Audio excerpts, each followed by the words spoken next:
मयो भवे च नमः शङ्कराय च मयस्कराय च नमः शिवाय च शिवतराय च। शुक्लाम्बरधरं विष्णुं शशिवर्णं चतुर्भुजं प्रसन्नवदनं ध्यायेत् सर्वविघ्नोपशान्तये। अगजाननपद्मार्कं गजाननमहर्निशम् अनेकदन्तं भक्तानां एकदन्तमुपास्महे। नारायणं नमस्कृत्य नरं चैव नरोत्तमं देवीं सरस्वतीं व्यासं ततो जयमुदीरयेत्। ऋग्यजुस्सामरूपाय वेदाहरणकर्मणे प्रणवोद्गीतवपुषे महोश्वशिरसे नमः। ज्ञानानन्दमयं देवं निर्मलस्फटिकाकृतिम् आधारं सर्वविद्यानां हयग्रीवमुपास्महे। गुरवे सर्वलोकानां भिषजे भवरोगिणां निधये सर्वविद्यानां दक्षिणामूर्तये नमः। शङ्करं शङ्कराचार्यं केशवं बादरायणं सूत्रभाष्यकृतौ वन्दे भगवन्तौ ಪುನಃ ಪುನಃ. ಪೂಜ್ಯರಾದ ಭಗವದ್ಬಂಧುಗಳೇ, ಹಿಂದಿನ ತಿಂಗಳು ಅಂದರೆ ಹಿಂದಿನ ಪ್ರವಚನದಲ್ಲಿ ನಾವೇನು ಮಾಡ್ತಾ ಇದ್ವಿ, ಎರಡನೇ ಅನುವಾಕನಲ್ಲಿ ಕೆಲವು ಮಂತ್ರಗಳನ್ನು ನಾವು ಅಭ್ಯಾಸ ಮಾಡ್ತಾ ಇದ್ವಿ. ಅದರಲ್ಲಿ ಅನ್ನನಾಂಪತಯೇ ಅನ್ನೋದನ್ನ ಅಲ್ಲಿಗೆ ಚರ್ಚೆ ಮಾಡಿ ಅಲ್ಲಿಗೆ ನಿಲ್ಲಿಸ್ಕೊಂಡಿದ್ವಿ. ಅನ್ನನಾಂಪತಯೇ ಅಂತ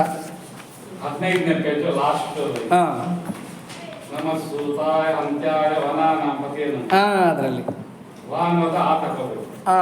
ಅನ್ನನಾಂಪತಯೇ ಅಂತ ಎಂಡಾಗುತ್ತದು. ಆ ಮಂತ್ರವನ್ನು ತಗೊಂಡಿದ್ವಿ.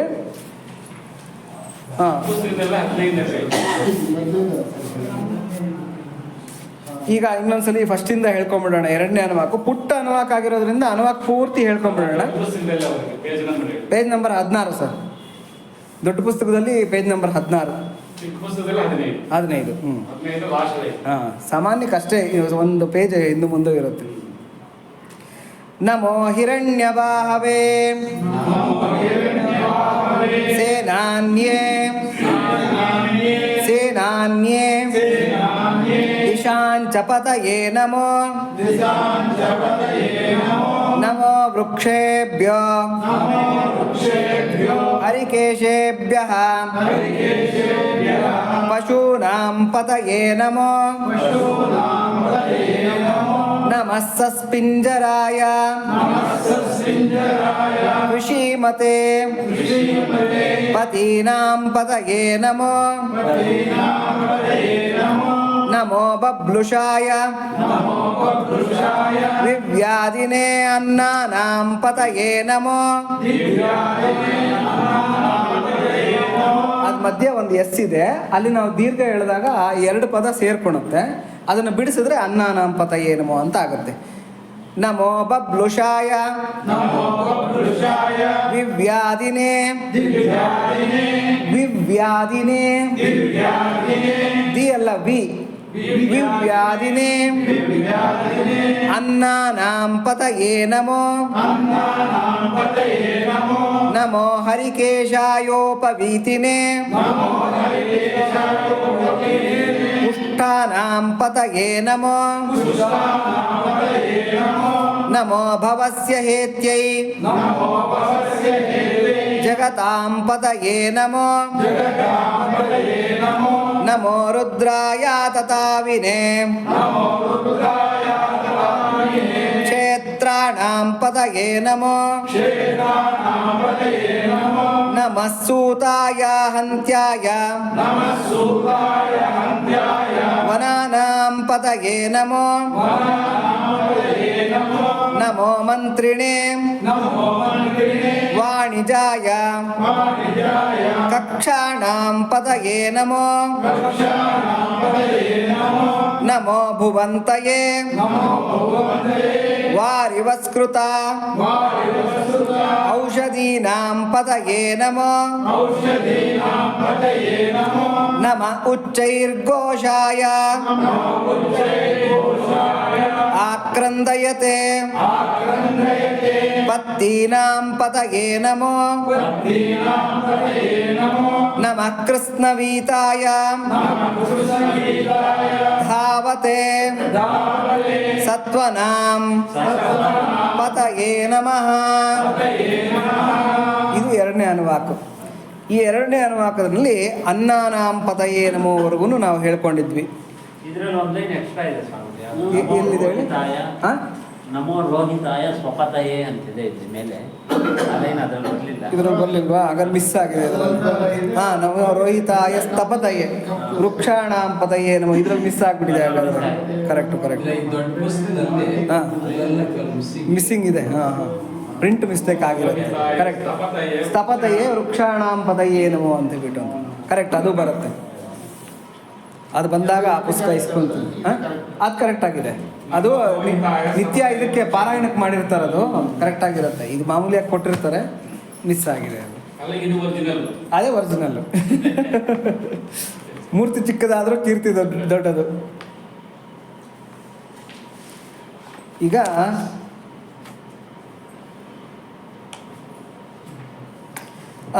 ಎರಡನೇ ಅನುವಾಕಿನ ಮೂರನೇ ಮಂತ್ರ. ಎರಡನೇ ಅನುವಾಕಿನ ಮೂರನೇ ಮಂತ್ರದಲ್ಲಿ ಸಸ್ಪಿಂಜರಾಯ ತುಷೀಮತೆ ಪತೀನಾಂ ಪತಯೇ ನಮೋ ಅಂತ ಬರುತ್ತೆ ನೋಡಿ. ಆ ಮಂತ್ರದಲ್ಲಿ ಕೊನೆ ಮಂತ್ರ ಅನ್ನಾನಾಂ ಪತಯೇ ನಮಃ ಅಂತ ಬರುತ್ತೆ. ಆ ವಿವಿಧವಾಗಿರ್ತಕ್ಕಂಥ ಅನ್ನಗಳ ಬಗ್ಗೆ, ಅನ್ನ ಅಂತಂದರೆ ಏನರ್ಥ? ಓದನ ಅಂದರೆ ಸಂಸ್ಕೃತದಲ್ಲಿ ವೈಟ್ ರೈಸ್ ಅಂತ, ಅನ್ನ ಅಂತಂದರೆ ಸಂಸ್ಕೃತದಲ್ಲಿ ಆಹಾರ ಅಂತ. ಆಹಾರ ಅಂದರೆ ನಾವು ಬರೀ ತಿನ್ನೋ ಆಹಾರ ಅಂತಲೇ ಅಲ್ಲ, ಕಣ್ಣಿಂದ, ಮೂಗಿನಿಂದ, ಚರ್ಮದಿಂದ, ಕಿವಿಯಿಂದ ಏನೇನು ನಾವು ಇಂದ್ರಿಯಗಳಿಂದ ಒಳಕ್ಕೆ ತಗೊತೀವಿ ಅದೆಲ್ಲ ಕೂಡ ಆಹಾರ. ಆತ್ಮಕ್ಕೆ ಆಹಾರ. ಆತ್ಮ ಅಂದರೆ ಇಲ್ಲಿ ಮನಸ್ಸು ಅಂತ. ಮನಸ್ಸಿಗೆ ಏನೇನು ತಗೊಳ್ತೀವಿ ಅದೆಲ್ಲ ಕೂಡ ಆಹಾರ ಅಂತಲೇ ಅರ್ಥ ಬರುತ್ತೆ. ಈ ಆಹಾರದಲ್ಲಿ ಅನ್ನಾನಾಂ ಪತಯೇ ಹೇಳುವಾಗ ಏನಾಗಿತ್ತು ಅಂದರೆ ಒಂದೆರಡು ಕತೆ ಹೇಳೋದನ್ನು ಮಿಸ್ ಮಾಡಿಬಿಟ್ಟಿದ್ದೆ ಆ ಲಾಸ್ಟು ಪ್ರವಚನದಲ್ಲಿ. ಅದು ಮನೆಗೆ ಹೋದ್ಮೇಲೆ ಜ್ಞಾಪಕಕ್ಕೆ ಬಂತು. ಈಗ ಅದನ್ನು ಹೇಳಿಬಿಟ್ಟು ಮುಂದಕ್ಕೆ ಹೋಗೋಣ. ಈ ಅನ್ನಾನಾಂ ಪತಯೇ ಅಂತ ಹೇಳಿದಾಗ ಎಲ್ಲರಿಗೂ ಕೂಡ ಅನ್ನದಾತನಾಗಿರ್ತಕ್ಕಂಥ ಅವನು ಭಗವಂತ, ಅನ್ನದಾನ ಪ್ರಭುವೇ ಅಂತನ್ನ ಅನ್ಕೋಬೇಕಂತೆ. ಊಟ ಮಾಡೋದಕ್ಕೆ ಮುಂಚೆ ನಮಗೇನು ಶ್ಲೋಕನೇ ಬರೋದಿಲ್ಲ, ನಮಗೇನು ಹೇಳ್ಕೊಳೋಕೆ ಗೊತ್ತಾಗೋದಿಲ್ಲ ಅಂತಂದರೆ ಆ ತಿನ್ನೋ ಅನ್ನ ಕೈನಲ್ಲಿ ಹಿಡ್ಕೊಂಡು ಅನ್ನದಾನ ಪ್ರಭುವೇ ಅಂತ ನೆನೆಸ್ಕೊಂಡು ತಿಂದರೆ ಅದು ಪ್ರಸಾದ ಆಗಿಬಿಡತ್ತೆ, ಯಜ್ಞಶೇಷ ಆಗಿಬಿಡತ್ತೆ. ನಾವು ಏನು ಯಜ್ಞಶೇಷ ತಿಂತೀವಿ ಅದರಿಂದ ನಮ್ಮ ಪಾಪಗಳು ನಷ್ಟ ಆಗುತ್ತೆ. ಆ ತಿಂತಕ್ಕಂಥ ಆಹಾರ ದೈವಾರ್ಜಿತ. ಅನ್ನದಾನ ಪ್ರಭುವೇ ಅಂತ ಯಾಕೆ ಹೇಳಬೇಕು ಅಂತಂದರೆ ಅದು ಕೊಟ್ಟಿರ್ತಕ್ಕಂಥ ಅವನು ಭಗವಂತ. ನೋಡಿ, ಇವಾಗ ಮಳೆಯ ರೂಪದಲ್ಲಿ ಮಳೆ ಸುರಿಸ್ತಾನೆ, ರೈತ ಬೀಜ ಬಿತ್ತುತ್ತಾನೆ, ಆ ಬಿತ್ತಿರ್ತಕ್ಕಂಥ ಬೀಜ ಮೊಳೆಯುತ್ತೆ, ಅದು ಗಿಡ ಆಗುತ್ತೆ, ತೆನೆ ಆಗುತ್ತೆ, ಎಲ್ಲ ಆಗುತ್ತೆ. ಅದು ಎಷ್ಟೋ ಪ್ರಾಣಿ ಪಕ್ಷಿಗಳಿಗೆ ಆಹಾರ ಆಗುತ್ತೆ. ಉಳಿದಿದ್ದನ್ನು ರೈತ ಏನು ಮಾಡ್ತಾನೆ, ಅದನ್ನೆಲ್ಲ ತಗೊಂಡು ಬಂದು ಕಣ ಮಾಡಿ ಅದನ್ನೆಲ್ಲ ಒಂದು ಮನೆ ಸೇರಿಸಿ ಉಗ್ರಾಣ ಅಂತಕ್ಕಂಥದ್ದು ಸೇರುತ್ತೆ. ಅದನ್ನು ಯಾರೋ ಕಷ್ಟಪಟ್ಟು ಬೇಯಿಸ್ತಾರೆ. ಬೇಯಿಸಿರ್ತಕ್ಕಂಥ ಆಹಾರ ನಮಗೆ ಬರುತ್ತೆ. ಇಷ್ಟೆಲ್ಲ ಆಗಬೇಕಾಗಿದ್ದರೆ ಪಂಚಭೂತಾತ್ಮಕನಾಗಿರ್ತಕ್ಕಂಥ ಪರಮೇಶ್ವರನ ಅನುಗ್ರಹ ಇಲ್ದಿರ ಅನ್ನದ ರೂಪದಲ್ಲಿ ನಮಗೆ ಬರೋದಕ್ಕೆ ಸಾಧ್ಯ ಇಲ್ಲ. ಅನ್ನ ಅಂತಂದರೆ ಪ್ರಾಣ ಅಂತ, ಯಾಕೆಂದರೆ ಪ್ರಾಣಶಕ್ತಿ ಇರುತ್ತೆ ಅದರಲ್ಲಿ, ಅನ್ನದಲ್ಲಿ ಪ್ರಾಣಶಕ್ತಿ ಇರುತ್ತೆ. ಹಂಗಾಗಿ ಅನ್ನದಾನ ಮಾಡಿ ಅಂತ ಹೇಳ್ತಾರೆ. ಏನು ಅನ್ನದಾನಂ ಮಹಾದಾನಂ ವಿದ್ಯಾದಾನಂ ಮಹತ್ತರಂ ಅನ್ನೇನ ಕ್ಷಣಿಕಾ ತೃಪ್ತಿ ಯಾವಜ್ಜೀವಂತು ವಿದ್ಯೆಯ ಅಂತ ಒಂದು ಸುಭಾಷಿತ ಹೇಳ್ತಾರೆ. ಅನ್ನದಾನಂ ಮಹಾದಾನಂ ಅಂತ ಹೇಳ್ತಾರೆ. ಪ್ರಾಣದಾನ ಮಾಡಿದಷ್ಟು ಫಲ ಸಿಗುತ್ತಂತೆ. ಯಾರನ್ನ ಬಾಯಾರಿ ಬರ್ತಾರೆ, ಇವಾಗ ನೋಡಿ ಬೇಸಿಗೆ ನಮ್ಮ ಮನೆಗೆ ಯಾರಾದರೂ ಬಾಯಾರಿ ಬರ್ತಾರೆ, ಸ್ವಲ್ಪ ಕುಡಿಯೋಕೆ ನೀರಿದ್ರೆ ಕೊಡಿ ಅಂತ ಹೇಳ್ತಾರೆ. ಹಿಂದಿನ ಕಾಲದಲ್ಲಿ ಅವೆಲ್ಲ ಏನು ಲೆಕ್ಕ ಮಾಡ್ತಾ ಇರಲಿಲ್ಲ, ಕುಡಿಯೋದಕ್ಕೆ ನೀರು ಕೊಡೋರು. ಇವಾಗ ಹೇಳ್ತಾರೆ 20-30 ರೂಪಾಯಿ ಕ್ಯಾನು, ನಿನ್ಗೆ ಯಾಕೆ ಒಂದು ಗ್ಲಾಸ್ ಹಾಳು ಮಾಡಬೇಕು, ಹೋಗು ಅಂತ ಹೇಳ್ತಾರೆ. ಕೊಡೋಲ್ಲ ಅಂತ ಒಂದು ಕಾಲ ಅಂತಕ್ಕಂಥದ್ದು ಬಂದ್ಬಿಟ್ಟಿದೆ ಇವಾಗ. ಶಾಸ್ತ್ರ ಏನು ಹೇಳುತ್ತೆ ಅಂತಂದರೆ, ಬಾಯಾರಿ ಬಂದಿರತಕ್ಕಂಥವ್ರಿಗೆ ಕುಡಿಯೋದಕ್ಕೆ ನೀರು ಕೊಟ್ಟರೆ ಗೋದಾನದ ಫಲ ಅಂತ ಹೇಳ್ತಾರೆ. ನಾವು ಗೋದಾನ ಮಾಡೋದು ಎಷ್ಟು ಕಷ್ಟ. ಒಂದು ಗೋದಾನ ಅಂದರೆ 50-60 ಸಾವಿರ ರೂಪಾಯಿ ಒಳ್ಳೆ ಗೋವು ಬೇಕು ಅಂತಂದರೆ ಅದನ್ನು ಸತ್ಪಾತ್ರನಿಗೆ ದಾನ ಮಾಡಬೇಕು. ಅದು ಕರುವಿನ ಸಮೇತ ದಾನ ಮಾಡಬೇಕು. ಅದಕ್ಕೆ ಒಡವೆಗಳು ಹಾಕಿರಬೇಕು, ಮೇಲೆ ವಸ್ತ್ರ ಹೊದಿಸಿರಬೇಕು, ಹಾಲು ಕರೆಯೋದಕ್ಕೆ ಬಕೀಟ್ ಸಮೇತ. ಇಷ್ಟನ್ನು ದಾನ ಕೊಟ್ಟರೆ ಗೋದಾನ ಅಂತಕ್ಕಂಥದ್ದು ಪರಿಪೂರ್ಣ ಆಗುತ್ತೆ. ಇಷ್ಟನ್ನು ಮಾಡೋದಕ್ಕೆ ನಮ್ಗೆ ಎಷ್ಟು ಕಷ್ಟ ಆಗುತ್ತೆ. ಆದರೆ ಕುಡಿಯೋದಕ್ಕೆ ನೀರು ಕೊಡಿ, ಬಾಯಾರಿದ್ದೀವಿ ಅಂತ ಬಂದರೆ ಎಷ್ಟು ಸಿಂಪಲ್ ಆಗಿ ನಾವು ಒಂದು ಗ್ಲಾಸ್ ನೀರು ಕೊಟ್ಬಿಟ್ರೆ ಸಾಕು, ಗೋದಾನದ ಫಲ ನಮ್ಮ ಅಕೌಂಟ್ಗೆ ಹಾಕ್ಬಿಡ್ತಾನೆ. ವೈತರಣಿ ನದಿ ಅಂತ ಹರಿಯುತ್ತಂತೆ. ಇದು ಗರುಡ ಪುರಾಣದಲ್ಲಿ ಬರುತ್ತೆ. ವೈತರಣಿ ನದಿ ಅಂತಕ್ಕಂಥದ್ದು ಕೀವು ರಕ್ತಗಳಿಂದ ಹರಿತಾ ಇರ್ತಕ್ಕಂಥ ನದಿ ಅದು. ಗಂಗಾ ನದಿ ಏನಾಗುತ್ತೆ, 3 ಟಿಸಿಲಾಗಿ ಒಡ್ಕೊಳತ್ತೆ. ಈ ಶಂಕರನ ಇದರಿಂದ ಬಂದಾಗ ಯಾವುದರಿಂದ ಜಟಾಜೂಟದಿಂದ ಬಂದಾಗ 3 ಟಿಸಿಲಾಗಿ ಒಡ್ಕೊಳುತ್ತೆ. ಒಂದು ಸ್ವರ್ಗದಲ್ಲಿ ವಿರಜಾ ನದಿಯಾಗಿ ಹರಿಯುತ್ತೆ, ಎರಡನೇದು ಭೂಲೋಕದಲ್ಲಿ ಗಂಗಾ ನದಿಯಾಗಿ ಹರಿಯುತ್ತೆ, ಮೂರನೇದು ನರಕದಲ್ಲಿ ವೈತರಣಿ ಅಂತಕ್ಕಂಥ ನದಿಯಾಗಿ ಹರಿಯುತ್ತೆ. ಇದು ಹೆಂಗೆ ಅಂತಂದರೆ ಪುಣ್ಯಾತ್ಮರು ನರಕದ ಮೂಲಕ ಹೋಗ್ತಾರಂತೆ. ಫಸ್ಟ್ ಹೋಗೋದು ಪುಣ್ಯಾತ್ಮರು ಕೂಡ ನರಕದ ಮುಖಾಂತರನೇ ಹೋಗ್ತಾರೆ. ಅದಕ್ಕೆ ದಕ್ಷಿಣದ ಬಾಗಿಲು ಉತ್ತರದ ಬಾಗಿಲು ಅಂತ ಹೇಳ್ತೀವಿ. ಯಾಕೆ ಉತ್ತರದ ಬಾಗಿಲು ತೆಗೆಯುತ್ತೆ? ಉತ್ತರದ ಭಾಗದಲ್ಲೇ ನಾವು ಯಾಕೆ ಭಗವಂತನ ದರ್ಶನ ಮಾಡಬೇಕು ಅಂತಂದರೆ ನರಕಕ್ಕೆ 2 ಬಾಗಿಲಿರುತ್ತೆ, ಉತ್ತರದ ಬಾಗಿಲು ದಕ್ಷಿಣದ ಬಾಗಿಲು ಅಂತ ಹೇಳ್ಬಿಟ್ಟು. ಪಾಪಿಗಳಿಗೆ ದಕ್ಷಿಣದ ಬಾಗಿಲು ತೆಗೆಯುತ್ತಂತೆ. ಪಾಪಿಗಳಿಗೆ ದಕ್ಷಿಣದ ಬಾಗಿಲು ತೆಗೆದಾಗ ಆ ಪಾಪಿಗಳು ನರಕ ಲೋಕಕ್ಕೆ ಆ ದಕ್ಷಿಣದ ಬಾಗಿಲ ಮುಖಾಂತರ ಆ ಕೋಟೆ, ಒಂದು ಕೋಟೆ ಅಂತ ಊಹಿಸ್ಕೊಳ್ಳಿ, ನಮಗೆ ಒಂದು ಭೂಲೋಕದಲ್ಲಿರ್ತಕ್ಕಂಥ ಒಂದು ಕೋಟೆ ಟೈಪ್. ಆ ಊರೊಳಗೆ ಎಂಟ್ರಿ ಆಗಬೇಕು ಅಂದರೆ ದಕ್ಷಿಣ ದ್ವಾರದ ಮೂಲಕ ಪಾಪಿಗಳು ಬರ್ತಾರೆ. ಆ ದಕ್ಷಿಣ ದ್ವಾರದ ಮೂಲಕ ನರಕಕ್ಕೆ ಎಂಟ್ರಿ ಆಗಬೇಕು ಅಂತಂದರೆ ವೈತರಣಿ ನದಿಯನ್ನು ದಾಟಿ ಬರಬೇಕು. ವೈತರಣಿ ಅಂತಕ್ಕಂಥದ್ದು ಅಲ್ಲಿ ನದಿ ಹರಿತಾ ಇರುತ್ತೆ. ಅದು ಹೆಂಗೆ ಅಂತಂದರೆ ಇವಾಗ ನಮಗೆ ಶ್ರೀರಂಗಪಟ್ಟಣದಲ್ಲಿ ಅರ್ಥ ಮಾಡ್ಕೊಳ್ಳಿ, ಮಧ್ಯದಲ್ಲಿ ಕೋಟೆ ಇದೆ. ಆ ಶ್ರೀರಂಗಪಟ್ಟಣಕ್ಕೆ ಏನಾಗುತ್ತೆ ಅಂದರೆ 2 ಭಾಗ ಆಗಿ ಒಡೆಯುತ್ತೆ ಕಾವೇರಿ ನದಿ. ಹಿಂಗೆ 2 ಭಾಗ ಆಗಿ ಒಡೆದು ಮತ್ತೆ ಇನ್ನೊಂದು ಕಡೆ ಹಿಂಗೆ ಸೇರುತ್ತೆ. ಅದೇ ಥರನೇ ವೈತರಣಿ ನದಿ ಆ ನರಕಕ್ಕೆ ಸುತ್ತುವರೆದು ಹರಿಯುತ್ತೆ. ಅದು ವೈತರಣಿ ನದಿ ಅಂತಕ್ಕಂಥದ್ದು. ಈ ದಕ್ಷಿಣ ದ್ವಾರದ ಮೂಲಕ ಪಾಪಿಗಳು ಬರ್ತಾ ಇರಬೇಕಾಗಿದ್ರೆ ಆ ವೈತರಣಿ ನದಿಯನ್ನು ದಾಟಬೇಕು. ಈ ವೈತರಣಿ ನದಿ ದಾಟುತ್ತಾ ಇರಬೇಕಾಗಿದ್ರೆ ಕೀವು ರಕ್ತಗಳಿಂದ ಹರಿತಾ ಇರತಕ್ಕಂಥ ಆ ನದಿ ಅದು. ಅಂದರೆ ಅದರೊಳಗೆ ಕಾಣಿಸ್ಕೊಳುತ್ತಂತೆ ಪಾಪಿಗಳಿಗೆ ಕೀವು ರಕ್ತಗಳು. ಅದರೊಳಗೆ ಸೂಚಿಕಾ ಅಂತಕ್ಕಂಥ ಹೆಸರಿರ್ತಕ್ಕಂಥ ಕೆಲವು ಕ್ರಿಮಿಗಳಿರುತ್ತಂತೆ. ಅದ್ರ ಮೂಗು ಹೆಂಗಿರುತ್ತೆ ಅಂತಂದರೆ ಸೂಜಿ ಮೊನೆ ಇದ್ದಂಗೆ ಇರುತ್ತಂತೆ. ಯಾರಾದರೂ ಇಳಿದ್ರೆ ಸಾಕು. ಇವಾಗ ಫಾರ್ ಎಕ್ಸಾಂಪಲ್ಲು ಯಾವುದು ಈ ಫಿರಾನ ಅಂತ ಮೀನುಗಳಿರುತ್ತೆ, ಅದನ್ನೇನಂತಾರೆ ಅಂದರೆ ಕ್ಯಾಟ್ ಫಿಶ್ ಅಂತ ಕರೀತಾರೆ.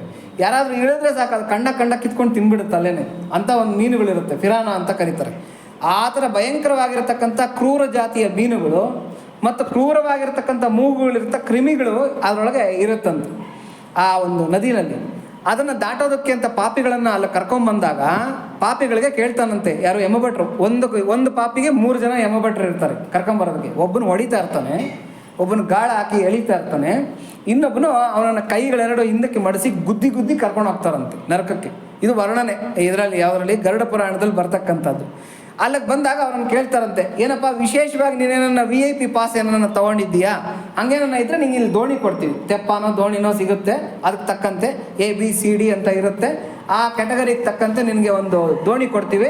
ದೋಣಿಯಿಂದ ಆರಾಮಾಗಿ ನೀನು ದಾಟ್ಬಿಡ್ಬೋದು. ನಿನಗೆ ಅಲ್ಲಿರ್ತಕ್ಕಂಥ ಕ್ರೂರವಾಗಿರ್ತಕ್ಕಂಥ ಆ ಜಲಚರಗಳಾಗಲಿ ಆ ಕ್ರಿಮಿಗಳಾಗಲಿ ನಿನಗೇನು ಮಾಡೋದಿಲ್ಲ. ಆಮೇಲೆ ಆ ಕೀವು ರಕ್ತದ ಆ ದುರ್ಗಂಧಮಯವಾಗಿರ್ತಕ್ಕಂಥ ನದಿನಲ್ಲಿ ಇಳಿದು ಆ ಹೊರಗಡೆ ಹೋಗ್ಬೇಕಂತ ಒಂದು ಬಾಧೆನೂ ಕೂಡ ನಿನಗಿರೋದಿಲ್ಲ. ಏನಪ್ಪ VIP ಪಾಸ್ ತೊಗೊಂಡಿದ್ಯಾ ಅಂತ ಕೇಳ್ತಾರಂತೆ. ಅಲ್ಲಿ VIP ಪಾಸ್ ಏನು ಅಂತಂದರೆ 1 ದಿವಸನಾದರೂ ಗೋವಿಗೆ ಹುಲ್ಲು ಹಾಕಿದ್ದೀಯಾ? ಅಲ್ಲಿ ಕೇಳೋ ಪ್ರಶ್ನೆಗಳು. 1 ದಿವಸನಾದರೂ ಗೋವಿಗೆ ನೀರಿಟ್ಟಿದ್ದೀಯಾ? 1 ದಿವಸನಾದರೂ ಕೂಡ ಅದಕ್ಕೆ ಮೈ ತಡವಿ ಸೇವೆ ಮಾಡಿದ್ದೀಯಾ? ಆಮೇಲೆ ಆ ಗೋವಿಗೆ ಬಾಲ ಇರುತ್ತಲ್ಲ, ಆ ಬಾಲದ ಕೊಳೆಯಲ್ಲಿ ಒಂದು ಕೂದಲುಗಳ ಒಂದು ಗುಚ್ಛ ಇರುತ್ತೆ. ಅದನ್ನು ತಲೆಗೆ ಹೀಗೆ ಅಂದ್ಕೊಂಡ್ರೆ ಗಂಗಾ ಸ್ನಾನದ ಫಲ ಅಂತ ಹೇಳ್ತಾರೆ. ಆ ಗಂಗಾ ಸ್ನಾನದ ಫಲ ಬರೋ ಥರ ನೀನೇನ ಯಾವತ್ತಾದರೂ ಆ ಬಾಲನ್ನು ಹಿಂಗೆ ತಲೆಗೆ ಅಂದ್ಕೊಂಡಿದ್ದೀಯಾ? ಗೋವಿಗೆ ಪ್ರದಕ್ಷಿಣೆ ಮಾಡಿದ್ರೆ ಭೂ ಪ್ರದಕ್ಷಿಣೆ ಮಾಡಿದಷ್ಟು ಫಲ ಅಂತ ಹೇಳ್ತಾರೆ. ಗೋ ಪ್ರದಕ್ಷಿಣೆ ಮಾಡಿದ್ರೆ ಭೂ ಪ್ರದಕ್ಷಿಣೆ ಮಾಡಿದಷ್ಟು ಫಲ ಅಂತ. ಗೋವಿಗೆ ಯಾವತ್ತಾದರೂ 1 ದಿವಸನಾದರೂ ಪ್ರದಕ್ಷಿಣೆ ಮಾಡಿದ್ದೀಯಾ? ಇವೆಲ್ಲ ಮಾಡಿದ್ರೆ ನಿನಗೆ C ಮತ್ತು D ಕ್ಯಾಟಗರಿ ಇದು ಕೊಡ್ತೀವಿ. ಏನೋ ದೋಣಿಗಳು ಅಂದರೆ ಒಂದು ತೆಪ್ಪನೋ ಯಾವುದೋ ಆರ್ಡಿನರಿ ಒಂದು ದೋಣಿನೋ ಕೊಡ್ತೀವಿ.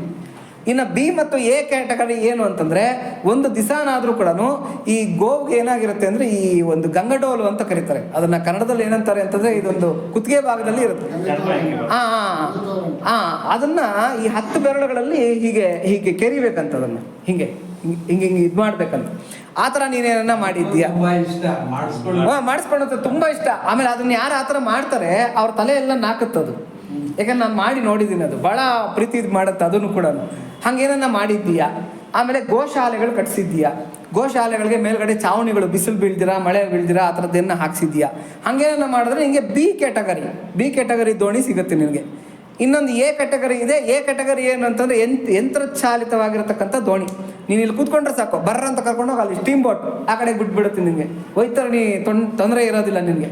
ಅಂಥದ್ರಲ್ಲಿ ನಾವು ಹೋಗಬೇಕು ಅಂದರೆ A ಕ್ಯಾಟಗರಿ ಏನು ಅಂತಂದರೆ ಗೋದಾನ ಮಾಡಿದ್ದೀಯಾ? ಗೋದಾನ ಯಾವತ್ತಾದರೂ ಸತ್ಪಾತ್ರರಿಗೆ ಮಾಡೋದು. ಗೋದಾನ ಅಂದ್ಬಿಟ್ಟು ಯಾವನಿಗೂ ಕಟ್ಕೊನ್ಗೆ ದಾನ ಮಾಡಿಬಿಡೋದಲ್ಲ, ಅಥವಾ ಯಾವನೋ ಸಾಕದೇ ಇರತಕ್ಕಂಥ ಅವನಿಗೆ ಕೊಟ್ಬಿಟ್ಟು ಅದಕ್ಕೆ ಹಿಂಸೆಗಳಾಗ್ತಕ್ಕಂಥದ್ರಲ್ಲಿ ಇವನಿಗೂ ಒಂದು ಪಾಪದ ಫಲ ಬಂದ್ಬಿಡುತ್ತೆ. ಆ ಥರ ದಾನ ಮಾಡ್ತಕ್ಕಂಥದ್ದಲ್ಲ. ಗೋದಾನ ಸತ್ಪಾತ್ರನಿಗೆ ದಾನ ಮಾಡಿದ್ದೀಯಾ ಅಂತ. ಇಲ್ಲ ಅಂತಂದ್ರೆ ನಡಿ ಹಾಗಾದ್ರೆ ಅಂತ ಹೇಳ್ಬಿಟ್ಟು ಗಾಳ ಹಿಡ್ಕೊಂಡು ಒಬ್ಬ ಇವನು ಯಮಕಿಂಕರ ಮೇಲ್ಗಡೆ ಆಕಾಶ ಮಾರ್ಗದಲ್ಲಿ ಬರ್ತಾನಂತೆ. ಅವನನ್ನು ಈ ವೈತರಣಿ ನದಿನಲ್ಲಿ ಎಳ್ಕೊಂಡು ಹೋಗ್ತಾರೆ. ಇನ್ನಿಬ್ಬರು ಏನು ಮಾಡ್ತಾ ಇರ್ತಾರೆ, ಇವ್ರು ಹೊಡೆಯೋದು ನಿಲ್ಸಲ್ಲ, ಇನ್ನೊಬ್ಬರು ಗುದ್ದೋದು ನಿಲ್ಸಲ್ಲ. ಇವನು ಗುದ್ದಿಸ್ಕೊಂಡು ಹೊಡೆಸ್ಕೊಂಡು ವೈತರಣಿ ನದಿನಲ್ಲಿ ಹೋಗ್ಬೇಕು. ಆ ದುರ್ಗಂಧಮಯವಾಗಿರ್ತಕ್ಕಂಥ ಆ ಕೀವು ರಕ್ತಗಳ ವೈತರಣಿ ನದಿನಲ್ಲಿ ಆ ಕಡೆಗೆ ಹೋಗ್ತಾ ಇರಬೇಕಾಗಿದ್ರೆ ಆ ಸೂಚಿಕ ಅಂತಕ್ಕಂಥ ಮೂಗಿರ್ತಕ್ಕಂಥ ಕ್ರಿಮಿಗಳು ಮೈಯೆಲ್ಲ ಚುಚ್ಚಿಬಿಡುತ್ತಂತ ಅವನಿಗೆ. ಆ ಯಾವುದು ಕ್ರೂರವಾಗಿರ್ತಕ್ಕಂಥ ಜಲಚರಗಳು ಕಿತ್ತು ಕಿತ್ತು ತಿನ್ನುತ್ತಂತೆ. ಈ ಶರೀರ ಏನಂತ ಕರೀತಾರೆ ಅಂದರೆ ಯಾತನಾಮಯ ಶರೀರ ಅಂತ ಕರೀತಾರೆ. ನಮ್ಮ ಶರೀರದ ಥರ ಅಲ್ಲ. ನಮ್ಮ ಶರೀರ ಆದರೆ ಅಲ್ಲೇ ಸತ್ತೋಗ್ಬಿಡುತ್ತೆ, ಅಂದರೆ ಪ್ರಾಣನೇ ಕಳ್ಕೊಂಡ್ಬಿಡ್ತೀವಿ. ಈ ಶರೀರ ಹೆಂಗೆ ಅಂತಂದರೆ ಕಿತ್ತು ತಿಂತಾ ಇದ್ರೆ ನೋವು ಅನುಭವಿಸ್ತಾನೆ. ಅದು ನೋವು ಅನುಭವಿಸೋದಕ್ಕೆ ಅಂತಲೇ ನಿರ್ಮಾಣ ಮಾಡಿರ್ತಕ್ಕಂಥ ಶರೀರ ಅದು ಯಾತನಾಮಯ ಶರೀರ ಅಂತ ಹೇಳ್ಬಿಟ್ಟು ಅಂತ. ಇದರಲ್ಲಿ ನೋವು ಅನುಭವಿಸ್ತಾ ಇರ್ತಾನೆ, ಆದರೆ ಸಾವು ಬರೋದಿಲ್ಲ. ಕಿತ್ತು ತಿಂತಾ ಇರ್ತಕ್ಕಂಥ ಖಂಡಗಳು ಮತ್ತೆ ಬೆಳೀತಾ ಇರುತ್ತೆ, ಅದು ಕಿತ್ತು ತಿಂತಾನೆ ಇರುತ್ತೆ, ಇದು ಬೆಳೀತಾನೆ ಇರುತ್ತೆ. ನೋವು ಮಾತ್ರ ಇವ್ನಿಗೆ ಹೋಗೋದಿಲ್ಲ. ಭಗವಂತನ ಕೇಳ್ಕೊತಾನಂತೆ, ಅಪ್ಪ ನಂಗೆ ಸಾವು ಕೊಡು, ಈ ಶರೀರ ಸತ್ತೋಗ್ಬಿಡ್ಲಿ, ನನ್ನ ಕೈನಲ್ಲಿ ಆಗ್ತಾ ಇಲ್ಲ ತಡೆಯೋದಕ್ಕೆ ಅಂತ. ಆದರೆ ಸಾವು ಬರೋದಿಲ್ಲ. ಅಂತ ಒಂದು ಶರೀರ ಯಾತನಾಮಯ ಶರೀರ. ಎಲ್ಲ ತಿಳ್ಕೊಬೇಕಲ್ಲ ಮಾಡಿರ್ತಕ್ಕಂಥದ್ದು. ಹಾಗಾಗಿ ಗೋದಾನ ಮಾಡೋದು ಎಷ್ಟು ಕಷ್ಟ. ಅದರಲ್ಲೂ ಈ ಕಾಲದಲ್ಲಿ, ನಮ್ಗೆ ಈ ಕಾಲದಲ್ಲಿ ಗೋದಾನ ಮಾಡೋದು ಎಷ್ಟು ಕಷ್ಟ, ಸತ್ಪಾತ್ರರು ಸಿಗೋದು ಎಷ್ಟು ಕಷ್ಟ ಅಂತಂದರೆ, ಯಾವ ಬ್ರಾಹ್ಮಣ ಅಥವಾ ಯಾವ ಸತ್ಪಾತ್ರ ಇವತ್ತು ಯಜ್ಞ ಯಾಗಾದಿಗಳನ್ನು ಮಾಡೋದಕ್ಕೆ ರೆಡಿಯಾಗಿದ್ದಾನೆ, ಯಾರು ದೇವ್ರ ಪೂಜೆಗಳನ್ನು ನಿತ್ಯ ಅನುಷ್ಠಾನದಲ್ಲಿ ಇಟ್ಕೊಂಡಿದ್ದಾರೆ, ಕೊಟ್ಟಿರ್ತಕ್ಕಂಥ ಗೋವನ್ನ ನೆಟ್ಟಿಗೆ ನೋಡ್ಕೊತಕ್ಕಂಥ ಒಂದು ಇದು ಹುಲ್ಲೆಲ್ಲಿ ಬರುತ್ತೆ, ಮೇವೆಲ್ಲಿ ಬರುತ್ತೆ, ಅದನ್ನ ನೋಡ್ಕೊತಕ್ಕಂಥ ಅಷ್ಟೇ. ಇವಾಗ ಹೆಂಗೆ ಅಂದರೆ ಗೋದಾನ ಈ ಕಡೆ ಕೊಡ್ತಾರೆ, ಆ ಕಡೆ ವಾಪಸ್ ಕೊಟ್ಬಿಟ್ಟು ಅವ್ರಿಗೇನೆ ದುಡ್ಡು ಇಸ್ಕೊಂಡು ಹೊರಡೋಗ್ತಾರೆ. ಇದು ಗೋದಾನ. ಇಲ್ಲಾಂದ್ರೆ ಇವತ್ತಿನ ಗೋದಾನ ಏನಾಗೋಗ್ಬಿಟ್ಟಿದೆ ಅಂದರೆ, ಒಂದು ಬೆಳ್ಳಿದ ಹಸು ಕರುನ್ ತರ್ತಾರೆ, ಅಲ್ಲಿ ಇಡ್ತಾರೆ, ಅದ್ರ ಮೇಲೆ ಒಂದಿಷ್ಟು ದಕ್ಷಿಣೆ ಇಡ್ತಾರೆ, ಅದಕ್ಕೊಂದು ಮಂಗಳಾರತಿ ಎತ್ತಾರೆ, ದಕ್ಷಿಣೆ ಪುರೋಹಿತರು ತೆಗೆದು ಜೋಬ್ ಇಕ್ಕೊಂತಾರೆ, ಆ ಗೋವನ್ನು ಇವನು ಎತ್ಕೊಂಡು ಹೋಗ್ತಾನೆ. ಇದು ಗೋದಾನ ಆಗೋಗ್ಬಿಟ್ಟಿದೆ ನೋಡಿ. ಈಸಿಯಾಗಿ ಬರ್ತಕ್ಕಂಥ ಗೋದಾನದ ಫಲ ನಮಗೆ ಬೇಕು ಅಂತಂದರೆ, ಗರುಡ ಪುರಾಣ ಹೇಳೋದೇನು ಅಂತಂದರೆ, ಬಾಯಾರಿ ಮನೆಗೆ ಬಂದಿರ್ತಕ್ಕಂಥ ಅವ್ರಿಗೆ, ಅಪ್ಪ ಬಾಯಾರಿದ್ದೀನಿ ಅಂತಂದರೆ ಮರ್ಯಾದೆ ತಗೋಪ್ಪ, ಒಂದು ಗ್ಲಾಸ್ ನೀರು ಕುಡಿಯುತ್ತಾ, ಒಂದು ಗ್ಲಾಸ್ ನೀರು ಕೊಟ್ಬಿಟ್ರೆ ಅವ್ರು ಕುಡಿದು ತೃಪ್ತರಾದರೆ ಸಾಕು, ಗೋದಾನದ ಫಲನ ನಮ್ಗೆ ಹಾಕ್ಬಿಡ್ತಾರಂತ. ಎಷ್ಟು ಈಸಿಯಾಗಿ ಗೋದಾನದ ಫಲ ಸಿಗ್ತಾ ಇದೆ ನಮಗೆ. ಯಾರು ನಂಬಲ್ಲ ಸ್ವಾಮಿ, ಈಗ ಬಾಗಿಲು ತಟ್ಟಿ ನೀರು ಕೇಳಿದ್ರೆ ಭಯ ಬೀಳ್ತಾರೆ. ಹೌದೌದು.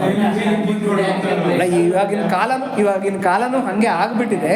ಬಟ್ ಕೆಲವರು ಬರ್ತಾರೆ ಪಾಪ, ನಿಜವಾಗ್ಲೂ ಬಾಯಾರು ಇರ್ತಕ್ಕಂಥವ್ರು ಬರ್ತಾರೆ, ಅಥವಾ ಗುರುತು ಪರಿಚಯ ಇರ್ತಕ್ಕಂಥವ್ರು ಯಾರನ್ನ ನೀರು ಕೇಳ್ಕೊಂಡ್ಬಂದ್ರೆ ಕೊಡ್ಬೋದು. ಕೊಡ್ಬೋದು. ಯಾರಿಗೇ ಆಗಲಿ, ಅದು ಪರಿಚಯ ಇಲ್ಲ ಅಂತೇನಿಲ್ಲ, ಯಾರಿಗಾದ್ರೂ ಆಗಲಿ ಬಾಯಾರು ಇರ್ತಕ್ಕಂಥವ್ರಿಗೆ ನೀರು ಕೊಟ್ಟರೆ ಗೋದಾನದ ಫಲ ಅಂತ ಹೇಳ್ತಾರೆ. ಆಮೇಲೆ ಹಾಲು, ಮೊಸರು, ತುಪ್ಪ, ಇದನ್ನ ಏನು ಗವ್ಯ ಅಂತ ಕರೀತಾರೆ. ಗವ್ಯ ಅಂದರೆ ಗೋವಿನಿಂದ ಬಂದಿರತಕ್ಕಂಥ ಪದಾರ್ಥಗಳು, ಹಾಲು, ಮೊಸರು, ತುಪ್ಪ. ಇದನ್ನು ದಾನ ಮಾಡಿದ್ರು ಕೂಡ ಗೋದಾನದ ಫಲ ಅಂತ ಹೇಳ್ತಾರೆ. ಹಾಗಾಗಿ ಹಾಲು, ಮೊಸರು, ತುಪ್ಪ ಯಾರಾದರೂ ಮನೆಯಲ್ಲಿ ಮಕ್ಕಳಿರ್ತಕ್ಕಂಥವ್ರಿಗೆ ಅಥವಾ ಅವಶ್ಯಕತೆ ಇರ್ತಕ್ಕಂಥವ್ರಿಗೆ ಹಾಲು, ಮೊಸರು, ತುಪ್ಪ ಕೂಡ ನಾವು ದಾನ ಕೊಡ್ಬೋದು. ಗೋದಾನ ಮಾಡಿದ ಫಲ ಸಿಗುತ್ತೆ ಅಂತ. ಅದೇ ಥರನೇ ಅನ್ನದಾನ ಮಾಡಿದ್ರೆ ಪ್ರಾಣದಾನ ಮಾಡಿರ್ತಕ್ಕಂಥ ಫಲ ಅಂತ ಹೇಳ್ತಾರೆ. ಒಬ್ಬರಿಗೆ ಪ್ರಾಣ ಉಳಿಸಿರ್ತಕ್ಕಂಥ ಫಲ. ಯಾವನೋ ನದಿನಲ್ಲಿ ಕೊಚ್ಕೊಂಡು ಹೊಟ್ಟೋಗ್ತಾ ಇರ್ತಾನೆ, ನಾವು ಅವನನ್ನು ಎತ್ತಿ ದಡಕ್ಕೆ ಬಿಡ್ತೀವಿ, ಆ ಫಲನ ನಮ್ಮ ಅಕೌಂಟ್ಗೆ ಹಾಕ್ಬಿಡ್ತಾರೆ. ಅಥವಾ ಯಾವನೋ ಸಾಯ್ತಾ ಬಿದ್ದಿರ್ತಾನೆ, ಅವ್ನಿಗೇನೋ ಒಂದು ಬದುಕಿಸ್ತಕ್ಕಂಥ ಏನೋ ಒಂದು ಮಾರ್ಗನ ನಾವು ಮಾಡ್ತೀವಿ, ಅದು ಪ್ರಾಣದಾನ ಅಂತ. ಆ ಪ್ರಾಣದಾನ ಮಾಡಿರ್ತಕ್ಕಂಥ ಫಲನ ನಮ್ಮ ಅಕೌಂಟ್ಗೆ ಹಾಕ್ಬಿಡ್ತಾರೆ. ಅದಕ್ಕೆ ಅನ್ನದಾನಂ ಮಹಾದಾನಂ. ಅದಕ್ಕಿಂತ ದೊಡ್ಡ ದಾನ ಯಾವುದೂ ಇಲ್ವಂತೆ. ಆದರೆ ಒಂದೇ ಒಂದು ದಾನ ಅನ್ನದಾನಕ್ಕಿಂತ ದೊಡ್ಡದಿದೆಯಂತೆ. ಅದೇನು ಅಂದರೆ ವಿದ್ಯಾದಾನಂ ಮಹತ್ತರಂ ಅಂತ. ಅನ್ನದಾನಕ್ಕಿಂತ ದೊಡ್ಡ ದಾನ ಯಾವುದು ಅಂದರೆ ವಿದ್ಯಾದಾನಂತೆ. ಅನ್ನೇನ ಕ್ಷಣಿಕಾ ತೃಪ್ತಿ. ನಾವಿವತ್ತೇನು ಮಾಡ್ತೀವಿ, ಅನ್ನ ಒಬ್ರಿಗೆ ಕೊಡ್ತೀವಿ, ಅವ್ನು ತಿಂತಾನೆ, ಇನ್ನೊಂದು ಅರ್ಧ ಗಂಟೆಗೆ ಅವ್ನು ತೃಪ್ತಿ ಏನೋ ಆಗುತ್ತೆ, ತೃಪ್ತಿ ಆಯಿತು, ನಂಗಿನ್ ಬೇಡ. ಯಾಕಂದರೆ ಯಾವ ದಾನ ಕೂಡ ತೃಪ್ತಿ ಆಗಲ್ವಂತೆ. ನಾವು ಬಂಗಾರ ಕೊಡ್ತೀವಿ ಅಂತಂದರೆ 10 ಬಂಗಾರದ ಕಾಯಿನ್ಗಳು ಕೊಟ್ಟಿದ್ದೀವಿ ಅಂತಂದರೆ ಇನ್ನೊಂದು 10 ಕೊಡೋಕ್ಕಾಗ್ತಾ ಇರಲಿಲ್ವ ಅವನಿಗೆ ಅಂತ ಅನ್ಕೊತೀವಿ. ತೃಪ್ತಿ ಅಂತಕ್ಕಂಥದ್ದಂತೂ ಆಗೋದಿಲ್ಲ. ಆದರೆ ಊಟ ಹಾಕ್ರಿ, ಹೊಟ್ಟೆ ತುಂಬಿದ ತಕ್ಷಣ ಅವನೇನು ಹೇಳ್ತಾನೆ, ಇನ್ನು ಸ್ವಲ್ಪ ಬಡಿಸೋದಕ್ಕೆ ಹೋದರೆ ಅಯ್ಯೋ ಸಾಕು, ಇನ್ನು ತಿನ್ನೋಕ್ಕಾಗಲ್ಲ, ತೃಪ್ತನಾಗೋಗ್ಬಿಟ್ಟೆ ನಾನು, ಸಾಕು ಅಂತ. ಅಂದರೆ ಸಾಕು ಅಂತಕ್ಕಂಥ ದಾನ ಯಾವುದು ಅಂದರೆ ಅನ್ನದಾನ. ಅನ್ನದಾನಂ ಮಹಾದಾನಂ. ಅದಕ್ಕೆ ಅದು ಮಹಾದಾನ ಅಂತ ಕರೆದಿದ್ದಾರೆ. ಎಲ್ಲ ದಾನಗಳಲ್ಲೂ ದೊಡ್ಡ ದಾನ ಅದು ಅನ್ನದಾನ. ಆದರೆ ಅನ್ನದಾನಕ್ಕಿಂತ ದೊಡ್ಡ ದಾನ ಯಾವುದು ಅಂತಂದರೆ ವಿದ್ಯಾದಾನ ಮಹತ್ತರಂ. ಇದು ಮಹಾದಾನ, ಅದು ಮಹತ್ತರವಾಗಿರತಕ್ಕಂಥ ದಾನ ವಿದ್ಯಾದಾನ. ಯಾಕೆ ಅಂತಂದರೆ ಅನ್ನೇನ ಕ್ಷಣಿಕಾ ತೃಪ್ತಿ. ಇವತ್ತು ಊಟ ಹಾಕ್ತೀವಿ, ಇನ್ನೊಂದು ಅರ್ಧ ಗಂಟೆ 1 ಗಂಟೆ ಆಗೋ ಅಷ್ಟೊತ್ತಿಗೆ ಅವ್ನಿಗೆ ಮತ್ತೆ ಹಸಿವು ಸ್ಟಾರ್ಟ್ ಆಗುತ್ತೆ. ಅವ್ನು ಅನ್ಕೊತಾನೆ ಇನ್ಯಾರನ್ನ ನಮ್ಗೆ ಊಟ ಹಾಕಿದರೆ ಚೆನ್ನಾಗಿರೋದು ಅಂತ ಬಿಟ್ಟು. ಆದರೆ ಯಾವಜ್ಜೀವಂತು ವಿದ್ಯೆಯ ಅಂತ ಒಂದು ಸಲ ವಿದ್ಯೆ ಏನನ್ನ ದಾನ ಮಾಡಿಬಿಟ್ರೆ ಇಡೀ ಜೀವನ ಪರ್ಯಂತ ಅವ್ನ ಹೊಟ್ಟೆ ತುಂಬಿಸುತ್ತದು. ಅವ್ನಿಗೇನೋ ಒಂದು ಬದುಕೋದಕ್ಕೆ ಮಾರ್ಗ ಮಾಡಿಕೊಡುತ್ತೆ. ಹಾಗಾಗಿ ಅನ್ನದಾನಂ ಮಹಾದಾನಂ ವಿದ್ಯಾದಾನಂ ಮಹತ್ತರಂ ಅನ್ನೇನ ಕ್ಷಣಿಕಾ ತೃಪ್ತಿ ಯಾವತ್ ಜೀವಂತು ವಿದ್ಯೆಯ ಅಂತ ಹೇಳ್ಬಿಟ್ಟು ವಿದ್ಯಾದಾನ ಅಂತಕ್ಕಂಥದ್ದು ಅಷ್ಟು ದೊಡ್ಡದು. ಯಾರಾದರೂ ಪಾಪ ಬಡ ವಿದ್ಯಾರ್ಥಿಗಳು ಓದ್ಕೊಳೋದಕ್ಕೆ ಕಷ್ಟಪಡ್ತಾ ಇರ್ತಾರೆ ಅಂತ ಅವ್ರಿಗೆ ವಿದ್ಯೆಗೆ ಏನನ್ನ ಸಹಾಯ ಮಾಡ್ತಕ್ಕಂಥದ್ದು, ಅವ್ರಿಗೆ ಪುಸ್ತಕಗಳು, ಪೆನ್ಸಿಲ್ಲು, ಬೇಕಾಗಿರ್ತಕ್ಕಂಥ ಮೆಟೀರಿಯಲ್ಸನ್ನು ತೆಕ್ಕೊಡ್ತಕ್ಕಂಥದ್ದು, ಯೂನಿಫಾರ್ಮ್ ತೆಕ್ಕೊಡ್ತಕ್ಕಂಥದ್ದು, ಫೀಸ್ ಕಟ್ತಕ್ಕಂಥದ್ದು, ಇವೆಲ್ಲ ಕೂಡ ವಿದ್ಯಾದಾನ ಅಂತ ಅನ್ನಿಸ್ಕೊಳುತ್ತೆ. ಈ ದಾನ, ಇದಕ್ಕಿಂತ ದೊಡ್ಡ ದಾನ ಯಾವುದು ಶಾಸ್ತ್ರಗಳಲ್ಲಿ ಹೇಳಿಲ್ಲ. ವಿದ್ಯಾದಾನಕ್ಕಿಂತ ದೊಡ್ಡ ದಾನ ಇದೆ, ಅನ್ನದಾನಕ್ಕಿಂತ ದೊಡ್ಡ ದಾನ ಇದೆ ಅಂತ ಯಾವುದೂ ಶಾಸ್ತ್ರಗಳಲ್ಲಿ ಹೇಳಿಲ್ಲ. ಅನ್ನದಾನ ಬಿ ಕ್ಯಾಟಗರಿ, ಎ ಕ್ಯಾಟಗರಿ ಬಂದು ವಿದ್ಯಾದಾನ. ಇದಕ್ಕಿಂತ ದೊಡ್ಡ ದಾನ ಅಂತ ಯಾವುದೂ ಹೇಳಿಲ್ಲ. ಆ ಮಹತ್ತರವಾಗಿರತಕ್ಕಂಥ ದಾನ ಇದೆ. ಹಾಗಾಗಿ ಅನ್ನದಾನ ಮಾಡಿದ್ರೆ ಪ್ರಾಣದಾನ ಮಾಡಿದ ಫಲ ಅಂತ ಹೇಳ್ಬಿಟ್ಟು ಶಾಸ್ತ್ರಗಳಲ್ಲಿ ಹೇಳಿದೆ. ಇನ್ನೂ ಬೇಕಾದಷ್ಟು ದಾನಗಳಿವೆ, ಆ ದಾನ ಈ ದಾನ ಅಂತೆಲ್ಲ ಹೇಳ್ತಾರೆ. ಆದರೆ ನಾವು ಇವತ್ತಿಗೆ ಸದ್ಯಕ್ಕೆ ಇವಾಗ ಅನ್ನಕ್ಕೆ ಬಂದಿರೋದ್ರಿಂದ ಈ ಒಂದು ದಾನವನ್ನು ಹೇಳ್ಕೊಂಡು ಇಲ್ಲಿಗೆ ಮುಗಿಸೋಣ. ಹಾಗಾಗಿ ನಾವು ಈಗ ಸ್ವಾಮಿಗಳು ಹೇಳಿದ್ರು ಅನ್ನದಾನದ ಇಂಪಾರ್ಟೆನ್ಸು, ಅನ್ನದಾನದ ಫಲಿತದ ಬಗ್ಗೆ ಸ್ವಾಮಿಗಳು ತಿಳಿಸಿದ್ರು. ಇಲ್ಲಿ ಅನ್ನವನ್ನ ಭಗವಂತನಿಗೆ ಅರ್ಪಣೆ ಮಾಡಿ ಅಂತ ಹೇಳಿದ್ದು ಅಲ್ಲಿ ಬಂದಿತ್ತು. ಹೌದು. ಅದ್ರ ಬಗ್ಗೆ ಬಂದಾಗ ಏನಾಗುತ್ತೆ ಅಂತಂದ್ರೆ ಸ್ವಾಮಿಗಳು ಹೇಳಿದ ಮಾತು ಪಾಕಶುದ್ಧಿ, ಪದಾರ್ಥ ಶುದ್ಧಿ, ಪಾತ್ರ ಶುದ್ಧಿ, ಪದಾರ್ಥ ಶುದ್ಧಿ, ಇವು 3 ಇರಬೇಕು ಅಂತ. ಅದು 3 ಇದ್ದು ಅದು ಅಡಿಗೆ ಆದ ನಂತರ ಅದು ಆಹಾರವಾಗುತ್ತೆ. ಅದು ಆಹಾರ ಆಗುತ್ತೆ. ಅದನ್ನ ನಾವು ದೇವರಿಗೆ ಸಮರ್ಪಣೆ ಮಾಡಿದ್ದಾಯ್ತು ಅಂತಂದ್ರೆ ಆವಾಗ ಅದು ಪ್ರಸಾದ ಪ್ರಸಾದವಾಗುತ್ತೆ. ಆ ಕಾರಣಕ್ಕಾಗಿ ಇದನ್ನ ದೇವರಿಗೆ ನಾವು ಸಮರ್ಪಣೆ ಮಾಡಿ ಅದನ್ನು ಪ್ರಸಾದ ರೂಪದಲ್ಲಿ ಸ್ವೀಕರಿಸಬೇಕು. ಯಜ್ಞಶಿಷ್ಟಾಶಿನ ಭುಜೋ ಮುಚ್ಚಂತೆ ಸರ್ವಕಿಲ್ವಿಷೈ ಅಂತ ಹೇಳ್ಬಿಟ್ಟು ಭಗವದ್ಗೀತೆಯಲ್ಲಿ ಕೃಷ್ಣ ಹೇಳ್ತಾನೆ. ಯಜ್ಞಶೇಷ ಅಂತಂದರೆ ಪ್ರಸಾದ ಅಂತ. ಯಜ್ಞ ಅಂತಂದರೆ ಇಲ್ಲಿ ಮಹಾವಿಷ್ಣು, ಯಜ್ಞಪತಿರು ಯಜ್ಞೋ ಯಜ್ಞಾಂಗೋ ಯಜ್ಞವಾಹನ ಅಂತ ವಿಷ್ಣು ಸಹಸ್ರನಾಮ ಹೇಳುತ್ತೆ. ಯಜ್ಞ ಅಂತಂದರೆ ಇಲ್ಲಿ ಮಹಾವಿಷ್ಣು ಅಂತ. ಹಾಗಾಗಿ ಯಜ್ಞಶೇಷ ಅಂದರೆ ಪ್ರಸಾದ, ಅಂದರೆ ಪರಮಾತ್ಮನ ಪ್ರಸಾದ ಅಂತ ಆಗುತ್ತೆ. ನಾನು ಓದುವ ಪ್ರವಚನದಲ್ಲೇ ಹೇಳಿದ್ದೆ, ಇವತ್ತು ಸ್ಯಾಲ್ರಿ ಬರುತ್ತೆ. ಸ್ಯಾಲ್ರಿ ಬಂದಾಗ ಏನಾಗುತ್ತೆ, ಮನೆಗೆ ತೊಗೊಂಬರ್ತೀವಿ, ಸ್ಯಾಲ್ರಿ ನಮಗೆ ಉಪಯೋಗಿಸ್ಕೊಳ್ತೀವಿ.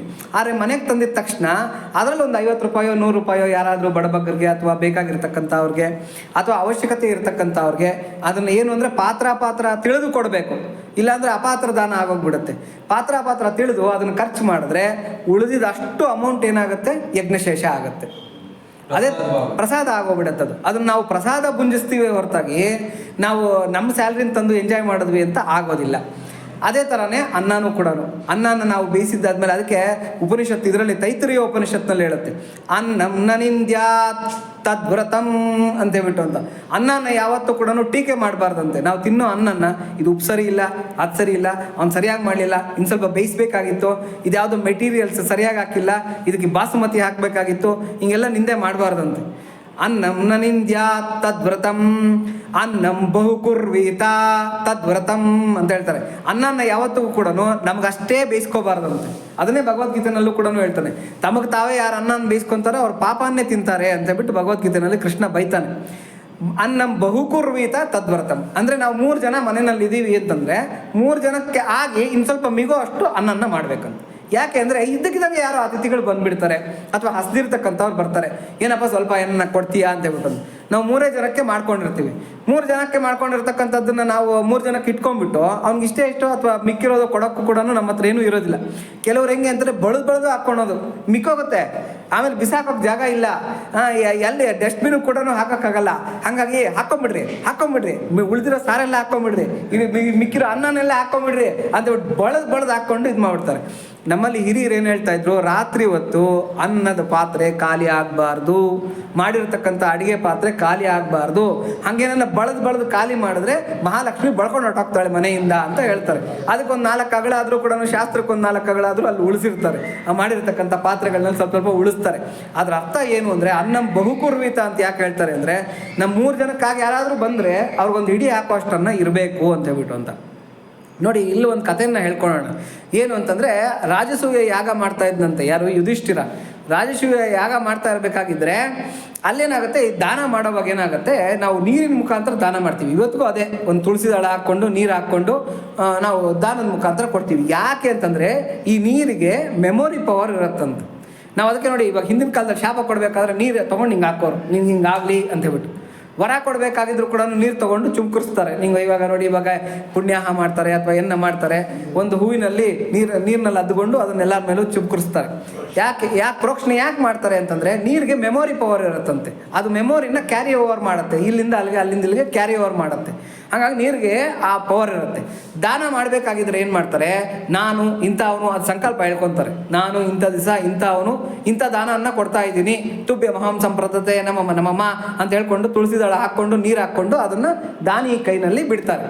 ಆ ಥರ ಏನಾಗಿರುತ್ತೆ, ಯುಧಿಷ್ಠಿರ ಏನು ಮಾಡಿರ್ತಾರೆ, ದಾನ ಮಾಡಿ ಮಾಡಿ ಮಾಡಿ ಬೆಳ್ಳಿ ಬಂಗಾರ ಗೋದಾನ ಭೂದಾನ ಅದು ಇದು ಎಲ್ಲ ಮಾಡಿ ಮಾಡಿ ಮಾಡಿ ಅಲ್ಲೊಂದು ದೊಡ್ಡದೊಂದು ಇದಿರುತ್ತೆ, ಏನೋ ಒಂದು ಮಂದಾಸನದ ಥರ ಮಾಡಿರ್ತಾರೆ, ಅಂದರೆ ಒಂದು ಆಸನದ ಥರ ಮಾಡಿರ್ತಾರೆ, ದೊಡ್ಡ ಬಂಡೆ ಹಾಕಿ ಆಸನದ ಥರ ಮಾಡಿರ್ತಾರೆ. ಅಲ್ಲಿ ನಿಂತ್ಕೊಂಡು ದಾನ ಮಾಡ್ತಾ ಇರ್ತಾನೆ. ಮಾಡ್ತಾ ಮಾಡ್ತಾ ಮಾಡ್ತಾ ಮಾಡ್ತಾ ಮನಸ್ಸಿನ ಯಾವುದೋ ಒಂದು ಮೂಲೆಯಲ್ಲಿ ಯುಧಿಷ್ಠಿರನಿಗೆ ಗರ್ವ ಅನ್ನೋದು ಬರುತ್ತೆ. ನನ್ನಂಥ ದಾನಿ ಇದ್ದಾನ, ನನ್ನಂಥ ಒಬ್ಬ ಚಕ್ರವರ್ತಿ ಇದ್ದಾನ, ನಾನು ಮಾಡಿದಷ್ಟು ದಾನನ್ನು ಯಾರಾದರೂ ಮಾಡಿದಾರ ಹಿಂದೆ ಪ್ರಪಂಚದಲ್ಲಿ ಅಂತಕ್ಕಂಥ ಒಂದು ಗರ್ವ ಬರುತ್ತೆ. ಇದು ಮಹಾಭಾರತದ ಕಥೆ ಸರ್, ಇದು ಶಾಂತಿ ಪರ್ವದಲ್ಲಿ ಬರುತ್ತೆ. ಹಾಗಾಗಿ ದಾನ ಮಾಡಿದಾರ ಅಂತ ಹೇಳ್ಬಿಟ್ಟು ಅದನ್ನು ಅವನ ಮನಸ್ಸಿನಲ್ಲಿ ಅದು ಬಂದ್ಬಿಡುತ್ತೆ. ಅದು ಬಂದ ತಕ್ಷಣ ಏನಾಗುತ್ತೆ, ಶ್ರೀಕೃಷ್ಣ ಪರಮಾತ್ಮ ಪಕ್ಕದಲ್ಲೇ ನಿಂತಿರ್ತಾನೆ. ಓಹೋ, ಯಾಕೆಂದರೆ ಅವನು ಈಗೋ ಕ್ರಷಿಂಗ್ ಮಿಷಿನ್ ಅಂತ, ಭಗವಂತನಿಗೆ ಹೆಸರೇನು ಅಂದರೆ ಈಗೋ ಕ್ರಷಿಂಗ್ ಮಿಷಿನ್ ಅಂತ. ಈಗೋ ಅಂತಕ್ಕಂಥ ಬೀಜ ಅಲ್ಲಿ ಬಂತು ಅಂತಂದರೆ ಅದು ಮೊಳೆಯೋದಕ್ಕೆ ಬಿಡೋದೇ ಇಲ್ಲ, ಅಲ್ಲಲ್ಲೇ ಹೊಡೆದು ಬಿಡ್ತಾನೆ ಅವನು. ಅಷ್ಟೊತ್ತಿಗೆ ಏನಾಗುತ್ತೆ, ಎಲ್ಲಿಂದನೋ ಅಡವಿಯಿಂದ ಒಂದು ಮುಂಗ್ಸಿ ಬರುತ್ತೆ, ಗೋಲ್ಡನ್ ಮಂಗೂಸ್ ಅಂತೇಳ್ಬಿಟ್ಟು ಒಂದು ನಮಗೆ ಪಾಠ ಇತ್ತದು. ಆ ಮುಂಗ್ಸಿ ಬಂದ್ಬಿಡತ್ತೆ. ಮುಂಗ್ಸಿ ಬಂದ್ಬಿಟ್ಟು ಎಲ್ಲೋ ಅಡವಿಯಿಂದ ಬಂದ್ಬಿಟ್ಟು ಇವನ್ ದಾನ ಕೊಡ್ತಾ ಇರ್ತಕ್ಕಂಥ ಕೆಳಗಡೆ ನೀರು ಬಿದ್ದಿರುತ್ತಲ್ವ ಆ ಬಂಡೆ ಮೇಲೆ, ಆ ಬಿದ್ದಿರ್ತಕ್ಕಂಥ ಬಂಡೆ ಮೇಲೆ ಇರ್ತಕ್ಕಂಥ ಆ ನೀರಿನಲ್ಲಿ ತನ್ನ ಮೈಯನ್ನ ಅರ್ಧ ಭಾಗ ಹಿಂಗೆಲ್ಲ ಹೊರಲಾಡುತ್ತೆ. ಈ ಪ್ರಾಣಿಗಳಿಗೆ ಅದೊಂದು ಚಾಳಿ ಏನು ಅಂದ್ರೆ ಮೈ ತೀಟೆಯನ್ನು ತೀರಿಸ್ಕೊಳೋದಕ್ಕೆ ಅದು ಈ ಬಂಡೆಗಳಿಗೆ ಅದಕ್ಕೆ ಇದಕ್ಕೆ ಉಜ್ಜಾಡ್ತಾ ಇರುತ್ತೆ. ಹೌದೌದು, ಎಲ್ಲ ಪ್ರಾಣಿಗಳು ಅಷ್ಟೇ ಉಜ್ಜುತ್ತಾ ಇರುತ್ತೆ.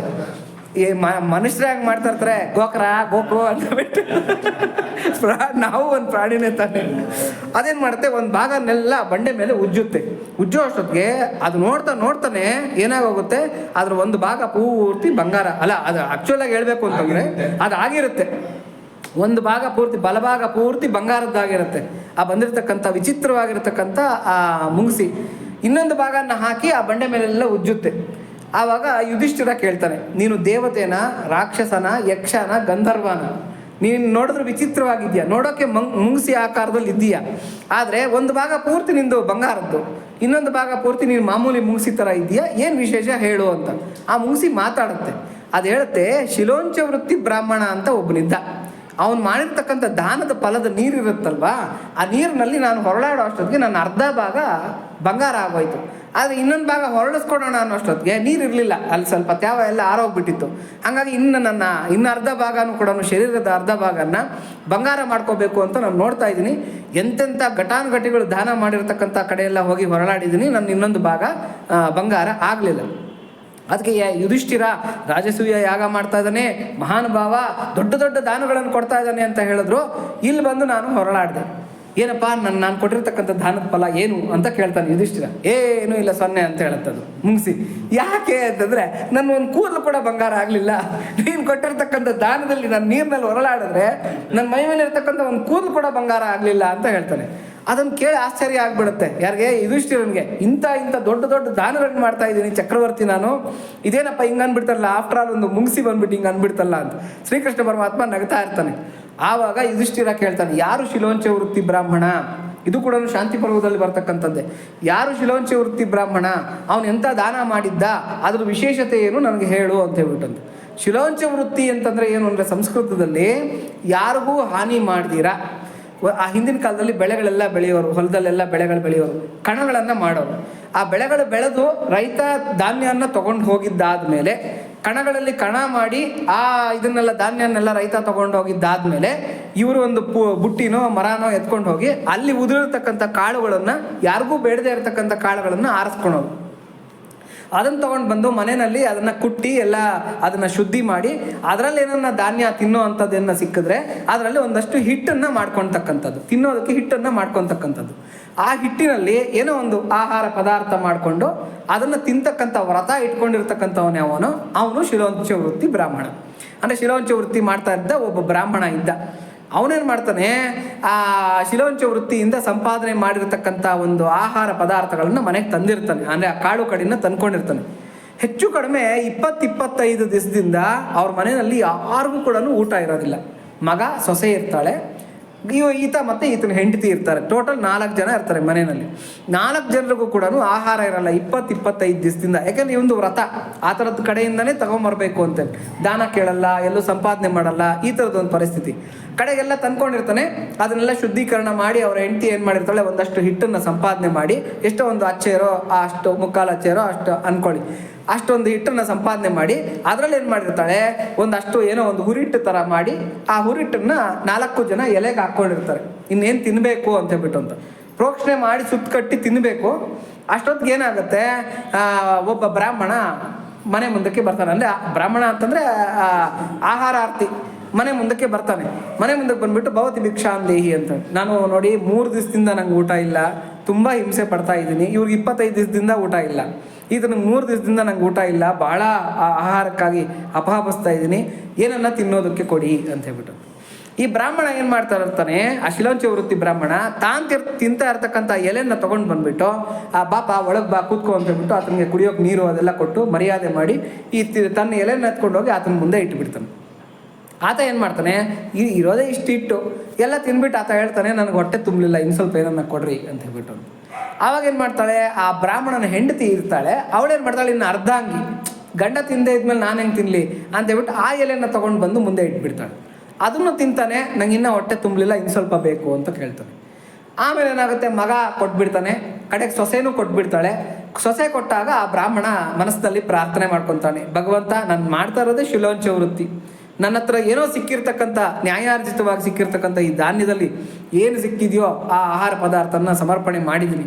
ಇನ್ನು ಆತ ಏನೋ ನನಗೆ ತೃಪ್ತಿ ಆಗಲಿಲ್ಲ, ನಂಗೆ ಇನ್ನು ಸ್ವಲ್ಪ ಕೊಡು ಅಂತಂದರೆ ನಮ್ಮ ಹತ್ರ ಏನೂ ಕೊಡೋದಕ್ಕಿಲ್ಲ, ಅದ್ರ ಮೇಲೆ ನಿನ್ನಿಷ್ಟ, ನನ್ನ ಧರ್ಮನ ನನ್ನ ವ್ರತನ ಉಳಿಸು ಅಂತ ಮನಸ್ಸಿನಲ್ಲಿ ಪ್ರಾರ್ಥನೆ ಮಾಡ್ಕೊತಾ ಇರ್ತಾನೆ.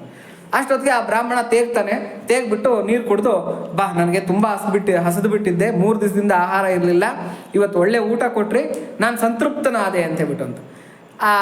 ಇವತ್ತಿಗೂ ಹೇಳ್ತಾರೆ ಚೈ ಕಡೆಗೆದಿ ಅಂತ, ಮಾ ಇಂట్లో ಚೈ ಕಡೆಗೆದಿ ಅಂತ. ಅಂದರೆ ಅದು ನೋಡಿ ಆವತ್ತಿನಿಂದ ಇದ್ದಿದ್ದ ಪದ್ಧತಿ, ಅದು ಮಹಾಭಾರತದ ಕಾಲದಿಂದ ಇದ್ದಿದ್ದ ಪದ್ಧತಿ. ಆ ಊಟ ಕೊಟ್ಟ ಮೇಲೆ ನೋಡಿ, ಕುಡಿಯೋ ನೀರು ಇಲ್ದಿರ ಊಟ ಯಾವತ್ತಿಗೂ ಕೊಡಬಾರ್ದಂತೆ. ತಿಂಡಿ ಕೊಡಲಿ, ಊಟ ಕೊಡಲಿ, ನೀರು ಜೊತೆಲಿ ಕೊಡಬೇಕು. ನೀರು ಇಲ್ದಿರ ಯಾವತ್ತಿಗೂ ಕೂಡ ಆಹಾರ ಕೊಡಬಾರ್ದು. ತಿಂದಾದ್ಮೇಲೆ ಕೈ ಕಾಲು ತೊಳ್ಕೊಳೋದಕ್ಕೆ ನೀರನ್ನು ಕೊಡಬೇಕು. ಇದು ರೂಲ್ಸ್ ಅಂತ ಹೇಳ್ಬಿಟ್ಟು. ಊಟ ಎಲ್ಲ ಆಗುತ್ತೆ, ಮನೆ ಮುಂದೆ ಬರ್ತಾನೆ, ಅಲ್ಲೊಂದು ಬಂಡೆ ಎಲ್ಲ ಇರುತ್ತೆ, ಅಲ್ಲಿ ತೊಗೊಂಡ್ಬಂದು ಕೈಗೆ ಕಾಲಿಗೆ ನೀರು ಕೊಡ್ತಾರೆ. ಆತ ಏನು ಮಾಡ್ತಾನೆ, ಕೈ ಕಾಲು ಎಲ್ಲ ತೊಳ್ಕೊತಾನೆ. ಯಾರೋ ಅತಿಥಿ ಬಂದಿರತಕ್ಕಂಥ ಅತಿಥಿ, ಅಲ್ಲಿ ಒಂದು ಮುಂಗಿಸಿ ಏನಾಗುತ್ತೆ, ಅಲ್ಲಿ ಓಡಾಡ್ತಾ ಇರುತ್ತೆ. ಅದೇನಾಗುತ್ತೆ, ಸ್ವಲ್ಪ ಈ ಬೇಸಿಗೆ ಕಾಲ, ಸ್ವಲ್ಪ ಮೈಯೆಲ್ಲ ಬಿಸಿ ಬಿಸಿಯಾಗಿರುತ್ತೆ, ತಣ್ಣಗಿರ್ತಕ್ಕಂಥ ವಾತಾವರಣ ನೋಡಿದ್ರೆ ಈ ಪ್ರಾಣಿಗಳಿಗೆ ಭಾಳ ಖುಷಿ ಆಗುತ್ತೆ.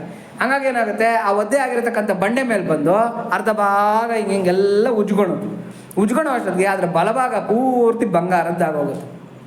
ಇದನ್ನ ನೋಡಿ ಶಿಲೋಂಚ ವೃತ್ತಿ ಬ್ರಾಹ್ಮಣನ ಹೆಂಡತಿ, ಮಗ, ಸೊಸೆಗೆಲ್ಲ ಆಶ್ಚರ್ಯ ಆಗ್ಬಿಡುತ್ತೆ, ಇದೇನು ಹಿಂಗಾಗೋಯ್ತಲ್ಲ ಅಂತ ಹೇಳ್ಬಿಟ್ಟು ಅಂತ.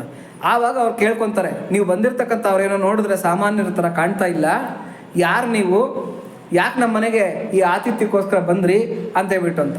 ಆವಾಗ ಆತ ಹೇಳ್ತಾನೆ, ನಾನು ಧರ್ಮದೇವತೆ, ನಾನು ಧರ್ಮದೇವತೆನಪ್ಪ, ನಿನ್ನ ಒಂದು ವ್ರತ, ನಿನ್ನ ಒಂದು ಧರ್ಮ, ಇದನ್ನೆಲ್ಲ ನೋಡಿ ನನ್ನ ಮನಸ್ಸು ಕರಗೋಗ್ಬಿಟ್ಟಿದೆ. ನಿನ್ನ ಧರ್ಮನ ಕೊನೇ ಮೊಮೆಂಟಲ್ಲಿ ಏನನ್ನ ತಪ್ಪಿಸ್ಕೊಂತೀಯ, ಯಾಕೆಂದ್ರೆ 25 ದಿವಸದಿಂದ ನಿಮ್ಗೆ ಊಟ ಇಲ್ಲ, ಕೊನೇ ಮೊಮೆಂಟಲ್ಲಿ ಏನನ್ನ ನೀವು ಈ ಒಂದು ಧರ್ಮನ ತಪ್ತೀರಾ ನೋಡೋಣ ಅಂತ ಪರೀಕ್ಷೆ ಮಾಡೋದಕ್ಕೆ ನಾನು ಬಂದೆ ಅಂತ ಹೇಳ್ತಾರೆ. ನಾವೇನು ಮಾಡ್ತೀವಿ, ಮಾಮೂಲಿಯಾಗೆಲ್ಲ ಹೊಟ್ಟೆ ತುಂಬ ತಿಂದಿರ್ತೀವಿ, ಏನೋ ಬುರ್ಗೋ ಮಿಕ್ಸ್ಚರೋ ಏನೋ ಸ್ನ್ಯಾಕ್ಸೋ ಏನೋ ತಿಂತಾ ಇರ್ತೀವಿ. ಮನೆಗೆ ಯಾರನ್ನ ಬರೋ ಅಷ್ಟು ಎತ್ಕೊಂಡು ಹೋಗ್ತೀವಿ, ಅಡುಗೆ ಮನೆಗೆ ಇಟ್ಬಿಡು, ಒಳಗಿಟ್ಬಿಡು, ಯಾರೋ ಬಂದರು. ಈ ಒಂದು ನೇಚರು ನಮ್ಗೆ ಇವತ್ತು ಇರುತ್ತೆ. ಆದರೆ ಶಿಲೋಂಚ ವೃತ್ತಿ ಬ್ರಾಹ್ಮಣ ಹಂಗೆ ಮಾಡಲಿಲ್ಲ. ತನಗೆ 25 ದಿವಸದಿಂದ ಊಟ ಇಲ್ಲದೆ ಇದ್ರು ಕೂಡ ಅದನ್ನೇನು ಮಾಡ್ದ, ಉದಾರವಾಗಿ ನೀನು ನನಗೆ ಕೊಟ್ಬಿಟ್ಟೆ, ಹಾಗಾಗಿ ನಿನಗೆ ಅಖಂಡವಾಗಿರ್ತಕ್ಕಂಥ ಪುಣ್ಯ ಲೋಕಗಳು ನಿನಗೆ ಕಾಯ್ಕೊಂಡಿದೆ, ನಿಮ್ಮ ಇಡೀ ಫ್ಯಾಮಿಲಿಗೆ. ಹಾಗಾಗಿ ಈಗ ವಿಮಾನಗಳು ಬರುತ್ತೆ, ನೀವೆಲ್ಲ ಕೂಡ ಪುಣ್ಯ ಲೋಕಗಳಿಗೆ ಸಶರೀರರಾಗಿ ಹೋಗ್ರಿ ಅಂತೇಳ್ಬಿಟ್ಟು.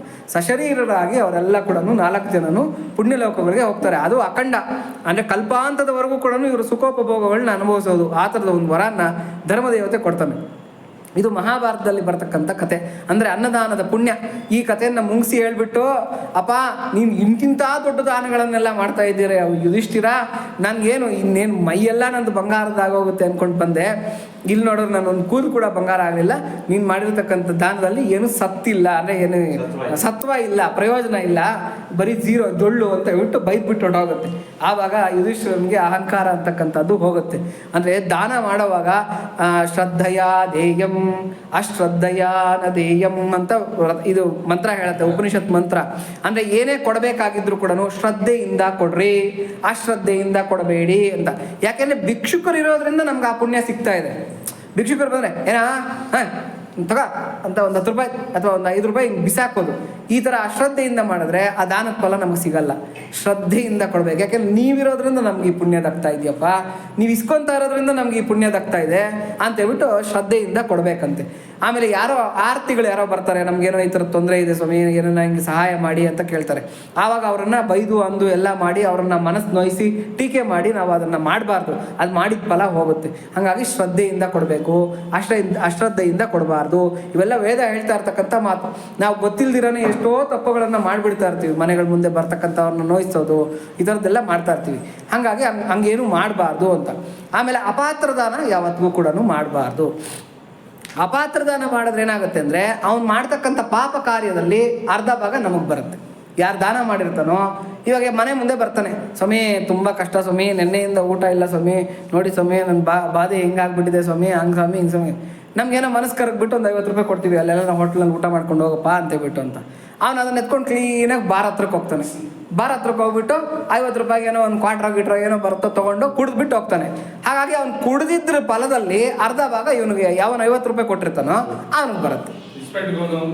ಅವನು ಇನ್ನು ಅದ್ರಲ್ಲಿ ಅರ್ಧ ಭಾಗ ಬರುತ್ತೆ. ಅಂದರೆ ಅವ್ನು ಮಾಡ್ತಕ್ಕಂಥ, ಅಂದರೆ ನಾವು ಮಾಡಿರ್ತಕ್ಕಂಥ ದಾನದಲ್ಲಿ ಅವನು ಏನು ಅಪಾತ್ರ ಮಾಡಿದ್ರು ಕೂಡ, ಅಂದರೆ ಏನು ಅಪಚಾರ ಮಾಡಿದ್ರು ಕೂಡ ಅದರಲ್ಲಿ ಅರ್ಧ ಭಾಗ ನಮಗೆ ಬರುತ್ತೆ.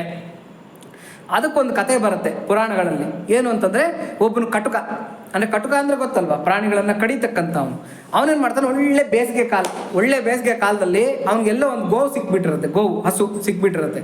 ಆ ಹಸುವನ್ನ ಕರ್ಕೊಂಡು ಹೋಗ್ತಾ ಇರ್ತಾನೆ. ಆ ಹಸುಗೆ ಗೊತ್ತಾಗ್ಬಿಟ್ಟಿರುತ್ತೆ, ಇವನು ಕರ್ಕೊಂಡು ಹೋಗಿ ವಧ್ಯಸ್ಥಾನದಲ್ಲಿ ನನ್ನನ್ನು ವಧಿಸ್ಬಿಡ್ತಾನೆ ಅಂತ ಬಿಟ್ಟಂತ. ಆ ಸಾಮಾನ್ಯಕ್ಕೆ ಪ್ರಾಣಿಗಳಿಗೆ ಅದು 6th ಸೆನ್ಸ್ ಗೊತ್ತಾಗ್ಬಿಡುತ್ತೆ. ಅದೇನು ಮಾಡುತ್ತೆ, ಗಲಾಟೆ ಮಾಡ್ತಾ ಇರುತ್ತೆ, ಸರಿಯಾಗಿ ಅವನ ಜೊತೆನಲ್ಲಿ ಹೋಗ್ತಾ ಇರೋದಿಲ್ಲ, ಹೊಡಿತಾನೆ ಬಡಿತಾನೆ, ಏನು ಮಾಡಿದ್ರು ಅದು ಬರ್ತಾ ಇರೋದಿಲ್ಲ, ದರ ಎಳಿತಾ ಇರ್ತಾನೆ, ಆದರೂ ಆ ಗೋವು ಬರ್ತಾ ಇರೋದಿಲ್ಲ. ಕಡೆಗೆ ಏನಾಗುತ್ತೆ, ಬಿಸಿಲು ಜಾಸ್ತಿ ಇರುತ್ತೆ, ಆ ಸೆಕೆಗೆ ದಗೆಗೆ ಇವನ್ಗೆ ಆಹಾರ ನೀರು ಇರೋದಿಲ್ಲ. ಇವನ್ಗೇನಾಗುತ್ತೆ, ಕಟಕನಿಗೆ ನಿತ್ರಾಣ ಆಗ್ಬಿಡ್ತಾನೆ, ಆ ಹಸುವನ್ನ ಎಳೆದಾಡೋದಕ್ಕೆ ಶಕ್ತಿ ಬರಲ್ಲ. ಕಡೆಗೆ ಹಂಗೆ ಬರ್ತಾ ಇರ್ತಾನೆ. ಅಲ್ಲಿ ಯಾರೋ ಏನಾಗುತ್ತೆ ಅಂದರೆ, ಒಂದು ದೇವಸ್ಥಾನದ ಮುಂದೆ ಅನ್ನದಾನ ಮಾಡ್ತಾ ಇರ್ತಾರೆ. ಎಲ್ಲ ಬನ್ನಿ ಊಟ ಮಾಡಿ, ನಿಮಗೆಲ್ಲ ಒಳ್ಳೇದಾಗಲಿ ಅಂತ ಹೇಳ್ಬಿಟ್ಟು ಅನ್ನದಾನ ಮಾಡ್ತಾ ಇರ್ತಾನೆ. ಇವನೇನು ಮಾಡ್ತಾನೆ, ಆ ಹಸುವನ್ನ ಒಂದು ಕಡೆ ಕಟ್ಟಾಕ್ತಾನೆ, ಹೋಗ್ತಾನೆ, ಚೆನ್ನಾಗಿ ಊಟ ಮಾಡ್ತಾನೆ, ಹೊಟ್ಟೆ ತುಂಬ ಊಟ ಮಾಡ್ತಾನೆ, ಅವ್ರು ಕೊಟ್ಟಿದ್ದು ಪಾನೀಯಗಳನ್ನೆಲ್ಲ ಕುಡಿತಾನೆ, ಒಳ್ಳೆ ಶಕ್ತಿ ಬರುತ್ತೆ, ಸ್ಟ್ರೆಂತ್ ಬರುತ್ತೆ. ಈ ಹಸುಗೆ ಪಾಪ ಬಡಕಲ್ ಜೀವ, ಅದಕ್ಕೇನು ಆಹಾರ ಇರಲ್ಲ, ನೀರಿರಲ್ಲ, ಏನೂ ಇರೋದಿಲ್ಲ. ಕಡೆಗೆ ಏನಾಗುತ್ತೆ, ಇವನಿಗೆ ಶಕ್ತಿ ಬಂದಿರುತ್ತೆ, ಆ ಹಸುಗೆ ಶಕ್ತಿ ಹೋಗಿರುತ್ತೆ. ದರ ಅಂತ ಎಳ್ಕೊಂಡು ಹೋಗಿ ಆ ಗೋವನ್ನು ಮಧ್ಯಸ್ಥಾನದಲ್ಲಿ ಏನು ಮಾಡ್ತಾನೆ, ಕಡ್ದು ಬಿಡೋ ಅಷ್ಟೊತ್ತಿಗೆ ಏನಾಗುತ್ತೆ, ಈ ಅನ್ನದಾನ ಮಾಡ್ತಾ ಇದ್ನಲ್ಲ ಇವನಿಗೆ ಅಂತ್ಯಕಾಲ ಸಮೀಪಿಸುತ್ತೆ. ಇವನು ಎಲ್ಲ ಜೀವನ ಪರ್ಯಂತ ಒಳ್ಳೆ ಕೆಲಸಗಳನ್ನೇ ಮಾಡ್ಕೊಂಡು ಬಂದಿರ್ತಾನೆ, ಪಾಪ ಕಾರ್ಯಗಳನ್ನೇನು ಮಾಡಿರೋದಿಲ್ಲ ಪಾಪ. ಆದರೆ ಅವನ ಅಂತ್ಯಕಾಲ ಸಮೀಪಿಸಿದಾಗ ಯಮಭಟ್ರು ಬಂದು ಮುಂದ್ಗಡೆ ನಿಂತ್ಕೊತಾರೆ, ನಡಿ ನೀನು ನರಕಕ್ಕೆ ಬರ್ಬೇಕು ಇವಾಗ ಅಂತ ಹೇಳ್ಬಿಟ್ಟು ಅಂತ. ಇವನ್ಗೆ ಆಶ್ಚರ್ಯ ಆಗ್ಬಿಡುತ್ತೆ, ನಾನೇನು ತಪ್ಪೇ ಮಾಡಲಿಲ್ವಲ್ಲ, ನಾನೇನು ಪಾಪನೇ ಮಾಡಿಲ್ವಲ್ಲ, ನಂಗೆ ಗೊತ್ತಿರೋ ಪ್ರಕಾರ ಜೀವನದಲ್ಲಿ ನೀವು ಯಾಕೆ ಕರ್ಕೊಂಡು ಹೋಗ್ತಾ ಇದ್ದೀರಾ? ಅಲ್ಲ, ನಿನ್ನ ಅಕೌಂಟಲ್ಲಿ ಗೋವಧ್ಯ ಅಂದರೆ ಗೋಹತ್ಯೆ ಪಾಪ ಇದೆ, ಹಾಗಾಗಿ ನೀನು ನರಕಕ್ಕೆ ಬರಬೇಕು ಅಂತ ಹೇಳ್ತಾರೆ. ಅಯ್ಯೋ ಇದು ಯಾವಾಗ ಬಂತಪ್ಪ, ನಾನು ಯಾವುದು ಗೋಹತ್ಯೆನೇ ಮಾಡಿಲ್ವಲ್ಲ ಅಂತ ಹೇಳ್ಬಿಟ್ಟು ಕಡೆಗೆ ನರಕಕ್ಕೆ ಕರ್ಕೊಂಡು ಹೋಗ್ತಾರೆ. ಅವನನ್ನು ನರಕಕ್ಕೆ ಕರ್ಕೊಂಡೋಗಿ ಯಮನ ಮುಂದೆ ನಿಲ್ಲಿಸ್ತಾರೆ. ಆತ ಕೇಳ್ಕೊತಾನೆ, ಸ್ವಾಮಿ ಇಲ್ಲಿ ಅನ್ಯಾಯ ಆಗ್ತಾ ಇದೆ, ನೀನು ಧರ್ಮರಾಜ ಅಂತ ಹೇಳ್ತಾರೆ, ನೀನು ನನಗೆ ಕರೆಕ್ಟಾಗಿ ಧರ್ಮವನ್ನು ಹೇಳಬೇಕು, ನಾನು ಗೋವಧೆ ಯಾವತ್ತೂ ಮಾಡಿಲ್ಲ. ಅಪ್ಪ, ಗೋವಧೆ ನೀನು ಮಾಡಿಲ್ಲ ಸರಿ, ಗೋವಧೆ ಮಾಡೋನಿಗೆ ಊಟ ಕೊಟ್ಟು ಆ ಗೋವಧೆನಲ್ಲಿ ಅರ್ಧ ಪಾಪ ನೀನು ತೊಗೊಂಡಿದ್ದೀಯಾ, ಇದನ್ನೇ ಅಪಾತ್ರದಾನ ಅಂತ ಕರೀತಾರೆ. ಇದನ್ನು ನೀನು ಮಾಡಿಬಿಟ್ಟಿದ್ದೀಯಾ ಅಂತ ಹೇಳ್ಬಿಟ್ಟು ಇದನ್ನು ಅಪಾತ್ರದಾನ ಅಂತ ಕರೀತಾರೆ. ಅಂದರೆ ನಾವೇನನ್ನ ದಾನ ಅಂತ ಕೊಟ್ಟಾಗ ಆ ದಾನದ ಒಂದು ಪರಿಕರಗಳಿಂದ ಅವನೇನನ್ನ ಅಚಾತುರ್ಯಗಳು ಮಾಡಿದ್ರೆ, ಪಾಪ ಕಾರ್ಯಗಳು ಮಾಡಿದ್ರೆ ಅದರಲ್ಲಿ ಅರ್ಧ ಭಾಗ ದಾನ ಕೊಟ್ಟವನಿಗೆ ಬಂದ್ಬಿಡುತ್ತೆ. ಅವನೇನ ಪುಣ್ಯ ಕಾರ್ಯ ಮಾಡ್ದ ಅಂತ ಇಟ್ಕೊಳ್ಳಿ, ವಯಸ್ ಬರ್ಸ, ಅದರಲ್ಲಿ ಅರ್ಧ ಭಾಗ ದಾನ ಕೊಟ್ಟವನಿಗೆ ಬಂದ್ಬಿಡುತ್ತೆ. ಹಾಗಾಗಿ ಯಾರು ಪುಣ್ಯಾತ್ಮರೋ, ಯಾರು ಧರ್ಮಾತ್ಮರೋ, ಯಾರು ಅದನ್ನು ಸದ್ವಿನಿಯೋಗ ಮಾಡ್ತಾರೋ ಅಂತ ಅವ್ರನ್ನ ಹುಡುಕಿ ಆ ದಾನವನ್ನು ಕೊಡಬೇಕು. ಸದ್ವಿನಿಯೋಗ ಮಾಡದೇ ಇರೋರಿಗೆ ಆ ದಾನವನ್ನು ಕೊಡೋದಕ್ಕೆ ಹೋಗಬಾರ್ದು. ಅವ್ರು ಮಾಡ್ತಕ್ಕಂಥ ಪಾಪದಲ್ಲಿ ಅರ್ಧ ಭಾಗ ಇವ್ರಿಗೆ ಬಂದ್ಬಿಡುತ್ತೆ. ಹಾಗೆ ಅಂತ ಶಾಸ್ತ್ರಗಳು ಹೇಳುತ್ತೆ. ಹೀಗೆ ಇವಿಷ್ಟು ಕೂಡ ಅನ್ನದಾನದ ಮಹಾತ್ಮೆ ಅಂತ ಹೇಳ್ಬಿಟ್ಟು ಅಂತ. ಈ ಅನ್ನನ್ನು ನಾವು ಊಟಕ್ಕೆ ಅಂತ ಇಟ್ಕೊಂಡಾಗ ಅನ್ನ ಕೇಳುತ್ತಂತೆ, ಇದು ನ್ಯಾಯಾರ್ಜಿತ ಆಹಾರನ, ಇದು ಧರ್ಮಾರ್ಜಿತ ಆಹಾರನ, ಮತ್ತು ಇದು ದೈವಾರ್ಪಿತ ಆಹಾರನ ಅಂತ 3 ಪ್ರಶ್ನೆ ಕೇಳುತ್ತಂತೆ. ನಮಗೆ ನಾವೇ ಕೇಳ್ಕೊಂಬಿಟ್ರೆ ಸಾಕು. ಊಟಕ್ಕೆ ಕೂತ್ಕೊಂಡಾಗ ನಮಗೆ ನಾವೇ ಈ 3 ಪ್ರಶ್ನೆ ಕೇಳ್ಕೊಂಬಿಟ್ರೆ ಸಾಕು. ನ್ಯಾಯಾರ್ಜಿತ ಆಹಾರನ ಅಂದರೆ ನಾವು ಅವ್ರ ತಲೆ ಹೊಡೆದು ಇವ್ರ ತಲೆ ಹೊಡೆದು ಅವ್ರನ್ನ ಹಿಂಸೆ ಮಾಡಿ ಇವ್ರನ್ನ ಹಿಂಸೆ ಮಾಡಿ ಲಂಚ ಕೇಳಿ ಟೇಬಲ್ ಕೈನಲ್ಲಿ ಕೆಳಗಡೆ ಎಲ್ಲ ಕೈ ಇಟ್ಟು ಅವ್ರ ಹತ್ರ ಇಸ್ಕೊಂಡು ಇವ್ರ ಹತ್ರ ಇಸ್ಕೊಂಡು ಎಲ್ಲರನ್ನೂ ನೋಯಿಸಿ ಮಾಡಿಸಿ ಪೀಡಿಸಿ ಅದೇನಾಗುತ್ತೆ ಗೊತ್ತಾ, ಮೆಮೊರಿ ಅಂತಕ್ಕಂಥದ್ದು ಟ್ರಾನ್ಸ್ಫರ್ ಆಗ್ತಾ ಇರುತ್ತೆ. ಅವನೇನು ಮಾಡಿರ್ತಾನೆ, ಸುಮ್ಮನೆ ಕೊಟ್ಟಿರೋದಿಲ್ಲ, ಅವನು ಎಷ್ಟೋ ಉಸ್ ಅಂದ್ಕೊಂಡು ಬೈಕೊಂಡು ಅಂದ್ಕೊಂಡು ಕೊಟ್ಟಿರ್ತಾನೆ. ಅದ್ರದ್ದು ಮೆಮೊರಿ ಅಂತಕ್ಕಂಥದ್ದು ನಮಗೆ ಬಂದು ಹತ್ಕೊಂಡಿರುತ್ತೆ. ಅದೆಲ್ಲ ನಮ್ಮನ್ನು ಪೊಲ್ಯೂಟ್ ಮಾಡುತ್ತೆ, ನಮ್ಮ ಮೈಂಡನ್ನು ಪಲ್ಯೂಟ್ ಮಾಡುತ್ತೆ. ಆಮೇಲೆ ನಮ್ಮ ಪುಣ್ಯನ ಪಲ್ಯೂಟ್ ಮಾಡುತ್ತೆ. ನಮ್ಮನ್ನು ಜನ್ಮಾಂತರಗಳಿಗೆ ತೊಗೊಂಡು ಹೊಟ್ಟೋಗ್ಬಿಡುತ್ತೆ. ಹಾಗಾಗಿ ಅಂಥದ್ದನ್ನು ನಾವು ತೊಗೊಳೋದಕ್ಕೆ ಹೋಗಬಾರ್ದು. ಇದು ನ್ಯಾಯಾರ್ಜಿತ ಆಹಾರ ಅಂದರೆ ಅಂಥ ನ್ಯಾಯವಾಗಿ ಸಂಪಾದನೆ ಮಾಡಿರ್ತಕ್ಕಂಥ, ಅಂದರೆ ನನ್ನ ಸ್ವಯಾರ್ಜಿತ, ನನ್ನ ಕಷ್ಟಾರ್ಜಿತ, ಅದರಲ್ಲಿ ಸಂಪಾದನೆ ಮಾಡಿರತಕ್ಕಂಥ ಆಹಾರ ಆಗಿರಬೇಕು. ಅದು ನ್ಯಾಯಾರ್ಜಿತ ಆಹಾರನ. ಇದು ಧರ್ಮಾರ್ಜಿತ ಆಹಾರನ. ಧರ್ಮಾರ್ಜಿತ ಆಹಾರ ಅಂದರೆ ಏನು ಅಂದರೆ, ಮನೆಯಲ್ಲಿ ಆಹಾರ ಬೇಯಿಸಿದ್ದಾದ್ಮೇಲೆ ಫಸ್ಟು ಯಜಮಾನ ತಿಂದುಬಿಡಬಾರ್ದಂತೆ. ಫಸ್ಟು ದಾಸರನ್ನು ನೋಡ್ಬೇಕಂತೆ. ಅಂದರೆ ಮನೆಯಲ್ಲಿ ಕಾಳುಗಳು ಕೆಲಸಗಾರರು ಇರ್ತಾರಲ್ಲ, ಇವರು ಯೋಗಕ್ಷೇಮವನ್ನು ನೋಡ್ಕೋಬೇಕಂತೆ. ಫಸ್ಟ್ ಅವ್ರು ತಿಂದಿದ್ದಾರಾ, ಆಮೇಲೆ ಮಕ್ಕಳು ತಿಂದಿದ್ದಾರ, ಮನೆಯಲ್ಲಿರ್ತಕ್ಕಂಥ ಮಕ್ಕಳು ಮರಿಗಳು ಇವರೆಲ್ಲ ತಿಂದಿದ್ದಾರ, ಆಮೇಲೆ ಹೆಂಡತಿ ತಿಂದಿದ್ದಾಳ, ಇವರೆಲ್ಲ ತಿಂದು ಮಿಕ್ಕಿದ್ಯಾ, ಕಡೆಯಲ್ಲಿ ನನಗೆ ಏನು ಸಿಕ್ಕಿದ್ರೆ ಅದು ಇದು ದೈವಾರ್ಜಿತ ಪ್ರಸಾದ ಅಂತ ಬಿಟ್ಟು ಯಜಮಾನ ಲಾಸ್ಟಲ್ಲಿ ತಿಂತಕ್ಕಂಥದ್ದು ರೂಢಿ.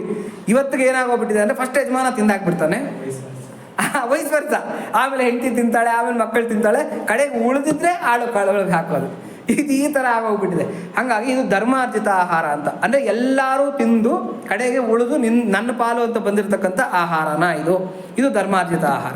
ದೈವಾರ್ಪಿತ ಆಹಾರನ ಅಂದರೆ ಇದು ಯಜ್ಞಶೇಷನ. ಇದೆಲ್ಲ ಕೂಡ ಭಗವಂತನಿಗೆ ಅರ್ಪಿಸಿ ಮಿಕ್ಕಿರ್ತಕ್ಕಂಥ ಆಹಾರನ ಪ್ರಸಾದ ರೂಪದಲ್ಲಿ ಸಿಕ್ಕಿದೆಯಾ. ಇವಾಗ ಯಾವುದಾದ್ರೂ ದೇವಸ್ಥಾನದಲ್ಲಿ ಪ್ರಸಾದ ಅಂತ ಕೊಟ್ಟಿರ್ತಾರೆ ಅಂಥದ್ದ, ಅಥವಾ ಮನೆಯಲ್ಲಿ ಮಾಡಿ ಭಗವಂತನಿಗೆ ನೈವೇದ್ಯ ಮಾಡಿರ್ತಕ್ಕಂಥ ಪ್ರಸಾದನ, ಅಥವಾ ಎಲ್ಲ ಅಡುಗೆ ಮಾಡಿರ್ತೀವಿ, ಇನ್ನೇನು ಬಡಿಸ್ಕೋಬೇಕು ಅಷ್ಟೊಂದು ಯಾರು ಅತಿಥಿಗಳು ಬರ್ತಾರೆ. ಬನ್ನಿ ಒಳ್ಳೆ ತಿಂಡಿ ಟೈಮಿಗೆ ಬಂದಿದ್ದೀರಾ, ಬನ್ನಿ ಊಟದ ಟೈಮಿಗೆ ಬಂದಿದ್ದೀರಾ, ಬನ್ನಿ ಕೂತ್ಕೊಳ್ಳಿ, ಸ್ವಲ್ಪ ರುಚಿ ನೋಡಿ ಅಂತ ಬಲವಂತ ಮಾಡಿ ಅವ್ರಿಗೇನೋ ಒಂದು ಸ್ವಲ್ಪ ಕೊಟ್ಟಿರ್ತೀವಿ. ಅವ್ರು ತಿಂದು ಹೋದ್ರು ಅಂತಂದರೆ ಅದರ ಅರ್ಥ ಏನು, ಒಂದು ಇದು ಮಿಕ್ಕಿದ್ದಿಲ್ಲ ಏನಾಗುತ್ತೆ, ಯಜ್ಞಶೇಷ ಆಗಿಬಿಡುತ್ತೆ, ಪ್ರಸಾದ ಆಗಿಬಿಡುತ್ತೆ. ಆ ಥರ ಪ್ರಸಾದ ಆಗಿರ್ತಕ್ಕಂಥ ಆಹಾರನ ಕನಿಷ್ಠ ಪಕ್ಷ ಏನೂ ಆಗಲಿಲ್ಲ, ನಾವೇ ಬಡಿಸ್ಕೊಂಡು ಕೂತಿದ್ದೀವಿ ಅಂತಂದರೆ ಆವಾಗ ನಾವು ಹೇಳಬೇಕಾಗಿರ್ತಕ್ಕಂಥದ್ದು ಏನು ಅಂತಂದರೆ, ಮೊದಲನೇದೇನು ಅಂದರೆ ಬ್ರಹ್ಮಾರ್ಪಣಂ ಬ್ರಹ್ಮವಿಹಿ ಬ್ರಹ್ಮಾಗ್ನೌ ಬ್ರಹ್ಮಣಾಹುತಂ ಬ್ರಹ್ಮೈವತೇನ ಗಂತವ್ಯಂ ಬ್ರಹ್ಮ ಕರ್ಮ ಸಮಾಧಿನ. ಇದು ಭಗವದ್ಗೀತೆ ಶ್ಲೋಕ.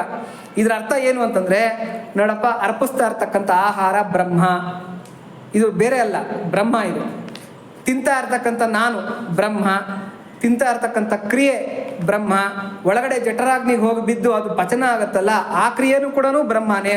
ಇಷ್ಟೆಲ್ಲ ಆದಮೇಲೆ ಇದರಿಂದ ಹೊಂದುತ್ತಾ ಇರ್ತಕ್ಕಂಥ ಗುರಿ ಏನು ಅಂತಂದರೆ ಬ್ರಹ್ಮ.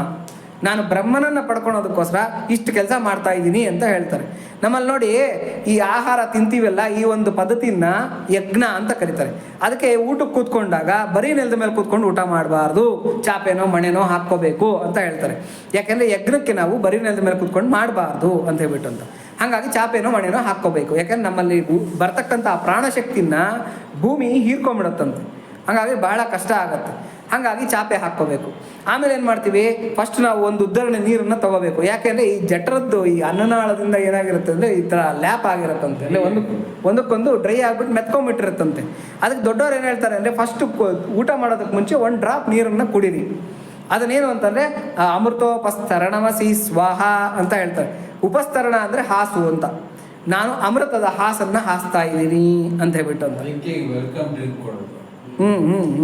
ಅದೇ ಪೆರಿಸ್ಟಾಲ್ಸಿಸ್ ಶುರು ಮಾಡುತ್ತೆ. ಸ್ವಲ್ಪ ನೀರು ಹಾಕೊಂಡ ತಕ್ಷಣ ಮೂವ್ಮೆಂಟ್ ಶುರು ಮಾಡುತ್ತೆ. ಒಳಗಡೆ ಏನಾಗುತ್ತೆ, ಈಸಿಯಾಗಿ ಹೋಗ್ಬಿಡತ್ತೆ. ಹಾಗಾಗಿ ಅದನ್ನು ಫಸ್ಟ್ ನೀರನ್ನು ಕುಡಿಬೇಕಂತೆ. ಅಮೃತೋಪಸ್ತರಣಮಸಿ ಸ್ವಾಹ ಅಂತ. ಆಮೇಲೆ ಏನಾಗುತ್ತೆ, ಒಂದೇ ಸಲ ಗಬ ಅಂತ ತಿನ್ನು ಅಂತ ಹೇಳಲ್ಲ. ಸ್ವಲ್ಪ ಆಹಾರನ ತೆಗೆದು ನಾವು ಪಕ್ಕದಲ್ಲಿರ್ತೀವಿ. ಚಿತ್ರಾಯ ನಮಃ, ಚಿತ್ರಗುಪ್ತಾಯ ನಮಃ, ಯಮಾಯ ನಮಃ, ಸರ್ವಭೂತೇಭ್ಯೋ ನಮಃ ಅಂತ ಅದಕ್ಕೊಂದು ತೊಟ್ಟು ನೀರು ಹಾಕ್ತೀವಿ. ಏನು ಅಂತಂದರೆ, ನಾವು ನರಕದಲ್ಲಿ ನಮ್ಮ ಹೆಸರು ಹೇಳಿ ಊಟ ಹಾಕ್ತಾರಂತೆ ಪಾಪಿಗಳಿಗೆ. ಯಾಕೆಂದರೆ ಪಾಪಿಗಳಿಗೆ ಏನಾಗುತ್ತೆ ಅಂತಂದರೆ, ಆಹಾರ ಕೊಡಲ್ಲ, ನೀರು ಕೊಡಲ್ಲ, ಚೆನ್ನಾಗಿ ಹೊಡೆದು ಶಿಕ್ಷೆ ಕೊಡ್ತಾ ಇರ್ತಾರೆ. ಇದರಿಂದ ಪಾಪಿಗಳೆಲ್ಲ ನಿತ್ರಾಣರಾಗಿಬಿಟ್ಟಿರ್ತಾರಂತೆ.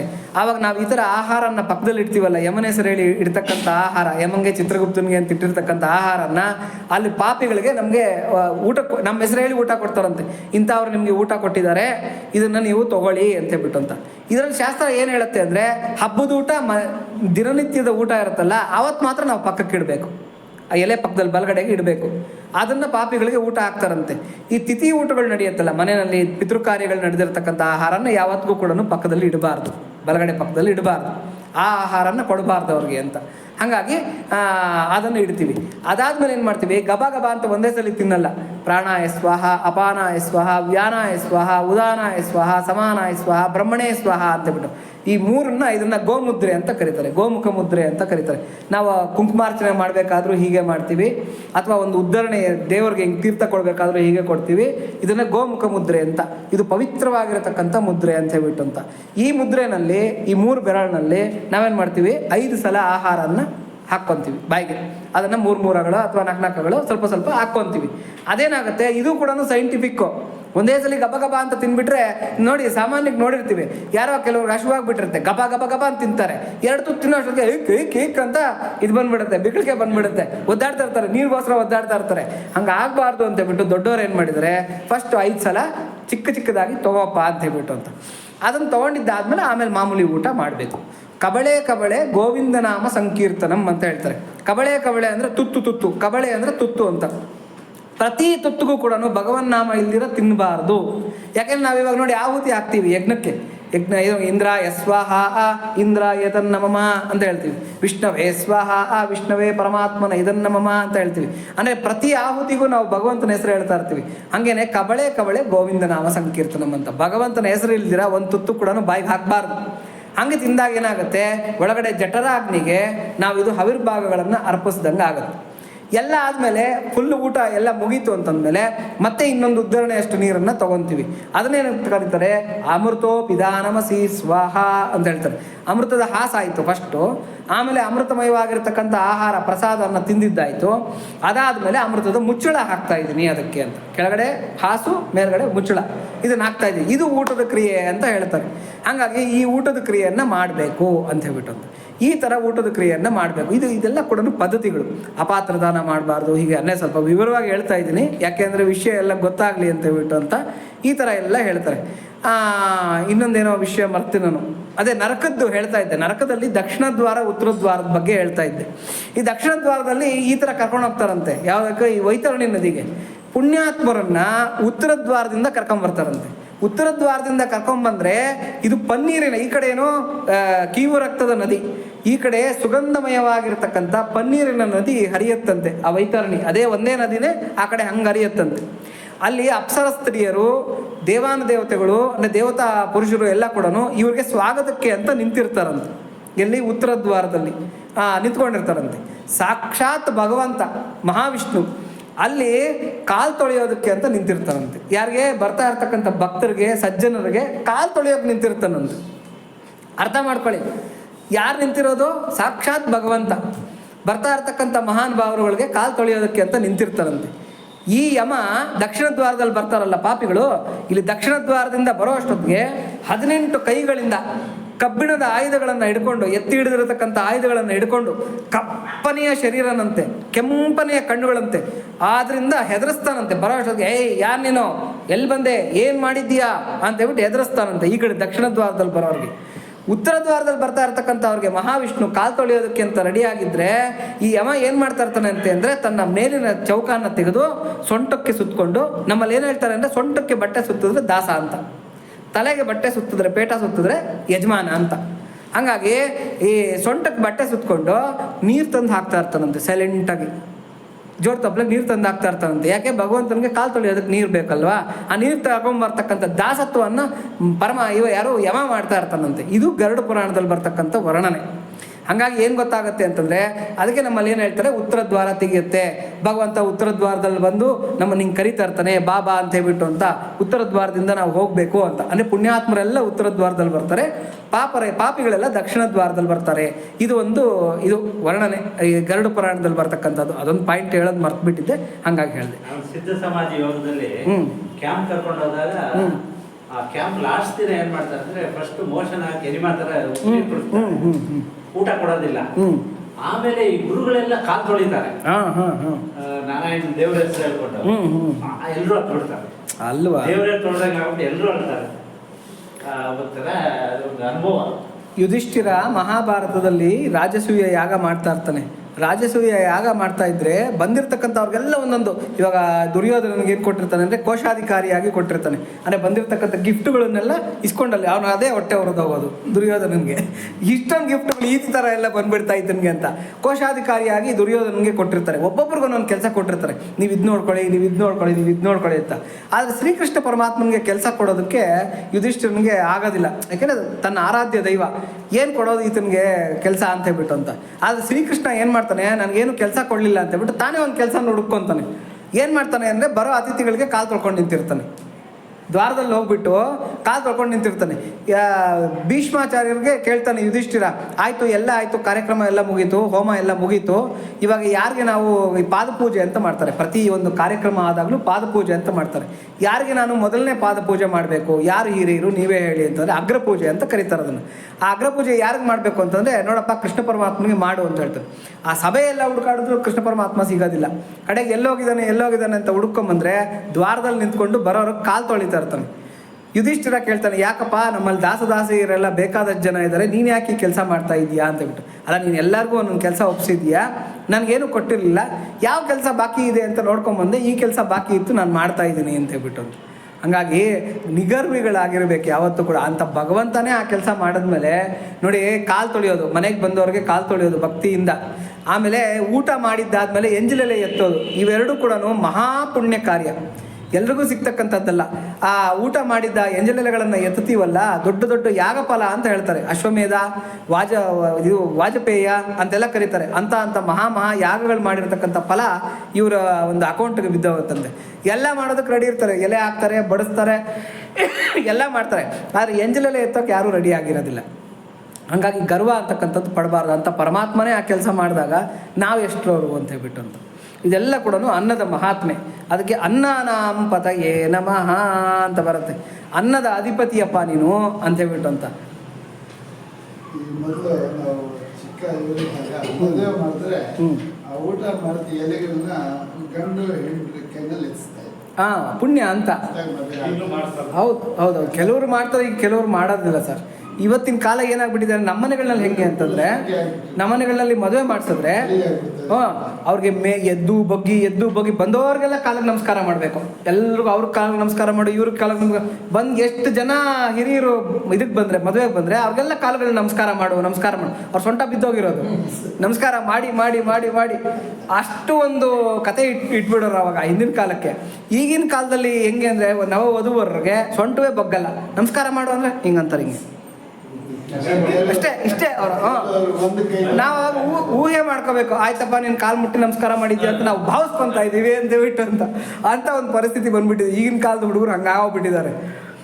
ಅದು ಒಂದು ಎಕ್ಸಸೈಸ್ ನೋಡಿ. ಅಂದರೆ ಗಂಡು ಹೆಣ್ಣಿಗೆ ಏನೇ ಒಂದು ಶಾರೀರಿಕವಾಗಿರತಕ್ಕಂಥ ಸಮಸ್ಯೆಗಳಿದ್ರೂ ಕೂಡ ಅವರು ಎದ್ದು ಬಗ್ಗಿ ಮಾಡೋದ್ರಲ್ಲಿ ಇವಾಗ ನೋಡಿ, ಗರ್ಭಾಶಯ ಅಂತಕ್ಕಂಥದ್ದು ಕ್ಲೀನಾಗಿ ಅಲ್ಲಿ ಬ್ಲಡ್ ಸರ್ಕ್ಯುಲೇಷನ್ ಆಗಿ ಅವ್ರು ಆ್ಯಕ್ಟಿವೇಟ್ ಆಗೋದು. ಅದನ್ನು ಗಂಡಸ್ಗೂ ಕೂಡ ಆ ಸೊಂಟ ಅಂತಕ್ಕಂಥದ್ದು ಭದ್ರ ಆಗೋದು.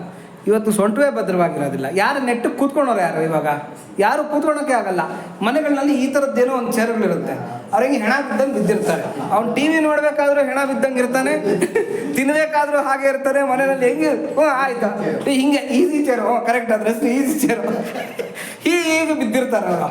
ಎಲ್ಲಿ ಕೂತ್ಕೊಂಡ್ರು ಹಾಗೇನೆ, ಆ ನೆಟ್ಟಗೆ ಕೂತ್ಕೊಳ್ಳೋದಕ್ಕೆ ಆಗೋದಿಲ್ಲ. ಆಮೇಲೆ ಅಕಸ್ಮಾತ್ ಏನ ನೆಟ್ಟಗೆ ಕೂತ್ಕೊಳ್ಳೋ ಅಂಥ ಪರಿಸ್ಥಿತಿ ಬಂದರೆ ಅವ್ನು ಹಿಂಗೆ ಗೂನ್ ಬಗ್ಗಿಸ್ಕೊಂಡು ಕೂತ್ಕೊಂಡಿರ್ತಾನೆ. ಅದರಿಂದನೇ ಗೊತ್ತಾಗುತ್ತೆ ಇವನು ಬೆನ್ನಲ್ಲಿ ಏನು ಸ್ಟ್ರೆಂತ್ ಇಲ್ಲ ಅಂತ. ಬೆನ್ನಲ್ಲೇ ಸ್ಟ್ರೆಂತ್ ಇಲ್ಲದೆ ಇದ್ಮೇಲೆ ಇನ್ನು ಪಾಪ ಅವ್ರು ಏನು ಮಾಡೋಕ್ಕಾಗತ್ತೆ ಅಂತ ಒಂದು ಪರಿಸ್ಥಿತಿಗೆ ಬಂದ್ಬಿಟ್ಟಿದ್ದೀವಿ ನಾವು. ಅದೆಲ್ಲ ಹಿರಿಯರು ಮಾಡಿರೋದು ನಮ್ಮೊಳ್ಳೇದಕ್ಕೆ. ವಿಷಯ ತಿರುವಣ್ಣಾಮಲೆಯಲ್ಲಿ ಅನೇಕ ಜನ ಸಾಧಸಂತರು ಇರ್ತಾರೆ. ಈ ಸಾಧಸಂತರಿಗೆ ಆಶ್ರಮಗಳಲ್ಲಿ ಅನ್ನದಾನ ಮಾಡ್ತಾರೆ. ಅದು ಆ ಸೀನ್ ತುಂಬಾ ಚೆನ್ನಾಗಿರುತ್ತೆ. ನೀವು ಹೇಳಿದ್ದಕ್ಕೆ ಅದನ್ನ ಹೇಳ್ಬೇಕನ್ನಿಸ್ತು. ಅವರು ಸುಮಾರು 150-200 ಜನ ಸನ್ಯಾಸಿಗಳೆಲ್ಲ ಕುಡಿಸಿರ್ತಾರೆ. ಅವ್ರು ಎಷ್ಟೊತ್ತು ಅದು ಕುಳಿತಿರ್ತಾರೋ ಅಷ್ಟೊತ್ತು ಕೂಡ ದೇವರ ನಾಮಗಳು ಹೇಳ್ತಾ ಇರ್ತಾರೆ. ಅದಾದ ನಂತರ ಈ ಎಲೆ ಹಾಕೋದು, ಬಡಿಸೋದು ಇದೆಲ್ಲ. ಇದಾದ ನಂತರ ಪ್ರತಿ ಸನ್ಯಾಸಿಗೂ ಕೂಡ ಪೂಜೆ, ಅವರಿಗೆ ಅರಿಶಿನ ಕುಂಕುಮ ಹೂವು ಇಟ್ಟು ಅವ್ರಿಗೆ ಪೂಜೆ ಮಾಡಿ ಮಂಗಳಾರತಿ ಎತ್ತಿ ಇದು ಅಗರಬತ್ತಿ ಎಲ್ರಿಗೂ ಮಂಗಳಾರತಿ ಎಲ್ಲ ಮಾಡಿ ಅಷ್ಟೊತ್ತಿಗೆ ಇದು ಎಲೆಗೆ ತುಂಬಾ ಬಡಿಸಿರ್ತಾರೆ. ಇದು ಬಡಿಸಿದ ನಂತರ ಅವ್ರೆಲ್ರಿಗೂ ಈ ಪ್ರಸಾದ ಸ್ವೀಕರಿಸಿ ಅಂತ ಹೇಳ್ಬಿಟ್ಟು ಅವ್ರಿಗೆ ಕೇಳ್ಕೊಳ್ತಾ ಅವ್ರಿಗೊಂದು ಸಾಷ್ಟಾಂಗ ನಮಸ್ಕಾರ ಮಾಡ್ತಾರೆ. ಅವರಷ್ಟು ಜನಕ್ಕೆ ಸಾಷ್ಟಾಂಗ ನಮಸ್ಕಾರ ಮಾಡಿದಂತ ಅವರು ಊಟ ಮಾಡ್ತಾರೆ. ಅವ್ರು ಊಟ ಮಾಡಿದ ನಂತರ ಮತ್ತೆ ಆ ಎಲೆಯನ್ನ ತೆಗಿಬೇಕು. ಆ ಎಲೆ ಎತ್ತಬೇಕು, ಅದೊಂದು ಭಾಗ್ಯ. ಆ ಎಲೆ ಎತ್ತೋದೇ ಒಂದು ಭಾಗ್ಯ. ಅದಾದ ನಂತರ ಅವರಿಗೆ ಏನು ಅಕ್ಷತೆ ಹೂವು ಕೊಟ್ಟಿರ್ತೇವೋ ಅದನ್ನ ಮತ್ತೆ ಅವ್ರ ಪ್ರಸಾದ ರೂಪದಲ್ಲಿ ವಾಪಸ್ ಕೊಡ್ತಾರೆ. ಕೊಟ್ಟು ಮಾಡೋದು ಆ ಸಿಸ್ಟಮ್ ಇದೆ. ಮಾಡೋದು ಎಷ್ಟು ಚೆನ್ನಾಗಿರುತ್ತೆ, ಎಷ್ಟು ಆನಂದವಾಗುತ್ತೆ ಅಂತಂದ್ರೆ ಅಷ್ಟು ಚೆನ್ನಾಗಿರುತ್ತೆ. ಆಮೇಲೆ ವಸ್ತ್ರದಾನ ಕೊಟ್ಟರಲ್ಲ ನಾವು ಹೋದಾಗ ನೀವು ಬಂದಿದ್ರಿ ಅವ್ರು. ವಸ್ತ್ರದಾನ, ಇದು ಕೊಡೆ, ಇದು ಪಾದಕೆಗಳು, ಅದೆಲ್ಲ ರಮಣ ಮಹರ್ಷಿಗಳಿಂದ ಬಂದಿರತಕ್ಕಂಥ ಪದ್ಧತಿಗಳವು. ರಮಣ ಮಹರ್ಷಿಗಳು ಆತ್ಮ ಸಾಕ್ಷಾತ್ಕಾರ ಪಡ್ಕೊಂಡವರು, ಮಹಾನುಭಾವರು, ಅಹಂ ಬ್ರಹ್ಮಾಸ್ಮಿ ಅಂತಕ್ಕಂಥದ್ದನ್ನು ತಿಳ್ಕೊಂಡವರು. ಅವರ ಒಂದು ಜೀವನದಲ್ಲಿ ನಡೆದ 2 ಘಟನೆ ನಂಗೆ ತುಂಬ ಸಂತೋಷ ಆಗುತ್ತೆ ಮತ್ತು ನನ್ನ ಜೀವನದಲ್ಲಿ ಅಳವಡಿಸ್ಕೋಬೇಕು ಅನಿಸುತ್ತೆ. ಅದೇನು ಅಂತಂದರೆ, ರಮಣ ಮಹರ್ಷಿಗಳು ಸಾಮಾನ್ಯಕ್ಕೆ ಈ ಕಾಲು ಚಾಚ್ಕೊಂಡು ಕೂತ್ಕೊಂಡವ್ರು. ಅವ್ರಿಗೆ ಮೊಣಕಾಲು ಪ್ರಾಬ್ಲಮ್ ಆಗೋಗಿತ್ತು. ಧ್ಯಾನ ಮಾಡಿ ಮಾಡಿ ಮಾಡಿ ಕೂತ್ಕೊಂಡು ಅವ್ರಿಗೆ ಮೊಣಕಾಲು ಪ್ರಾಬ್ಲಮ್ ಆಗಿಬಿಟ್ಟು ಬಾವು ಬಂದು ಹೀಗಾಗ್ಬಿಟ್ಟಿತ್ತು. ಕಾಲುಗಳೆರಡು ಕೂಡ ಸೊಟ್ಟಗೆ ಆಗೋಗ್ಬಿಟ್ಟಿತ್ತು. ಅದು ಮಡಿಸ್ಬೇಕು ಅಂತಂದರೆ ಸ್ವಲ್ಪ ಶಬ್ದ ಬರೋದಂತೆ, ಕಟಕಟ ಅಂತ ಶಬ್ದ ಬಂದು ಸ್ವಲ್ಪ ಪೇಯ್ನ್ ಬರೋದಂತೆ ಅವ್ರಿಗೆ. ಆ ಥರ ಆಗಿರುತ್ತೆ. ಒಂದ್ಸಲ ಏನಾಗಿರುತ್ತೆ ಅಂದರೆ ಒಬ್ಬ ಶಿವಪಾಲ್ ಯೋಗಿ ಅವ್ರಿಗೂ ಅಷ್ಟೇ.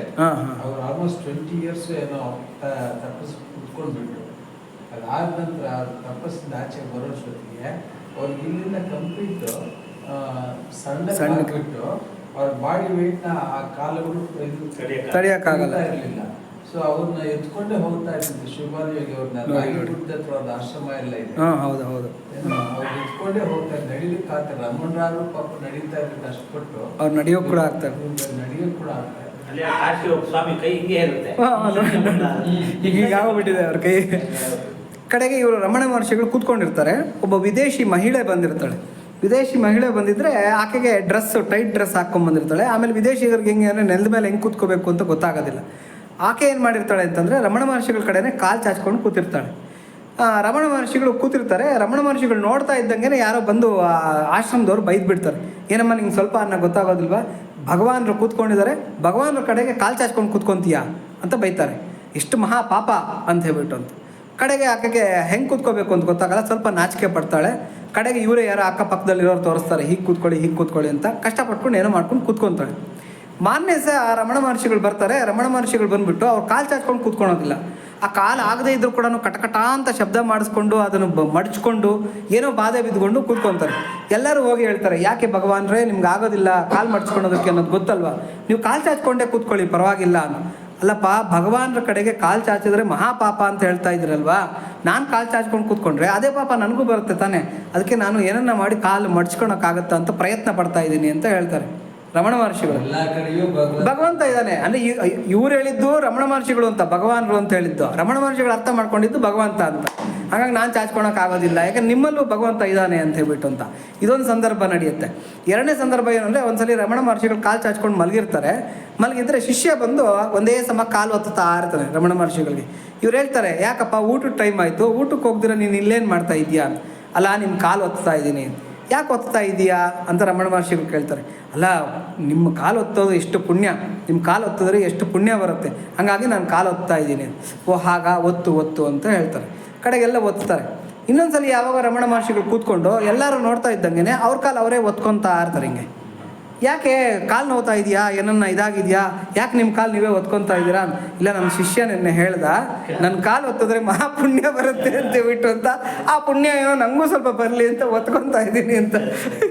ಇದೇ ಒತ್ತಬಾರ್ದು ಅಂತ. ಅಂದರೆ ಅವ್ರ ಅರ್ಥ ಏನು ಅಂತಂದರೆ, ನನ್ನಲ್ಲಿ ಯಾವನಿದಾನೋ ಎಲ್ಲರಲ್ಲೂ ಅವನೇ ಇದ್ದಾನೆ ಅಂತ. ನನ್ನಲ್ಲಿ ಏನು ನಡೆಯುತ್ತೋ ಬೇರೆಯವರಲ್ಲೂ ಅದೇ ನಡೆಯುತ್ತೆ ಅಂತ. ಇಲ್ಲಿ ಮೇಲೂ ಕೀಳು ಅಂತಕ್ಕಂಥದ್ದು ಏನೂ ಇಲ್ಲ ಅಂತ. ಇದನ್ನೆಲ್ಲ ತೋರಿಸ್ಕೊಟ್ಟವರು ಭಗವಾನ್ರು ರಮಣ ಮಹರ್ಷಿಗಳು. ಹಾಗಾಗಿ ಅದೇ ಪದ್ಧತಿನ ಅಲ್ಲಿ ಇವತ್ತು ಏನೇನು ಮಾಡ್ತಾರೆ ಅದನ್ನೆಲ್ಲ ಅಳವಡಿಸ್ಕೊಂಡಿದ್ದಾರೆ ಅವರು. ಅದ್ಭುತ. ಅವರು ಧ್ಯಾನ ಮಾಡಿದ್ದು ಸ್ಕಂದ ಗುಹೆ ಅಂತ ಇದೆ, ಸ್ಕಂದ ಗುಹೆ, ಅವೆಲ್ಲ ಅದ್ಭುತ. ಅಲ್ಲೆಲ್ಲ ನೋಡಬೇಕು. ಒಳ್ಳೆ ಇದು ಅಗ್ನಿಲಿಂಗ ಅಲ್ಲಿರ್ತಕ್ಕಂಥದ್ದು. 14 ಕಿಲೋಮೀಟರ್ ಗಿರಿಪ್ರದೇಶ. ಅದು ಬರೀ ಕಾಲಲ್ಲಿ ಹಾಕಬೇಕು. ಗಾಯ ಆದರೆ ಯಾರು ಅಲ್ಲಿ ಔಷಧಿ ಹಾಕಲ್ಲ. ಅದೊಂದು ಅಲ್ಲಿ ಪದ್ಧತಿ. ಅಲ್ಲೇನು ಅಂದರೆ ಪಾರ್ವತಿ ಬಂದು ನೋಡ್ಕೊತಾಳೆ ಅಂತ ಹೇಳ್ಬಿಟ್ಟು ಒಂದು ನಂಬಿಕೆ. ಆಮೇಲೆ ಈ ದಿಕ್ಪಾಲಕ ಲಿಂಗಗಳು ಅಂತೆಲ್ಲ ಇದೆ, ಅದನ್ನೆಲ್ಲ ನೋಡಿಕೊಂಡು ಅದ್ಭುತವಾಗಿರ್ತಕ್ಕಂಥ ಪ್ಲೇಸ್ ಮಾತ್ರ ನಂಬರ್ 1. ಶಾಸ್ತ್ರದಲ್ಲಿ ಏನು ಹೇಳ್ತಾರೆ ಅಂತಂದರೆ, ಈ ಯಮ ಏನು ಮಾಡ್ತಾನೆ ಅಂತಂದರೆ ಒಂದು ಗೆರೆ ಗೀಚ್ತಾನಂತೆ. ಅರುಣಾಚಲಕ್ಕೆ ಹೋಗಿ ಬಂದ ತಕ್ಷಣ ಒಂದು ಗೆರೆ ಗೀಚ್ತಾನಂತೆ ನಮ್ಮ ಜೀವನದಲ್ಲಿ. ಏನು ಅಂದರೆ ಅರುಣಾಚಲಕ್ಕೆ ಹೋಗೋಕ್ಕೆ ಮುಂಚೆ, ಅರುಣಾಚಲಕ್ಕೆ ಹೋದ ಆದಮೇಲೆ ಅಂತ ಒಂದು ಗೆರೆ ಗೀಚ್ಬಿಡ್ತಾನಂತೆ. ಅರುಣಾಚಲಕ್ಕೆ ಹೋದ ಆದಮೇಲೆ ಏನಿರುತ್ತೋ ಅದು ಯಮಂಗೆ ಸಂಬಂಧ ಇಲ್ಲ, ನನಗೆ ಸಂಬಂಧ ಬರಲ್ಲ ನನಗೆ ಅಂತ. ಅರುಣಾಚಲಕ್ಕೆ ಹೋಗೋಕೆ ಮುಂಚಿಂದ ಏನಿದೆಯಾ ಅದರಲ್ಲಿ ಲೆಕ್ಕಾಚಾರ ಬರುತ್ತೆ ಯಮಂದು. ಈ ಥರ ಒಂದು ಗೆರೆ ಗೀಚ್ತಾನಂತೆ. ಹಾಗಾಗಿ ಅದ್ಭುತವಾಗಿರ್ತಕ್ಕಂಥ ತೀರ್ಥಸ್ಥಳ ಅರುಣಾಚಲ. ಅಗ್ನಿಲಿಂಗ ಇರ್ತಕ್ಕಂಥದ್ದು, ಪಂಚಭೂತ ಲಿಂಗಗಳಲ್ಲಿ ಅಗ್ನಿಲಿಂಗ ಇರ್ತಕ್ಕಂಥ ಒಂದು ಇದು. ಹೀಗೆ ಅನ್ನಾನಾಂ ಪತಯೇ ನಮಃ ಅಂತ ಬರುತ್ತೆ. ಅಂದರೆ ಅನ್ನಕ್ಕೆ ಅಧಿಪತಿ ಭಗವಂತ ಅಂತ ಹೇಳ್ಬಿಟ್ಟು ಅಂತ. ನೆಕ್ಸ್ಟ್ ಮಂತ್ರ ನಮೋ ಹರಿಕೇಶಾಯೋಪವೀತಿನೇ ಪುಷ್ಟಾನಾಂ ಪತಯೇ ನಮಃ ಅಂತ ಬರುತ್ತೆ. ಇದರಲ್ಲಿ ಏನು ಅರ್ಧಂಬರ್ಧ ಇದೆಯೋ ಏನೋ ಗೊತ್ತಿಲ್ಲ, ಓದ್ಬಿಡ್ತೀನಿ. ನಮೋ ಹರಿಕೇಶಾಯೋಪವೀತಿನೇ ಪುಷ್ಟಾನಾಂ ಪತಯೇ ನಮೋ ಅಂತ ಬರುತ್ತೆ. ಇಲ್ಲಿ ಏನಾಗುತ್ತೆ ಅಂದರೆ ನೋಡಿ, ನಮೋ ಹೇ ಧಾತು ಪುಷ್ಟಿ ವರ್ಧಕನಾದ ಧನ್ವಂತರಿಯೇ ನಿನಗೆ ನಮಸ್ಕಾರಗಳು. ಇಲ್ಲಿ ಭಗವಂತನನ್ನು ಧನ್ವಂತರಿ, ದೇವವೈದ್ಯ ಅಂತಕ್ಕಂಥ ಒಂದು ರೂಪದಲ್ಲಿ ಆರಾಧನೆ ಮಾಡ್ತಾ ಇದ್ದಾರೆ. ಇಲ್ಲಿ ಹೇಳ್ತಾ ಇದ್ದಾರೆ ಹರಿಕೇಶ. ಹರಿಕೇಶ ಅಂತಂದರೆ, ಕೇಶ ಅಂದರೆ ಕೂದಲು, ಹರಿಕೇಶ ಅಂತಂದರೆ ಹಸಿರು ಬಣ್ಣದ ಕೂದಲುಗಳಿಂದ ಕೂಡಿರ್ತಕ್ಕಂಥ ಹೇ ರುದ್ರ ನಿನಗೆ ನಮಸ್ಕಾರಗಳು. ಯಾರು ಹಸಿರು ಬಣ್ಣದಿಂದ ಕೂಡಿರ್ತಕ್ಕಂಥ ಕೂದಲುಗಳಿರ್ತಕ್ಕಂಥ ಶರೀರ ಭಗವಂತಂದು ಯಾವುದು ಅಂತಂದರೆ, ನಾವು ಏನೇನು ಮರಗಳು ಗಿಡಗಳು ಅಂತ ನೋಡ್ತೀವೋ ಅದೆಲ್ಲ ರುದ್ರನ ಶರೀರಗಳು, ಎಲ್ಲ ರುದ್ರ. ಅದಕ್ಕೆ ಏನು ಪದ್ಮನಾಭ ಮರಪ್ರಭು ಆ ಕಥೆ ಹೇಳಿದ್ದೀನಿ ನಾನು. ಮರಗಳಿಗೆ ಅಧಿಪತಿ ಅಂತ ತಿಳ್ಕೊಂಡು ಅವನು ಹೆಂಗೆ ಭಕ್ತಿ ಮಾಡ್ತಾ ಇದ್ದ ಅಂತ ಹೇಳ್ಬಿಟ್ಟು ಅಂತ. ಹಾಗಾಗಿ ಎಲ್ಲೇ ನಮಗೆ ಹಸಿರು ಬಣ್ಣದ ಅಂದರೆ ಒಳ್ಳೆ ಹಚ್ಚ ಹಸಿರಾಗಿರ್ತಕ್ಕಂಥ ಈ ಮರಗಳು ಕಾಣಿಸುತ್ತೆ, ಆ ಮರಗಳನ್ನು ನಾವು ಮುಟ್ಟಬೇಕು, ಪ್ರೀತಿಯಿಂದ ಮುಟ್ಟಬೇಕು. ಸಂಸ್ಕೃತದಲ್ಲಿ ಪ್ರೀತಿಗೆ ಏನಂತ ಕರೀತಾರೆ ಅಂದರೆ ಭಕ್ತಿ ಅಂತ ಕರೀತಾರೆ. ಭಕ್ತಿ ಅಂದರೆ ಸಂಸ್ಕೃತದಲ್ಲಿ ಬೇರೆ ಏನು ವಿಶೇಷತೆ ಇಲ್ಲ, ಪ್ರೀತಿ ಅಂತ. ನಾವು ಅದರ ಮೈ ತಡವಬೇಕು, ಆ ಮರಗಳ ಮೈ ತಡವಬೇಕು, ಅದನ್ನು ಮುಟ್ಟಿ ಆನಂದಿಸಬೇಕು. ಯಾಕೆಂದರೆ ಅದು ರುದ್ರನ ಶರೀರಗಳು. ಈ ರುದ್ರ ಹೇಳ್ತಾ ಇರ್ತಕ್ಕಂಥ ಮಂತ್ರಗಳ ಪ್ರಕಾರ ಅದು ರುದ್ರನ ಶರೀರಗಳು. ಹರಿಕೇಶ ಉಪವೀತಿನೇ ಅಂತ ಹೇಳ್ತಾರೆ. ಉಪವೀತಿ ಅಂತಂದರೆ ಯಜ್ಞೋಪವೀತ. ಇಲ್ಲಿ ಯಜ್ಞೋಪವೀತ ಧರಿಸ್ತಾರಲ್ಲ, ಅದನ್ನು ಯಜ್ಞೋಪವೀತನ ಉಪವೀತ ಅಂತ ಕರೀತಾರೆ. ನೋಡಿ ಇದನ್ನ ಏನಂತ ಕರೀತಾರೆ ಅಂತಂದರೆ, ಯಜ್ಞೋಪವೀತಂ ಪರಮಂ ಪವಿತ್ರಂ ಪ್ರಜಾಪತೇರ್ಯ ಸಹಜಂ ಪುರಸ್ತಾತ್ ಆಯುಷ್ಯಮಗ್ರ್ಯಂ ಪ್ರತಿಮುಂಚು ಶುಭ್ರಂ ಯಜ್ಞೋಪವೀತಂ ಬಲವಸ್ತು ತೇಜ. ಇದು ಯಜ್ಞೋಪವೀತ ಧಾರಣೆಯ ಮಂತ್ರ. ಇದಕ್ಕೆ ಅರ್ಥ ಏನು ಅಂತಂದರೆ, ಯಜ್ಞೋಪವೀತಂ ಪರಮಂ ಪವಿತ್ರಂ, ಇದನ್ನು ಉಪವೀತ ಅಂತ ಕರೀತಾರೆ. ಯಜ್ಞದ ಉಪವೀತ. ಇದು ಅತ್ಯಂತ ಪವಿತ್ರವಾಗಿರ್ತಕ್ಕಂಥದ್ದು. ಪ್ರಜಾಪತೇರ್ಯ ಸಹಜಂ ಪುರಸ್ತಾತ್. ಈಗ ಗೊತ್ತಲ್ವಾ, ವಿಷ್ಣುವಿನ ನಾಭಿಯಿಂದ ಕಮಲ ಉದ್ಭವಿಸಿತು. ಆ ಕಮಲದಲ್ಲಿ ಏನಾದ, ಪ್ರಜಾಪತಿಯಾಗಿರ್ತಕ್ಕಂಥ ಬ್ರಹ್ಮ ಉದ್ಭವಿಸ್ದ. ಅವನು ಉದ್ಭವಿಸೋ ಅಷ್ಟೊತ್ತಿಗೇನೆ, ಅಂದರೆ ಸ್ವಯಂಭೂ, ಅವನು ಸ್ವಯಂಭೂವಾಗಿ ಉದ್ಭವಿಸೋ ಅಷ್ಟೊತ್ತಿಗೇನೆ ಬ್ರಹ್ಮನಿಗೆ ಏನಿತ್ತಂತೆ, ಯಜ್ಞೋಪವೀತ ಅಂತಕ್ಕಂಥದ್ದು ಇತ್ತಂತೆ. ಹಾಗಾಗಿ ಇದು ಸಹಜಂ ಪುರಸ್ತಾತ್ ಅಂತ. ಅಂದರೆ ಪ್ರಜಾಪತೇರ್ಯ ಸಹಜಂ ಪುರಸ್ತಾತ್, ಅವನಿಗೆ ಸಹಜವಾಗಿ ಹುಟ್ಟುತಃ ಇತ್ತು ಅವನಿಗೆ ಯಜ್ಞೋಪವೀತ. ಯಾರಿಗೆ? ಬ್ರಹ್ಮನಿಗೆ. ಆಯುಷ್ಯಮಗ್ರಂ ಪ್ರತಿಮುಂಚ ಶುಭ್ರಂ, ಆಯುಷ್ಯನ್ನ ವೃದ್ಧಿ ಮಾಡುತ್ತೆ, ಅದನ್ನು ಪವಿತ್ರವಾಗಿ ಧರಿಸು, ಅಂದರೆ ಪವಿತ್ರನಾಗಿ ಧರಿಸು ಅಂತ ಹೇಳ್ಬಿಟ್ಟು. ಪ್ರತಿಮುಂಚ ಶುಭ್ರಂ ಯಜ್ಞೋಪವೀತಂ ಬಲಮಸ್ತು ತೇಜ. ನಿನಗೆ ಶಾರೀರಿಕವಾಗಿರತಕ್ಕಂಥ ಬಲನ ಮತ್ತು ಮಾನಸಿಕವಾಗಿರತಕ್ಕಂಥ ತೇಜಸ್ಸನ್ನು, ಅಂದರೆ ಬುದ್ಧಿಪೂರ್ವಕವಾಗಿರ್ತಕ್ಕಂಥ ತೇಜಸ್ಸನ್ನು ಈ ಯಜ್ಞೋಪವೀತ ಕೊಡುತ್ತೆ ಅಂತ ಹೇಳ್ತಾರೆ. ಇದನ್ನು ಉಪವೀತ ಅಂತ ಕರೀತಾರೆ ಸಂಸ್ಕೃತದಲ್ಲಿ, ಉಪವೀತ. ಹರಿಕೇಶಾಯ ಉಪವೀತಿನೇ ಅಂತಕ್ಕಂಥದ್ದು ಇದು ಮಂತ್ರ. ಅಂದರೆ ಹಸಿರು ಬಣ್ಣದ ಕೂದಲುಗಳಿಂದ ಕೂಡಿರತಕ್ಕಂಥ ಮರದ ರೂಪದಲ್ಲಿ, ಆ ಮರದ ಶರೀರದಲ್ಲಿರ್ತಕ್ಕಂಥ ಹೇ ರುದ್ರ, ನೀನು ಉಪವೀತನ ಧರಿಸಿದ್ದೀಯಾ ಅಂತ ಈ ಮಂತ್ರದ ಅರ್ಥ. ಇಲ್ಲಿ ಉಪವೀತ ಹೇಗೆ ಧರಿಸಿದ್ದಾನೆ ಅನ್ನೋದನ್ನು ಆಮೇಲೆ ಹೇಳ್ತೀನಿ. ಫಸ್ಟ್ ಉಪವೀತದ ಮಹತ್ವ ತಿಳ್ಕೊಳ್ಳೋಣ. ನೋಡಿ, ಉಪವೀತ ಅನ್ನೋದಕ್ಕೆ 3 ಎಳೆ ಇರುತ್ತೆ. 1, 2, 3 ಎಳೆ ಇರುತ್ತೆ. ಆ 3 ಎಳೆ ಇದ್ದು ಒಂದು ಕಡೆ ಬ್ರಹ್ಮಗಂಟು ಅಂತ ಇರುತ್ತೆ. ಬ್ರಹ್ಮಗಂಟು, ಅದಕ್ಕೊಂದು ಗಂಟು ಹಾಕಿರ್ತಾರೆ. ಆ 3 ಎಳೆನೂ ಸೇರಿಸಿ ಒಂದು ಗಂಟು ಹಾಕಿರ್ತಾರೆ. ಇದನ್ನು ಯಜ್ಞೋಪವೀತ ಅಂತ ಕರೀತಾರೆ. ಮಹಾಪವಿತ್ರವಾಗಿರ್ತಕ್ಕಂಥ ಒಂದು ಇದು. ಇದರಲ್ಲಿ ಏನು ಅಂತಂದರೆ 3 ಎಳೆಗಳ ಸಂಕೇತ ಏನು ಅಂದರೆ ಬ್ರಹ್ಮ, ವಿಷ್ಣು, ಮಹೇಶ್ವರ. ಅದಕ್ಕೆ ನಾವು ಯಜ್ಞೋಪವೀತನ ಧರಿಸೋವಾಗ ಏನು ಮಾಡ್ತೀವಿ ಅಂತಂದರೆ ಆ ಗಂಟನ್ನು ಎಡಗೈನಲ್ಲಿ ಇಟ್ಕೊಳ್ತೀವಿ. ಈ ಥರ ಈ ಗಂಟು ಹಿಂಗೆ ಎಡಗೈನಲ್ಲಿ ಇಟ್ಕೊಂಡು ಅದಕ್ಕೆ ಅರಶಿನ ಕುಂಕುಮ ಹಚ್ಚಿ ಸ್ವಲ್ಪ ಅಕ್ಷತೆ ಹೂವನ್ನು ಹಾಕ್ತೀವಿ. ಆವಾಗ ಸ್ಮರಣೆ ಮಾಡ್ತಕ್ಕಂಥದ್ದು ಏನು ಅಂದರೆ ಬ್ರಹ್ಮಾಯ ನಮಃ, ವಿಷ್ಣುವೇ ನಮಃ, ಆಮೇಲೆ ರುದ್ರಾಯ ನಮಃ ಅಂತ ಧ್ಯಾನ ಮಾಡ್ತೀವಿ. ಅಂದರೆ ಆ 3 ಎಳೆನಲ್ಲಿ ಬ್ರಹ್ಮ ವಿಷ್ಣು ಮಹೇಶ್ವರರಿದ್ದಾರೆ ಅಂತ. ಋಗ್ಯಜ ಸಾಮಗಳು ಅಂದರೆ ವೇದಗಳಲ್ಲಿ ಈ 3 ವೇದಗಳನ್ನು ಮುಖ್ಯವಾಗಿ ಪರಿಗಣಿಸ್ತಾರೆ. ಋಗ್ವೇದ, ಯಜುರ್ವೇದ, ಸಾಮವೇದ. ಆ ಋಗ್ವೇದ, ಯಜುರ್ವೇದ, ಸಾಮವೇದಕ್ಕೆ ಪ್ರತೀಕವಾಗಿರತಕ್ಕಂಥ 3 ಎಳೆಗಳಿದು. ಮತ್ತು ಧರ್ಮ, ಅರ್ಥ, ಕಾಮ. ಧರ್ಮ, ಅರ್ಥ, ಕಾಮ. ನೋಡಿ, ಮೋಕ್ಷ ಸೇರಿಸಲಿಲ್ಲ ಇಲ್ಲಿ. ಮೋಕ್ಷಕ್ಕೆ ಜನವಾರ ಬೇಕಾಗಿಲ್ಲ, ಅದಕ್ಕೆ ಸನ್ಯಾಸಿಗಳು ಜನವಾರ ಹಾಕ್ಕೊಳ್ಳಲ್ಲ. ಗೃಹಸ್ಥರು ಮಾತ್ರ, ಗೃಹಸ್ಥರು, ವಾನಪ್ರಸ್ಥರು, ಬ್ರಹ್ಮಚಾರಿಗಳು ಮಾತ್ರ ಯಜ್ಞೋಪವೀತನ ಧರಿಸ್ಕೊತಾರೆ. ಹಾಗಾಗಿ ಧರ್ಮ, ಅರ್ಥ, ಕಾಮಗಳಿಗೆ ಇದು ಸಂಕೇತ. ಭೂ ಭುವರ್ ಸ್ವರ್ ಲೋಕಗಳಿಗೆ ಸಂಕೇತ. ಅದಕ್ಕೆ ಗಾಯತ್ರಿ ಮಂತ್ರದಲ್ಲಿ ಬರುತ್ತೆ, ಓಂ ಭೂರ್ಭುವ ಸ್ವಃ ತತ್ಸವಿತುರ್ವರೆಣ್ಯಂ ಭರ್ಗೋ ದೇವಸ್ಯ ಧೀಮಹಿ ಧಿಯೋ ಯೋ ನ ಪ್ರಚೋದಯಾತ್. ಇದರಲ್ಲಿ ಓಂ ಭೂರ್ಭುವ ಸ್ವಃ ಅನ್ನೋದು ವಿಶ್ವಾಮಿತ್ರರು ಕಂಡುಹಿಡಿದಿದ್ದು. ಇದೊಂದೇ ಮಂತ್ರನೇ ವಿಶ್ವಾಮಿತ್ರರು ಕಂಡುಹಿಡಿದಿದ್ದು. ತತ್ಸವಿತುರ್ವರೆಣ್ಯಂ ಭರ್ಗೋ ದೇವಸ್ಯ ಧೀಮಹಿ ಧಿಯೋ ಯೋ ನ ಪ್ರಚೋದಯಾತ್ ಇದೆಯಲ್ಲ, ಈ 24 ಅಕ್ಷರ ಇದು ಗಾಯತ್ರಿ ಅಂತಕ್ಕಂಥ ಛಂದಸ್ಸಿದು. ಅಂದರೆ 24 ಅಕ್ಷರ ಇರತಕ್ಕಂಥದ್ದು ಗಾಯತ್ರಿ ಛಂದಸ್ಸು. ಇದು ಋಗ್ವೇದಕ್ಕೆ ಆದಿಯಿಂದನೂ ಇತ್ತು. ಅಂದರೆ ಋಗ್ವೇದ ಪ್ರಾರಂಭಕ್ಕೆ ಮುಂಚಿನಿಂದನೂ ಗಾಯತ್ರಿ ಅಂತಕ್ಕಂಥದ್ದು ಒಂದು ಛಂದಸ್ಸು. ತ್ರಿಷ್ಟುಪ್ಪು, ಅನುಷ್ಟುಪ್ಪು, ಗಾಯತ್ರಿ ಇವೆಲ್ಲ ಕೂಡ, ಜಗತಿ ಇವೆಲ್ಲ ಕೂಡ ಛಂದಸ್ಸುಗಳು. ಈ ಛಂದಸ್ಸುಗಳಲ್ಲಿ ಗಾಯತ್ರಿ ಅಂತಕ್ಕಂಥದ್ದು ಒಂದು ಛಂದಸ್ಸು. ಈ ಗಾಯತ್ರಿ ಛಂದಸ್ಸಿಗೆ ಏನು ಮಾಡಿದ್ರು, ತತ್ಸವಿತುರ್ವರೆಣ್ಯಂ ಭರ್ಗೋ ದೇವಸ್ಯ ಧೀಮಹಿ ಧಿಯೋ ಯೋ ನ ಪ್ರಚೋದಯಾತ್ ಮಂತ್ರ ಇತ್ತು. ಅದಕ್ಕೆ ವಿಶ್ವಾಮಿತ್ರರು ಏನು ಮಾಡಿದ್ರು, ಓಂ ಭೂರ್ಭುವ ಸ್ವಃ ಅಂತಕ್ಕಂಥದ್ದನ್ನು ಆ್ಯಡ್ ಮಾಡಿದ್ರು. ಅದು ಗಾಯತ್ರಿ ಆಯಿತು. ಏನು, ವಿಶ್ವಾಮಿತ್ರ ಗಾಯತ್ರಿ ಆಯಿತು. ಅದನ್ನು ವಿಶ್ವಾಮಿತ್ರ ಗಾಯತ್ರಿ ಅಂತ ಕರೀತಾರೆ. ಹಾಗಾಗಿ ಅದನ್ನು ಕಂಡಿಡಿದು ಲೋಕಕ್ಕೆ ಸಮರ್ಪಣೆ ಮಾಡಿದ್ರಿಂದ ಕೌಶಿಕನಿಗೆ ವಿಶ್ವಾಮಿತ್ರ ಅಂತಕ್ಕಂಥ ಬಿರುದು ಬಂತು. ಈ ಮಂತ್ರನ ಯಾರು ಜಪ ಮಾಡ್ತಾರೆ, ಗಾಯಂತ್ರ ಅಂತ, ಯಾರ್ಯಾರು ಜಪ ಮಾಡ್ತಾರೆ ಅವರನ್ನೆಲ್ಲ ಉದ್ಧರಿಸ್ತಕ್ಕಂಥ ಮಂತ್ರ ಅಂತ ಹೇಳ್ಬಿಟ್ಟು. ಈ ಭೂರ್ಭುವ ಸ್ವರ್ ಲೋಕಗಳಿಗೆ ಸಂಕೇತವಾಗಿ 3 ಎಳೆ ಇರುತ್ತೆ ಅಂತ. ಭೂಲೋಕ ಅಂತಂದರೆ ಪ್ರಾಕೃತಿಕವಾಗಿರತಕ್ಕಂಥ ಲೋಕ. ಭುವರ್ಲೋಕ ಅಂತಂದರೆ ದಿವ್ಯವಾಗಿರತಕ್ಕಂಥ ತೇಜೋರೂಪವಾಗಿರತಕ್ಕಂಥ ಲೋಕಗಳು. ಮತ್ತು ಸುವರ್ಲೋಕ ಅಂತಂದರೆ ಅತೀಂದ್ರಿಯವಾಗಿರತಕ್ಕಂಥ ಲೋಕಗಳು. ಕೆಲವು ಲೋಕಗಳು ನಮಗೆ ಇಂದ್ರಿಯ ಗೋಚರವಾಗಿರ್ತಕ್ಕಂಥದ್ದಲ್ಲ. ಆ ಅತೀಂದ್ರಿಯವಾಗಿರತಕ್ಕಂಥ ಲೋಕಗಳಿಗೆ ಸಂಕೇತವಾಗಿ ಇದನ್ನು ಇದು ಮಾಡ್ತಾರೆ. ಈ ಒಂದು ಯಜ್ಞೋಪವೀತ ಇದನ್ನು ನೋಡಿ, ಹಿಂದಿನ ಕಾಲದಲ್ಲಿ ಅಂದರೆ ವೇದ ಪೂರ್ವದಲ್ಲಿ ಯಜ್ಞೋಪವೀತ ಧರಿಸುವಾಗ ಹೀಗೆ ಧರಿಸೋರಂತೆ, ಬಲಭುಜ ಮೇಲೆ, ಎಡಭುಜ ಕೆಳಗೆ. ಅದಕ್ಕೆ ಪ್ರಾಚೀನ ವೀತಿ ಅಂತ ಹೇಳ್ತಾರೆ. ಪ್ರಾಚೀನ ವೀತಿ ಅಂದರೆ ಪ್ರಾಚೀನರು ಹೆಂಗೆ ಧರಿಸ್ತಾ ಇದ್ರು ಹಾಗೆ ಧರಿಸ್ಕೋ ಅಂತ. ಹೀಗೆ ಪಿತೃಕಾರ್ಯಗಳು ಮಾಡೋವಾಗೆಲ್ಲ ಕೂಡ ಬಲಭುಜಕ್ಕೆ ಅದನ್ನು ಹಾಕ್ಕೊತಾರೆ. ಎಡಭುಜಕ್ಕೆ ಹಾಕ್ಕೊಂತಕ್ಕಂಥದ್ದು ಸವ್ಯ ಅಂತ. ಇದು ನಾವು ಇವತ್ತು ಏನು ಹಾಕ್ಕೊತಾ ಇದ್ದೀವಿ, ಈ ಪದ್ಧತಿ ಸರಿಯಾದ ಪದ್ಧತಿ ಅಂತ ಹೇಳ್ಬಿಟ್ಟು ಅಂತ. ಆಮೇಲಿಂದ ನಾವು ಋಷಿಗಳಿಗೆ ಏನನ್ನ ಪೂಜೆ ಮಾಡಬೇಕಾಗಿದ್ರೆ, ಋಷಿಗಳಿಗೆ ಆರಾಧನೆ ಮಾಡಬೇಕಾಗಿದ್ರೆ, ಋಷಿ ತರ್ಪಣ ಕೊಡಬೇಕಾಗಿದ್ರೆ ವಿನೀತಿ ಅಂತ ಕರೀತಾರೆ. ವಿನೀತಿ ಅಂದರೆ ಹಿಂಗೆ ಹಾರದ ಥರ ಹಾಕ್ಕೊಳೋದು, ಜನವಾರನ ಹಾರದ ಥರ ಹಾಕ್ಕೊಳೋದು. ಹೀಗೆ 3 ಪದ್ಧತಿ ಜನವಾರದಲ್ಲಿ ಇದೆ. ಹಾಗಾಗಿ ಅದನ್ನು ಆಯಾ ಒಂದು ಇದಕ್ಕೆ ಪದ್ಧತಿಗಳಿಗೆ ತಕ್ಕಂತೆ ಆಯಾ ಥರದಲ್ಲಿ ಚೇಂಜ್ ಮಾಡ್ತಾ ಇರ್ತಾರೆ. ಅದರಲ್ಲಿ ಒಂದು ಬ್ರಹ್ಮಗಂಟು ಅಂತ ಇರುತ್ತಲ್ಲ, ಆ ಬ್ರಹ್ಮಗಂಟನ್ನು ಹಿಡಿದು ಗಾಯತ್ರಿ ಜಪನ ಮಾಡ್ತೀವಿ.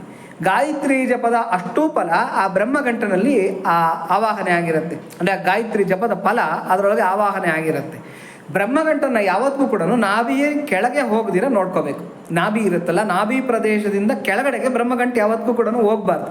ಅದಕ್ಕೆ ಬ್ರಹ್ಮಗಂಟನ್ನು ಭುಜದ ಮೇಲೆ ಇಟ್ಕೊಂಡಿರ್ಬೇಕು. ಇಲ್ಲಿ ಭುಜದ ಹತ್ರಕ್ಕೆ ನಮಗೆ ಇನ್ನೂ ಒಂದು ಕೆಲಸ ಮಾಡ್ತಾರೆ. ಈ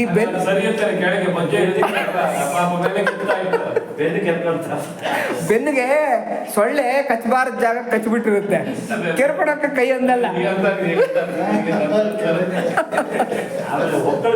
ಮೂರು ಎಳೆ ಇರುತ್ತೆ. ಹೌದು ಹೌದು ಹೌದು ಹೌದು. ಅದಕ್ಕೆ ಸಹಜಂ ಪುರಸ್ತಾತ್ ಅದು.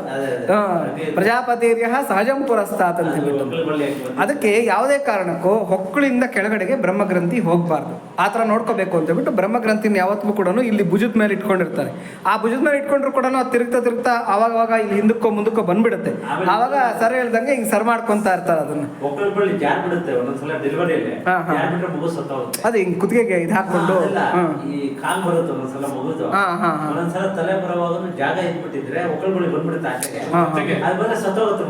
ಓಹೋ, ಅದು ಆಚೆ ಬರಬಾರ್ದು. ಅದೇ ಇರ್ಬೋದು.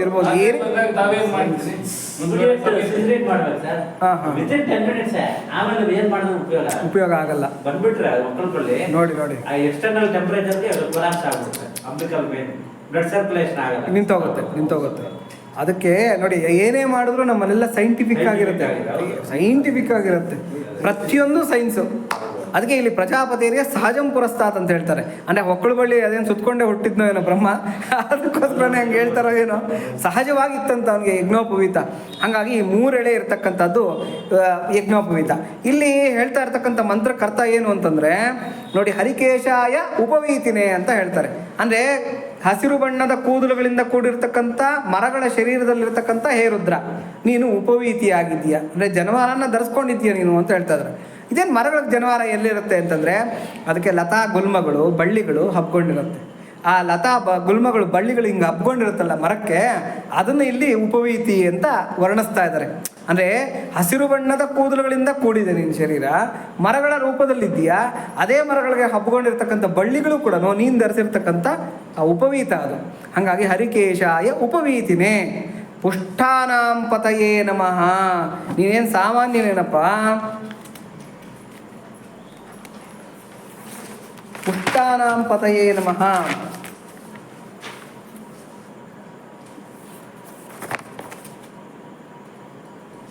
ಪುಷ್ಟಾನಾಂ ಅಂದರೆ ಧಾತು ಪುಷ್ಟಿ ವರ್ಧಕನಿಗೆ ನಮಸ್ಕಾರ. ಧಾತು ಪುಷ್ಟಿ ಅಂತಂದರೆ ನಮ್ಮಲ್ಲಿ ನೋಡಿ 7 ವಿಧದ ಧಾತುಗಳಿರುತ್ತೆ. ಏನು ರಕ್ತ, ಮಾಂಸ, ಮಜ್ಜೆ, ವೀರ್ಯ, ಆ ಥರ ಎಲ್ಲ ಇರುತ್ತೆ. ಆ ಎಲ್ಲ ಧಾತು ಪುಷ್ಟಿಗಳನ್ನು ಕೊಡ್ತಾ ಇರ್ತಕ್ಕಂಥವ್ನು, ಖಂಡ ಪುಷ್ಟಿಯನ್ನು ಕೊಡ್ತಾ ಇರ್ತಕ್ಕಂಥ ಹೇ ರುದ್ರ ನಿನಗೆ ನಮಸ್ಕಾರಗಳು ಅಂತ ಹೇಳ್ಬಿಟ್ಟು ಅಂತ ನೋಡಿ. ನಾವು ಸಾಮಾನ್ಯಕ್ಕೆ ಏನು ಅಂತಂದರೆ ಮರದಲ್ಲಿ ಬಿಡ್ತಕ್ಕಂಥ, ಅಂದರೆ ನಾವು ಈ ಗಿಡ ಮರ ಈ ಕೆಳಗಡೆ ಶ್ರಬ್ಬುಗಳಲ್ಲಿ ಬಿಡ್ತಕ್ಕಂಥದ್ದನ್ನು ತಿಂದರೆ ನಮಗೆ ವ್ಯಾಧಿಗಳು ಅವು ಇವು ಸೋಕೋ ಚಾನ್ಸಸ್ ಇರುತ್ತಂತೆ. ಆದರೆ ಮರದಲ್ಲಿ ಬಿಡ್ತಕ್ಕಂಥ ಹಣ್ಣು ಹಂಪಲು ಇವುಗಳನ್ನೆಲ್ಲ ತಿಂದರೆ ಮರದಲ್ಲಿ ಬಿಟ್ಟಿರ್ತಕ್ಕಂಥ ಪದಾರ್ಥಗಳನ್ನು ತಿನ್ನೋದ್ರಿಂದ ನಮಗೆ ಪುಷ್ಟಿ ಅಂತಕ್ಕಂಥದ್ದು, ಆರೋಗ್ಯ ಅಂತಕ್ಕಂಥದ್ದು ಅಭಿವೃದ್ಧಿ ಆಗುತ್ತಂತೆ. ಅದಕ್ಕೆ ನೋಡಿ, ಚರಕ ಆಯುರ್ವೇದ ಸಂಹಿತೆಯಲ್ಲಿ ಒಂದು ಮಾತು ಹೇಳ್ತಾನೆ, ಘೃತೇನ ವರ್ಧತೆ ಜ್ಞಾನಂ. ಕೇಳಿರ್ತೀರ, ನಾವೆಲ್ಲ ಕೇಳಿರ್ತೀವಿ ಅದನ್ನು. ಘೃತೇನ ವರ್ಧತೆ ಜ್ಞಾನಂ, ಹಸುವಿನ ತುಪ್ಪವನ್ನು ತಿನ್ನೋದ್ರಿಂದ ಮೆಮೊರಿ ಪವರ್ ಹೆಚ್ಚಾಗುತ್ತಂತೆ. ಯಾಕೆಂದರೆ ಇದರಲ್ಲಿ ಫ್ಯಾಟ್ ಇರುತ್ತಂತೆ, 30% 40% ಫ್ಯಾಟ್ ಇರುತ್ತಂತೆ ಬ್ರೈನ್ನಲ್ಲಿ, ಇನ್ನು 70% ವಾಟರ್ ಇರುತ್ತೆ. ಹಾಗಾಗಿ ಘೃತೇನ ವರ್ಧತೆ ಜ್ಞಾನಂ, ಯಾರು ತುಪ್ಪವನ್ನು ಹೆಚ್ಚಾಗಿ ತಿಂತಾರೆ, ಹಸುವಿನ ತುಪ್ಪವನ್ನು, ಅವ್ರಿಗೆ ಜ್ಞಾನ ಅಂತಕ್ಕಂಥದ್ದು ತುಂಬ ಅಭಿವೃದ್ಧಿ ಆಗುತ್ತೆ, ಮೆಮೊರಿ ಪವರ್ ಅಂತಕ್ಕಂಥದ್ದು ಚೆನ್ನಾಗಿರುತ್ತೆ ಅಂತೇಳ್ಬಿಟ್ಟು. ಕ್ಷೀರೇಣ ಆಯುಷ್ಯ ವರ್ಧತೆ, ಹಾಲು ಚೆನ್ನಾಗಿ ಕುಡಿಯೋದ್ರಿಂದ ಆಯುಷ್ಯು ಚೆನ್ನಾಗಿ ಇರುತ್ತೆ, ಡಿ ವಿಟಮಿನ್ ಸಿಗುತ್ತೆ. ಹಾಲನ್ನು ಚೆನ್ನಾಗಿ ಕುಡಿಬೇಕು ಅಂತ, ಕ್ಯಾಲ್ಸಿಯಂ ಸಿಗುತ್ತೆ. ಆದರೆ ಇವತ್ತು ಹಾಲು ಅಂತಕ್ಕಂಥದ್ದು ಪ್ಯೂರಾಗಿ ಎಲ್ಲಿ ಸಿಗ್ತಾ ಇದೆ? ಒಳ್ಳೆ ನಾಟಿ ಹಸುವಿನ ಹಾಲೇ ಸಿಗ್ತಾ ಇಲ್ವಲ್ಲ ನಮಗೆ. ಆಮೇಲೆ ಇದ್ರದ್ದು ಯಾವುದೋ ಈ ಸೀಮೆ ಹಸು ಹಾಲುಗಳನ್ನು ಕುಡಿಯೋಣ ಅಂತ ಹೋದರೆ, ಇವಾಗ ಹಿಂದಿನ ಕಾಲದಲ್ಲಿ ಹಸುಗಳೇನಾಗೋದು, ಅಲ್ಲಿ ಅಲ್ಲಿ ಅಲ್ಲಿ ಅಲ್ಲಿ ಸೊಪ್ಪು ಸದೆ ಗಿಡ ಮೂಲಿಕೆಗಳನ್ನೆಲ್ಲ ತಿಂದು ಅದೇನಾಗೋದು, ಚೆನ್ನಾಗಿ ಆ ಔಷಧಿ ಲತೆಗಳಿಂದ ಬಂದಿರತಕ್ಕಂಥ ಹಾಲನ್ನು ಕೊಡೋದು. ಇವತ್ತು ಸೀಮೆ ಹಸುಗೆ ಏನು ಮಾಡಿಬಿಡ್ತಾರೆ ಅಂದರೆ ಈಸ್ಟ್ರೋಜನ್ ಇಂಜೆಕ್ಷನ್ಗಳು, ಯಾವುದಾವುದೋ ಇಂಜೆಕ್ಷನ್ಗಳು ಎಲ್ಲ ಕೊಡ್ತಾರೆ, ಬೂಸ ಹಿಂಡಿ ಇಡ್ತಾರೆ, ಅವೇನೋ ತಿನ್ನುತ್ತೆ, ಹಾಲು ಅಂತ ಕೊಡುತ್ತೆ. ಆ ಕೆಲವರು ಏನು ಹೇಳ್ತಾರೆ ಅಂತಂದರೆ, ಆ ಕೊಟ್ಟಿರ್ತಕ್ಕಂಥ ಇಂಜೆಕ್ಷನ್ನಿನ ಕೆಲವು ಪದಾರ್ಥಗಳು ಆ ಹಾಲಲ್ಲೂ ಕೂಡ ಬಂದಿರುತ್ತೆ ಅಂತ ಹೇಳ್ತಾರೆ. ಈಸ್ಟ್ರೋಜನ್ ಹಾರ್ಮೋನಲ್ ಇಂಬ್ಯಾಲೆನ್ಸ್ ಆಗಿ ಹಾಲು ಜಾಸ್ತಿ ಕರಿಬೇಕು ಅಂತ ಏನೇನೋ ಇಂಜೆಕ್ಷನ್ಗಳು ಕೊಡ್ತಾರೆ, ಅದೆಲ್ಲ ಬಂದ್ಬಿಟ್ಟಿರುತ್ತೆ ಹಾಲಲ್ಲಿ. ಅದೇನಾಗುತ್ತೆ ಗೊತ್ತಿಲ್ದಿರ ನಾವು ಅದನ್ನು ಕುಡಿಯೋದಕ್ಕೆ ಶುರು ಮಾಡ್ತೀವಿ. ಚೆನ್ನಾಗಿ ಮೀಟ್ರು ಇದಾಗಬೇಕು ಅಂತ ಹೇಳ್ಬಿಟ್ಟು ಉಪ್ಪು ಬೆರೆಸ್ತಾರೆ, ಯೂರಿಯಾ ಬೆರೆಸ್ತಾರೆ, ಆಮೇಲೆ ಇನ್ನೂ ಏನೇನೋ ಅದಕ್ಕೆ ವಿಷ ಪದಾರ್ಥಗಳನ್ನೆಲ್ಲ ಮೈದಾ ಎಲ್ಲ ಹಾಕ್ತಾರೆ, ಏನೇನೋ ಹಾಕ್ತಾರೆ ಅಂತ ಗೊತ್ತಿಲ್ದಿರ ಕುಡಿತಾ ಇರ್ತೀವಿ. ಏನೇನೋ ಆರ್ಗನ್ಸ್ ಡ್ಯಾಮೇಜ್ ಆಗ್ತಾ ಬರುತ್ತೆ. ನಾವೇನು ಅನ್ಕೊತೀವಿ, ಎಲ್ಲ ಸಾತ್ವಿಕ ಆಹಾರಗಳನ್ನು ತಿಂದೆ, ಹಾಲು ಚೆನ್ನಾಗಿ ಕುಡ್ದೆ, ಆ ಮಲ್ಟಿ ಆರ್ಗನ್ ಡ್ಯಾಮೇಜ್ ಆಗೋಯ್ತು. ಯಾಕಾಯಿತು ಅಂದರೆ ಇವುಗಳಿಂದ ಆಯಿತು. ಆದರೆ ಹಿಂದಿನ ಕಾಲಕ್ಕೆ ನಾಟಿ ಹಸುವಿನ ಹಾಲು ಹೀಗಿರ್ತಾ ಇತ್ತು, ಅಂದರೆ ಔಷಧೀಯ ಗುಣಗಳಿಂದ ಕೂಡಿರ್ತಕ್ಕಂಥದ್ದು. ಹಾಗಾಗಿ ಏನು, ಘೃತೇನ ವರ್ಧತೆ ಜ್ಞಾನಂ, ಕ್ಷೀರೇಣ ಆಯುಷ್ಯ ವರ್ಧತೆ, ಶಾಖೇನ ವರ್ಧತೆ ವ್ಯಾಧಿ. ಶಾಖ ಅಂತಂದರೆ ತರಕಾರಿಗಳು ಹೆಚ್ಚು ತಿನ್ನೋದ್ರಿಂದ ವ್ಯಾಧಿಗಳು ಹೆಚ್ಚಾಗುತ್ತೆ ಅಂತ ಹೇಳ್ತಾರೆ. ಇದ್ಯಾಕಪ್ಪ ಚರಕರು ಹಿಂಗೆ ಹೇಳ್ಬಿಟ್ಟಿದ್ದಾರೆ ಅಂತಂದರೆ, ಆಗಿನ ಕಾಲಕ್ಕೆ ಏನಾಗಿರೋದು ಅಂದರೆ, ತರಕಾರಿಗಳನ್ನು ಏನು ಮಾಡೋರು ಅಂತಂದರೆ ಭೂಮಿನಲ್ಲಿ ಬೆಳೆಯೋರು, ಸರಿಯಾಗಿ ತೊಳೆಯೋವಂಥ ಒಂದು ಸಮಸ್ಯೆ ಇಲ್ದಿರ ಅದನ್ನು ತಂದು ಎಡ್ಡಾದಿಡ್ಡಿ, ಇವಾಗೇನೋ ನಮಗೆ ಪೀಲರ್ಸ್ ಬಂದೆ, ಅದು ಹೊಟ್ಟೆಲ್ಲ ಕ್ಲೀನಾಗಿ ತೆಗೆದುಬಿಡ್ತೀವಿ. ಅವಾಗೇನೋ ತೊಳೆದು ತಿನ್ನಬೇಕಾಗಿತ್ತು.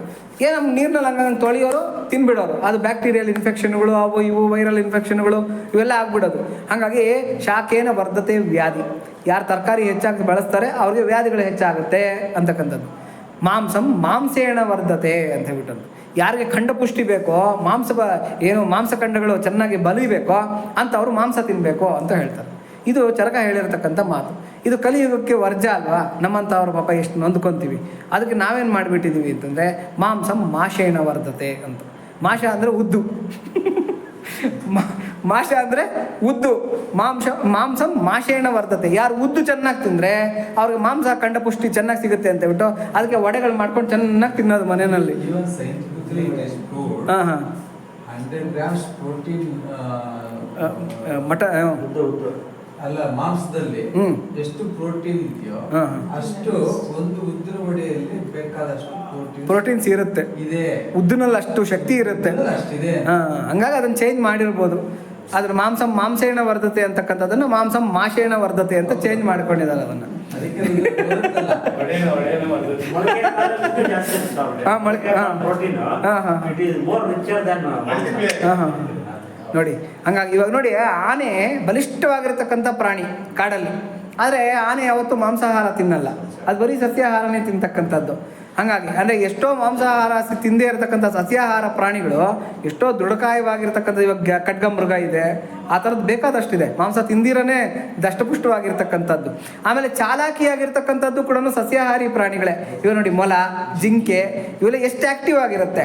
ಅದೇ ಈ ಹುಲಿ, ಚಿರತೆ ಇವೆಲ್ಲ ಕೂಡ ನಾವು ನಡೆಯೋದೇ ಬಾಧೆ ಅಂದ್ಕೊಂಡು ಅದು ನಿಧಾನಕ್ಕೆ ಒಂದೊಂದೇ ಕಾಲ ಆಗ್ತಾ ಇರುತ್ತೆ. ಅದು ನಡೆಯೋದೇ ವಿಚಿತ್ರ ಅದು.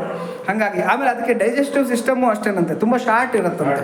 ಮಾಂಸಾಹಾರಿಗಳಿಗೆ ಡೈಜೆಸ್ಟಿವ್ ಸಿಸ್ಟಮು ತುಂಬ ಶಾರ್ಟ್ ಇರುತ್ತೆ, ಸಸ್ಯಾಹಾರಿಗಳಿಗೆ ಡೈಜೆಸ್ಟಿವ್ ಸಿಸ್ಟಮು ತುಂಬ ಪ್ರೊಲಾಂಗ್ ಇರುತ್ತೆ. ಇವಾಗ ನೋಡಿ, ನಮಗೆ 3 ಮೀಟ್ರ್ ಇರುತ್ತಂತೆ. ಯಾವುದು ಚಿಕ್ಕ ಕರಳು 3 ಮೀಟ್ರ್ ಇರುತ್ತೆ ಅಂತ ಹೇಳ್ತಾರೆ. ಆಮೇಲೆ ಇದು ಅಪೆಂಡಿಕ್ಸ್ ಅಂತ ಒಂದು ಇದಿರುತ್ತೆ. ಇವಾಗ ಯಾರಿಗಾದ್ರೂ ಅಪೆಂಡಿಸೈಟಿಸ್ ಆಗಿಬಿಟ್ಟಿದೆ ಅಂತ ಹೇಳ್ಬಿಟ್ಟು ಆಪರೇಷನ್ ಮಾಡ್ತಾ ಇರ್ತೀವಿ. ಅದೇನು ಅಂದರೆ ಸಸ್ಯಾಹಾರನ ಡೈಜೆಸ್ಟ್ ಮಾಡ್ತಕ್ಕಂಥ ಒಂದು ಬ್ಯಾಕ್ಟೀರಿಯಾ ಇರ್ತಕ್ಕಂಥ ಒಂದು ಭಾಗ ಅಂತದ್ದು. ವೆಸ್ಟಿಜಿಯಲ್ ಆರ್ಗನ್ ಅಂತೀವಿ, ಹಾಂ ಹಾಂ ಅದು ಉಪಯೋಗ ಇಲ್ಲ, ಸುಮ್ಮನೆ ಇರುತ್ತೆ. ಬಟ್ ಯಾವತ್ತಿಗೂ ಬಂದ್ಬಿಟ್ಟಿಲ್ಲ. ಅಲ್ಲ, ಮೊದಲು ಯಾವಾಗ ಸಸ್ಯಾಹಾರ ತಿಂದಿದ್ದೀವಿ ನಾವು. ಮೊದಲು ನಮ್ಮ ಪೂರ್ವಿಕರಿಗೆ ಇತ್ತು, ಆಮೇಲೆ ಬರ್ತಾ ಅದು ಯೂಸ್ ಇಲ್ಲ ಅಂದ್ಬಿಟ್ಟು ವೆಸ್ಟಿಜಿಯಲ್ ವೇಸ್ಟ್ ಸುಮ್ಮನೆ ಇರುತ್ತೆ, ಒಂದು ಅಂಗ. ಬಟ್ ಎಲ್ಲ ಬೆಲೆ ತಿನ್ನೋರಿಗೆ ಅದು ಊದ್ಬಿಡುತ್ತೆ. ಆಮೇಲೆ ಅದು ಇಮಿಡಿಯೇಟ್ ಆಗಿ ಹಂಗಾಗಿ ಸೈಂಟಿಸ್ಟ್ಗಳು ಹೇಳೋದೇನು ಅಂದರೆ, ಮಾನವ ಶರೀರ ಮಾಂಸಾಹಾರಕ್ಕೆ ನಿರ್ಮಾಣವಾಗಿರ್ತಕ್ಕಂಥದ್ದಲ್ಲ. ಮಾಂಸಾಹಾರನ ತಿನ್ಬೋದು, ಆಮ್ನಿವೋರಸ್. ನಾವು ಮಾಂಸಾಹಾರನೂ ತಿಂತೀವಿ, ಸಸ್ಯಾಹಾರನೂ ತಿಂತೀವಿ. ಆದರೆ ನಾವು ಆಮ್ನಿವೋರಸ್ ಅಲ್ಲ, ನಾವು ಬರೀ ಸಸ್ಯಾಹಾರಿಗಳಷ್ಟೇ ನಾವು. ಹಾಗಾಗಿ ಸಸ್ಯಾಹಾರ ತಿನ್ಬೇಕು. ಯಾಕೆಂದರೆ ನಮ್ಮದು ತುಂಬ ಪ್ರೊಲಾಂಗ್ ಇರತಕ್ಕಂಥ ಹರ್ಬಿವೋರಸ್. ನಾವು ತುಂಬ ಉದ್ದ ಇರತಕ್ಕಂಥ ಒಂದು ಕರುಳು ಇರ್ತಕ್ಕಂಥ ಅವ್ರು ನಾವು. ಹಾಗಾಗಿ ನಾವು ಸಸ್ಯಾಹಾರನೇ ತಿನ್ನಬೇಕು. ಡೈಜೆಷನ್ ಆಗೋಕೆ ಆಗೋದಿಲ್ಲ, ಪ್ರೊಡ್ಯೂಸ್ ಆಗ್ತಾನೆ ಇರುತ್ತೆ, ಹೊಟ್ಟೆ ಭಾರ ಆಗ್ಬಿಡುತ್ತೆ, ಕಲ್ಲು ಇಟ್ಕೊಂಡಂಗೆ ಇರುತ್ತೆ ಬಾಡಿ, ಆ ಥರ ಏನೇನೋ ಸಮಸ್ಯೆಗಳು. ಆಮೇಲೆ ನಮ್ಮಲ್ಲಿ ಏನು ಹೇಳ್ತಾರೆ ಅಂದರೆ, ಆಮೇಲೆ ಹಿಂಗೆ ಹೇಳ್ತೀನಿ ಅಂತ ಬೇಜಾರು ಮಾಡ್ಕೊಬೇಡಿ, ಯಾರಾದರೂ ಒಬ್ಬರು ಮೃತರಾಗಿದ್ದಾರೆ ಅಂತಂದರೆ ಅವ್ರನ್ನ ಮುಟ್ಟಿ ಬಂದರೆ, ಅವ್ರ ಮನೆಗೆ ಹೋಗಿ ಬಂದರೆ ಕೈಕಾಲು ತೊಳ್ಕೊತೀವಿ, ಸ್ನಾನ ಮಾಡ್ತೀವಿ, ಇದು ಅಪವಿತ್ರ ಅಂತ ಹೇಳ್ತೀವಿ. ಅಂದರೆ ಮೃತ ಶರೀರ ಪ್ರೊಡ್ಯೂಸ್ ಆಗಿಬಿಟ್ಟಿರುತ್ತೆ. ಮೃತ ಅಂತಂದರೆ ಅದನ್ನು ನಾವು ಅಪವಿತ್ರ ಅಂತ ಭಾವಿಸ್ಕೊತೀವಿ, ಮೃತ ಶರೀರ. ಮೃತ ಶರೀರನ ನಾವು ಫ್ರಿಜ್ಜಲ್ಲಿ ಇಟ್ಕೊಂಡು ಅದನ್ನು ಕೈಮಾ ಹೊಡೆದು ಫ್ರಿಜ್ಜಲ್ಲಿ ಇಟ್ಕೊಂಡು ಮಾರನೇ 2 ದಿವಸ 3 ದಿವಸ ಬಿಟ್ಟು ಅದನ್ನು ನಾವು ತಿಂತೀವಿ ಅಂತಂದರೆ, ಆ ಮೃತ ಶರೀರನ ಅಂದರೆ ಕೊಳೆತ ನಾರ್ತಾ ಇರ್ತಕ್ಕಂಥ ಶರೀರನ ನಾವು ತಿಂತಾ ಇರ್ತೀವಿ. ಎಷ್ಟು ಅಪವಿತ್ರದ ಒಂದು ಆಹಾರ ಅದು ಅಂತ. ನಾನು ಆಹಾರ ಪದ್ಧತಿನ ಟೀಕೆ ಮಾಡ್ತಾ ಇಲ್ಲ, ಅವರವ್ರ ಆಹಾರ ಅವರವ್ರದ್ದು ಮಾಡಬೇಕು. ಈಗ ಸ್ವಾಮಿಗಳು ಹೇಳಿದ್ದು,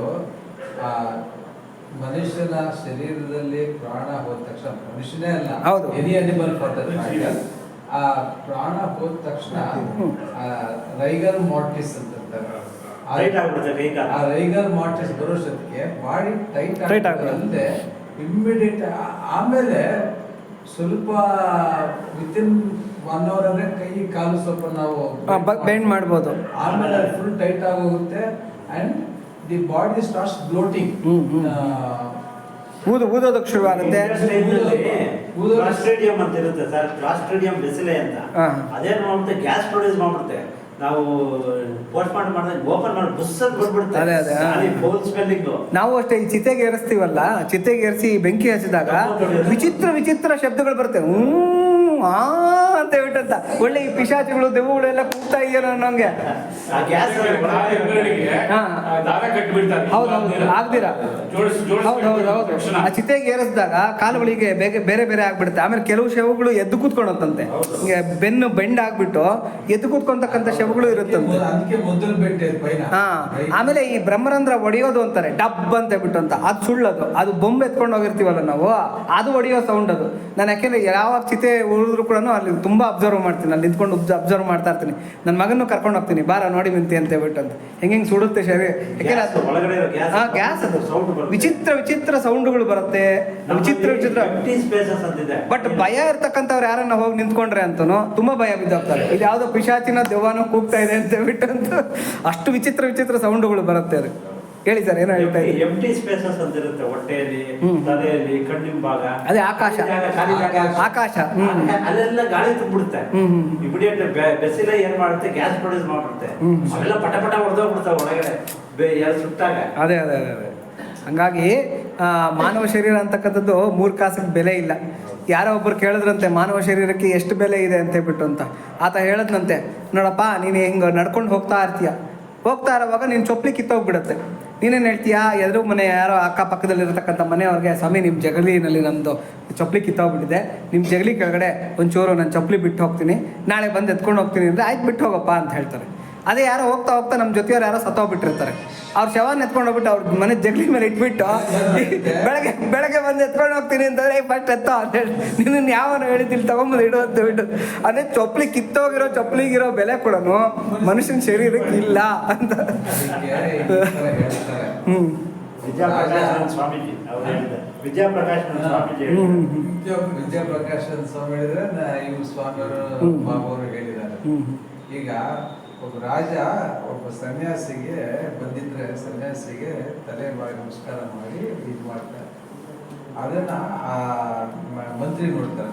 ಮಂತ್ರಿ ನೋಡ್ಬಿಟ್ಟು ನಮ್ಮವರು ಚಕ್ರವರ್ತಿ ಅಷ್ಟರಲ್ಲಿ ಕಾಶಿ ಬಟ್ಟೆ ಹಾಕೊಂಡಿರೋರಿಗೆ ಇಷ್ಟು ತಲೆ ಬಗ್ಗೆ ಮಾಡ್ತಾರೆ, ಸರಿ ಇಲ್ಲ ಅಂತ ಹೇಳ್ಬಿಟ್ಟು ಆತನಿಗೆ ತುಂಬಾ ಇದಾಗುತ್ತೆ. ಅದನ್ನ ರಾಜ ಅಬ್ಸರ್ವ್ ಮಾಡ್ತಾರೆ. ಅಬ್ಸರ್ವ್ ಮಾಡಿಬಿಟ್ಟು ನಾಳೆ ನೆಕ್ಸ್ಟ್ ಡೇ ಏನು ಮಾಡ್ತಾರೆ ಅಂತಂದ್ರೆ, ನನಗೆ ಒಂದು ಮೊಲದ ತಲೆ, ಒಂದು ಶೀಪ್ ತಲೆ, ಒಂದು ಹುಲಿ ತಲೆ, ಒಂದು ಮಾನವನ ತಲೆ ಬೇಕು ಅಂತ ಹೇಳ್ಬಿಟ್ಟು ಕಲಿಸ್ತಾರೆ. ಒಂದೊಂದು ದಿನ ಒಂದೊಂದು ಕಲಿಸ್ತಾರೆ. ಎಲ್ಲ ತೆಗೆಕೊಂಡು ಬಂದ್ಮೇಲೆ ಇದನ್ನ ತೆಗೆಕೊಂಡು ಹೋಗಿ ಆಚೆ ಕಡೆ ಮಾತ್ಕೊಂಡು ಬಾ ಅಂತ ಹೇಳ್ತಾರೆ. ಸೊ ಮೊಲದ ತಲೆನೂ ಒಂದು 5 ರೂಪಾಯಿ 10 ರೂಪಾಯಿ ಕೊಟ್ಟು ತೆಗೆದುಕೊಳ್ತಾನೆ. ಶೀಪ್ ತಲೆನೂ ಮಾಡ್ತಾರೆ. ಈ ಹುಲಿ ತಲೆನೂ ತೆಗೆದುಕೊಳ್ತಾನೆ. ಕೊನೆಯಾಗಿ ಮನುಷ್ಯನ ತಲೆ ತೆಗೆದುಕೊಂಡ್ರೆ ಯಾರು ತೆಗೆದುಕೊಳ್ಳೋದಿಲ್ಲ. ಹೌದು, ನನ್ನ ತಲೆಗಿರೋ ಬೆಲೆ ಅಷ್ಟೇ. ಆ ಪ್ರಾಣಿಗಳ ತಲೆಗಿರೋ. ಅಲ್ಲ, ಯಾಕೆ ನಗ್ತಾ ಇದ್ದೀನಿ ಅಂತಂದರೆ ಸ್ವಾಮೀಜಿ ಅವ್ರು ಹೇಳಿರೋದೇ ನಾನು ಕೇಳಿದೆ, ಅದು ಆ ಪ್ರವಚನ ಕೇಳಿದೆ. ಅದ್ರ ಒಳ್ಳೆ ಡೈಲಾಗ್ ಹೇಳ್ತಾರೆ, ಅಲ್ಲಿ ಹೋಗಿ ಮಾರ್ಕೊಂಬರ್ಗ ఎవరో ತಿಂಡಿ ಬಾಟ್ಲು ಕೊನ್ನಾರು ಅಂತ ಹೇಳ್ತಾರೆ ಅವರು. ఎవరో ತಿಂಡಿ ಬಾಟ್ಲು దాన్ని ಕೊನ್ನಾರು ಅಂತ ಹೇಳ್ಬಿಟ್ಟು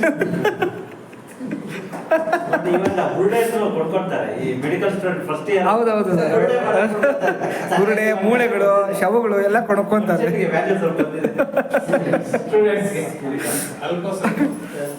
ಹಿಂಗೆ ಏನಾಗುತ್ತೆ, ಏನು ಹೇಳ್ತಾ ಇದ್ದೆ ಅಂತಂದ್ರೆ, ಪುಷ್ಟಾನಾಂ ಪತಯೇ ನಮಃ ಅಂತ ಹೇಳ್ಬಿಟ್ಟು ಅಂದ್ರೆ ದೇಹ ಪುಷ್ಟಿಯನ್ನ ಹೆಚ್ಚು ಮಾಡ್ತಾ ಇರ್ತಕ್ಕಂಥ ಭಗವಂತನಿಗೆ ನಮಸ್ಕಾರ. ಅವನೇ ಪುಷ್ಟಿಯನ್ನು ಕೊಡ್ತಾ ಇರ್ತಕ್ಕಂಥ ಅವನು ಎಷ್ಟಂದೇ ಇದ್ರೆ ನಮ್ಮ ದೇಹಕ್ಕೆ ಪುಷ್ಟಿ ಅಂತಕ್ಕಂಥದ್ದು ಎಲ್ಲಿಂದ ಬರೋದಕ್ಕೆ ಸಾಧ್ಯವೇ ಇಲ್ಲ. ಯಾಕೆಂದರೆ ಶಕ್ತಿ ಕೊಡ್ತಕ್ಕಂಥವನೇ ಅವನು. ಶಂಕರಾಚಾರ್ಯರು ಒಂದ್ಸಲಿ ಅವ್ರ ಜೀವನದಲ್ಲಿ ಒಂದು ನಡೆಯುತ್ತೆ. ಆದಿಶಂಕರಾಚಾರ್ಯರು ಏನು ಮಾಡ್ತಾರೆ ಅಂತಂದರೆ, ಎಲ್ಲ ಕಡೆನೂ ಹೋಗೋದು ಮಾಯೆ ಇಲ್ಲ ಅಂದರೆ ಮಾಯೆ ಸುಮ್ಮನೆ ಅದು ತೋರಿಕೆ ಅಷ್ಟೇ, ಭಗವಂತ ಒಬ್ಬನೇ ಸತ್ಯ, ಶಿವ ಒಬ್ಬನೇ ಸತ್ಯ, ಶಕ್ತಿ ಅದು ಸುಮ್ಮನೆ ತೋರಿಕೆ ಅಷ್ಟೇ ಅಂತ ವಾದಿಸ್ತಾ ಇದ್ರಂತೆ. ಬಟ್ ಶಿವ ಶಕ್ತಿ ಬೇರೆ ಬೇರೆ ಅಲ್ಲ. ಇವರು ರಾಮಕೃಷ್ಣ ಪರಮಹಂಸರು ಹೇಳ್ತಾರೆ, ಹಾವು ಮತ್ತು ಅದರ ಸೊಟ್ಟ ಗತಿ ಇದ್ದಂಗೆ ಅಂತೇಳ್ಬಿಟ್ಟು.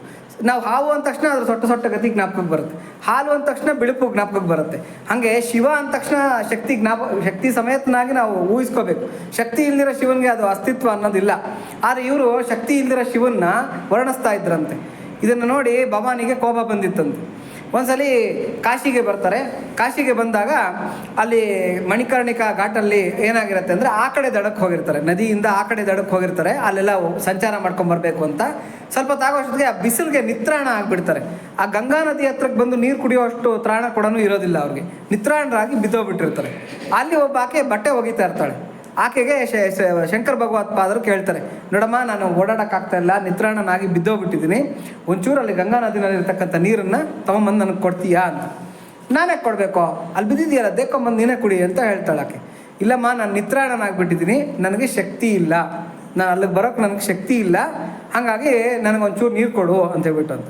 ಆವಾಗ ಆಕೆ ಹೇಳ್ತಾಳೆ, ಶಕ್ತಿಗೇನು ಅಸ್ತಿತ್ವನೇ ಇಲ್ಲ, ಅದು ಮಾಯೆ ಅಷ್ಟೇ, ಅದು ಪ್ರಯೋಜನ ಇಲ್ಲ, ಶಿವ ಒಬ್ಬನೇ ಸತ್ಯ ಅಂತ ಹೇಳ್ಕೊಂಡು ತಿರುಗ್ತಾ ಇದೆಯಲ್ಲ, ನಿನ್ನ ಶರೀರದಲ್ಲಿ ಶಕ್ತಿ ಇಲ್ಲ ಅಂತ ನೀನೇ ಹೇಳ್ತಾ ಇದೆಯಾ, ನೀನಲ್ಲಿ ಶಿವ ಇದಂತಾನೆ, ಇವಾಗ ಶಕ್ತಿ ಇಲ್ಲದೆ ಇದ್ರು ಕೂಡ ಬಂದು ಕೊಡಿ ನೀನೇನೆ ಅಂತ ಹೇಳ್ಬಿಟ್ಟು. ಆವಾಗ ಆದಿಶಂಕರ ಭಗವತ್ಪಾದರಿಗೆ ಅರ್ಥ ಆಗುತ್ತೆ, ನೀನು ಸಾಮಾನ್ಯವಾದ ಬಟ್ಟೆ ಹೋಗಿಗಳಲ್ಲಮ್ಮ, ನೀನು ನೋಡಿದ್ರೆ ಆದಿಪರ ಶಕ್ತಿನೇ ಇದ್ದಂಗೆ ಇದ್ದೀಯಾ, ದಯವಿಟ್ಟು ನನ್ನ ಅಪರಾಧವನ್ನು ಕ್ಷಮಿಸ್ಬಿಟ್ಟು ನನಗೆ ದರ್ಶನ ಕೊಡು ಅಂತ ಹೇಳ್ಬಿಟ್ಟು ಅಂತ. ಆವಾಗ ಯಾರು ಈ ಕಾಶಿನಲ್ಲಿದ್ದಾಳೆ, ಅಲ್ಲಲ್ಲ ಅನ್ನಪೂರ್ಣೆ ಅಲ್ಲ, ಇನ್ನೊಂದು ದೇವಿ ಇದ್ದಾಳಲ್ಲ, ವಿಶಾಲಾಕ್ಷಿ ಸ್ವರೂಪಳಾಗಿ ದರ್ಶನ ಕೊಟ್ಟು ಅನುಗ್ರಹಿಸ್ತಾಳೆ. ಆವಾಗ ಭವಾನಿ ಅಷ್ಟಕ ಅಂತ ಬರೀತಾರೆ, ಗತಿಸ್ತಂ ತ್ವಮೇಕ ಭವಾನಿ ಅಂತ ಬಿಟ್ಟು. ಅಮ್ಮ ನಿನ್ನ ಕಾಲಕ್ಕೆ ಬಿದ್ದಿದ್ದೀನಿ, ನಂಗೆ ಇವತ್ತು ಅರ್ಥ ಆಯಿತು, ಶಿವನು ಶಕ್ತಿ ಬೇರೆ ಬೇರೆ ಅಲ್ಲ, ಯಾರು ಶಕ್ತಿಯೋ ಅವನೇ ಶಿವ, ಯಾರು ಶಿವನೋ ಅವನೇ ಶಕ್ತಿ ಅಂತಕ್ಕಂಥದ್ದು ನನಗೆ ಗೊತ್ತಾಯಿತು. ಗತಿಸ್ತಂ ತ್ವಮೇಕ ಭವಾನಿ, ಅಮ್ಮ ನನಗೆ ಅಟ್ಟ ಕಡೆಯ ಗತಿ ನೀನು ಒಬ್ಬಳೇ ತಾಯಿ ಅಂತ ಹೇಳ್ಬಿಟ್ಟು ಪ್ರಾರ್ಥನೆ ಮಾಡ್ಕೊತಾರೆ. ಆ ಭವಾನಿ ಅಷ್ಟಕನ್ನ ಬರೀತಾರೆ. ಹಾಗೆ ಶಕ್ತಿ ಇಲ್ಲದೆ ಇದ್ರೆ ನಾವೇನು ಪ್ರಕೃತಿ ಪುರುಷ. ಅದಕ್ಕೆ ನೋಡಿ ನಮ್ಮಲ್ಲಿ ಏನು ಹೇಳ್ತೀವಿ, ಕರಾಗ್ರೇ ವಸತೆ ಲಕ್ಷ್ಮೀ ಅಂತ ಹೇಳ್ತೀವಿ. ನಾವು ನೋಡಿ ದುಡ್ಡು ಕಾಯನ್ನು ಎಣಿಸ್ಬೇಕಾಗ್ಲಿ, ನೋಟ್ ಎಣಿಸ್ಬೇಕಾಗ್ಲಿ, ಹೆಂಗೆ ಎಣಿಸ್ತೀವಿ, ಹಿಂಗೆ ಎಣಿಸ್ತೀವಿ. ಕರಾಗ್ರೇ ವಸತೆ ಲಕ್ಷ್ಮೀ, ಕರ ಮಧ್ಯೆ ಸರಸ್ವತಿ. ಒಂದು ಪುಸ್ತಕ ಇಟ್ಕೋಬೇಕಾದ್ರೆ ಹೀಗೆ ಇಟ್ಕೊತೀವಿ, ಕರ ಮಧ್ಯೆ ಸರಸ್ವತಿ, ಕರ ಮೂಲೆ ಸ್ಥಿತವು ಗೌರಿ, ಪ್ರಭಾತೆ ಕರ ದರ್ಶನಂ ಅಂತ. ಕರಮೂಲೆಯಲ್ಲಿ ಗೌರಿ ಇರ್ತಾಳೆ. ಗೌರಿ ಅಂದರೆ ಶಕ್ತಿ ಸ್ವರೂಪಿಣಿ. ನಮ್ಗೊಂದು ಏನನ್ನ ಎತ್ತಬೇಕಾಗಿದ್ರು ಕೂಡ, ಏನೇ ಕೆಲಸ ಮಾಡಬೇಕಾಗಿದ್ರು ನಮಗೇನಾಗುತ್ತೆ, ಈ ಮುಷ್ಟಿಗಳಲ್ಲಿ ಶಕ್ತಿ ಅಂತಕ್ಕಂಥದ್ದು ಬೇಕಾಗತ್ತೆ. ಆ ಶಕ್ತಿ ಸ್ವರೂಪಿಣಿಯಾಗಿ ನಿಂತಿರ್ತಕ್ಕಂಥವಳು ಈ ಭವಾನಿ. ಅದಕ್ಕೆ ಗತಿಸ್ತಂ ತ್ವಮೇಕಾ ಭವಾನಿ ಅಂತ ಪ್ರಾರ್ಥನೆ ಮಾಡ್ತಾರೆ. ಹೀಗೆ ಧಾತು ಕಂಡ ಪುಷ್ಟಿ ವರ್ಧಕನಾಗಿರ್ತಕ್ಕಂಥ ಪರಮೇಶ್ವರನಿಗೆ ನಮಸ್ಕಾರಗಳು ಅಂತ ಹೇಳ್ತಾ ಇದ್ದಾರೆ. ಪತಯೇ ನಮಃ. ದೇಹ ಪುಷ್ಟಿವರ್ಧಕನಿಗೆ, ದೇಹ ನಿರ್ಮಾತೃವಿಗೆ ನಮಸ್ಕಾರ. ದೇಹ ನಿರ್ಮಾತೃ ನೋಡಿ, ನಮ್ಮ ದೇಹಗಳನ್ನು ಇದೊಂದು ಹೇಳ್ಬಿಟ್ಟು ಈ ಮಂತ್ರನ ಮುಗಿಸ್ಬಿಡೋಣ. ಈ ದೇಹ ನಿರ್ಮಾತೃಗೆ ನಮಸ್ಕಾರ ಅಂತ ಹೇಳ್ಬಿಟ್ಟು ಅಂತ. ನಮ್ಮ ದೇಹ ಸುಮ್ಮನೆ ತಯಾರಾಗಿರೋದಲ್ವಂತೆ. ಈ ದೇಹ ಅಂತಕ್ಕಂಥದ್ದು ಕರ್ಮದ ಒಂದು ದುಡ್ಡನ್ನು ಕೊಟ್ಟು ನಾವು ಭಗವಂತನ ಅಂಗಡಿನಲ್ಲಿ ಕೊಂಡ್ಕೊಂಡಿರ್ತಕ್ಕಂಥ ದೇಹ. ಇದೇನು ಸುಮ್ಮನೆ ಬಂದಿರತಕ್ಕಂಥ ದೇಹ ಅಲ್ಲ. ಇವಾಗ ಇಂಥವ್ರ ಹೊಟ್ಟೆನಲ್ಲೇ ಹುಟ್ಟಬೇಕು, ಇಂಥ ಮನೆಯಲ್ಲೇ ಹುಟ್ಟಬೇಕು, ಇವೆಲ್ಲ ಡಿಸೈಡ್ ನಾವು ಮಾಡ್ಕೊಂಡಿಲ್ಲ. ಭಗವಂತ ಹೆಂಗೆ ಕೊಟ್ಟರೆ ಹಂಗೆ ನೋಡಿ. ಸರ್ವಯೋನಿಷು ಕೌಂತೆಯ ಮೂರ್ತಯ ಸಂಭವಂತೆಯ ತಾಸಾಂ ಬ್ರಹ್ಮ ಮಹದ್ಯೋನಿ ಅಹಂ ಬೀಜ ಪ್ರದಪಿತ ಅಂತ ಹೇಳ್ತಾರೆ. ಅಂದರೆ ಇಡೀ ಪ್ರಕೃತಿ, ಅಂದರೆ ಈ ತ್ರಿಗುಣಾತ್ಮಕವಾಗಿರ್ತಕ್ಕಂಥ ಪ್ರಕೃತಿ ಡೆಡ್ ಬಾಡಿಗಳನ್ನು ರೆಡಿ ಮಾಡ್ತಾಳಂತೆ. ಡೆಡ್ ಬಾಡಿಗಳು ಅಂದರೆ ನಿರ್ಜೀವವಾಗಿರ್ತಕ್ಕಂಥ ಮೂರ್ತಿಗಳನ್ನು ತಯಾರು ಮಾಡ್ತಾಳೆ. ಅದರಲ್ಲಿ ಪ್ರಾಣ ಚೈತನ್ಯ ಅಂತಕ್ಕಂಥ ಬೀಜನ ಪರಮಾತ್ಮ ಇಡ್ತಾನೆ ಅದರೊಳಗೆ. ಅಹಂ ಬೀಜ ಪ್ರದಪಿತ ಅಂತಂದರೆ ಏನು ಅಂದರೆ ಪ್ರಾಣ ಚೈತನ್ಯದ ಬೀಜನ ನಾನು ಇಡ್ತೀನಿ ಅದರೊಳಗೆ ಅಂತ. ಪ್ರಕೃತಿ ಏನು ಮಾಡ್ತಾಳೆ, ಈ ಡೆಡ್ ಬಾಡಿಗಳನ್ನು ನಿರ್ಮಾಣ ಮಾಡ್ತಾಳೆ. ಅಂದರೆ ನಮ್ಮ ಶಾರೀರಿಕವಾಗಿರ್ತಕ್ಕಂಥ ಅವಯವಗಳನ್ನು ಪ್ರಕೃತಿ ತಯಾರು ಮಾಡ್ತಾಳೆ. ಅದಕ್ಕೆ ಆಕೆ ತಾಯಿ, ನಮಗೆಲ್ಲರಿಗೂ ಕೂಡ ಜಗನ್ಮಾತೆ. ಅದರೊಳಗೆ ಚೈತನ್ಯದ ಬೀಜವನ್ನು ಭಗವಂತ ಇಡ್ತಾ ಇರೋದ್ರಿಂದ ನಮಗೆ ತಂದೆ ಅಂತ ಹೇಳ್ಬಿಟ್ಟು ಅಂತ. ಅದಕ್ಕೆ ನೋಡಿ, ಪ್ರಕೃತಿ ಏನು ತಯಾರು ಮಾಡಿಕೊಟ್ಟಿರ್ತಾಳೆ, ಆ ಚೈತನ್ಯ ಹೋದ ತಕ್ಷಣ, ಆ ಚೈತನ್ಯ ಶರೀರನ ಬಿಟ್ಟ ತಕ್ಷಣ ತನಗೇನು ಬೇಕೋ ಅದನ್ನು ತೊಗೊಂಡ್ಬಿಡ್ತಾಳೆ ಮೆಟೀರಿಯಲ್. ಯಾಕೆಂತಂದರೆ ನಾವು ಒಂದು ಬೊಂಬೆ ಆದ ತಕ್ಷಣ ನಾವೇನು ಮಾಡ್ತೀವಿ, ಅದೇ ಮಣ್ಣನ್ನೇ ಕಲಿಸ್ಕೊಂಡು ಇನ್ನೊಂದು ಬೊಂಬೆನ ತಯಾರು ಮಾಡ್ತೀವಿ. ಅದಕ್ಕೆ ಅದೇನಾಗುತ್ತೆ, ಆಕಾಶನ ತೊಗೊಂಡ್ಬಿಡ್ತಾಳೆ, ತನ್ನೊಳಗೆ ಗಾಳಿ ತೊಗೊಂಡ್ಬಿಡ್ತಾಳೆ. ಇವಾಗ ಇಷ್ಟೊತ್ತು ಸರ್ ಹೇಳಿದ್ರು ಹಿಂಗೆ ಆಗುತ್ತೆ ಬಾಡಿನಲ್ಲಿ ಚೇಂಜಸ್ಸು ಅಂತ. ಎಲ್ಲ ಪಂಚಭೂತಗಳಲ್ಲಿ ಸೇರೋಗ್ಬಿಡುತ್ತೆ. ಹಾಗಾಗಿ ಪ್ರಕೃತಿ ತಾಯಿ, ಪರಮಾತ್ಮ ತಂದೆ ಈ ಶರೀರಗಳನ್ನು ನಿರ್ಮಾಣ ಮಾಡ್ತಾರಂತೆ. ಮಯಾಧ್ಯಕ್ಷೇಣ ಪ್ರಕೃತಿ ಸೂಯತೆ ಸಚರಾಚರಂ ಅಂತ ಹೇಳ್ತಾರೆ. ಚರ ಅಚರ ಅಂದರೆ ಓಡಾಡೋ ಜೀವಿಗಳು, ಓಡಾಡದೇ ಇರತಕ್ಕಂಥ ಜೀವಿಗಳು, ಇವೆರಡನ್ನೂ ಕೂಡ ಪ್ರಕೃತಿ ನನ್ನ ಅಧ್ಯಕ್ಷತೆಯಲ್ಲಿ ತಯಾರು ಮಾಡ್ತಾಳೆ. ಪ್ರಕೃತಿ ಅಂತಂದರೆ ತ್ರಿಗುಣಮಯವಾಗಿರ್ತಕ್ಕಂಥ ಈ ಮಾಯೆ ಪ್ರಕೃತಿ ತಯಾರು ಮಾಡುತ್ತೆ ಶರೀರಗಳನ್ನು ಅಂತಂದರೆ ಹೆಂಗನ್ನಂಗೆ ತಯಾರು ಮಾಡಲ್ಲ. ಮಯಾಧ್ಯಕ್ಷೇಣ ಪ್ರಕೃತಿ, ಪರಮಾತ್ಮನ ಪ್ರತಿಯೊಂದು ಕೇಳಿ ಮಾಡ್ತಾಳಂತೆ.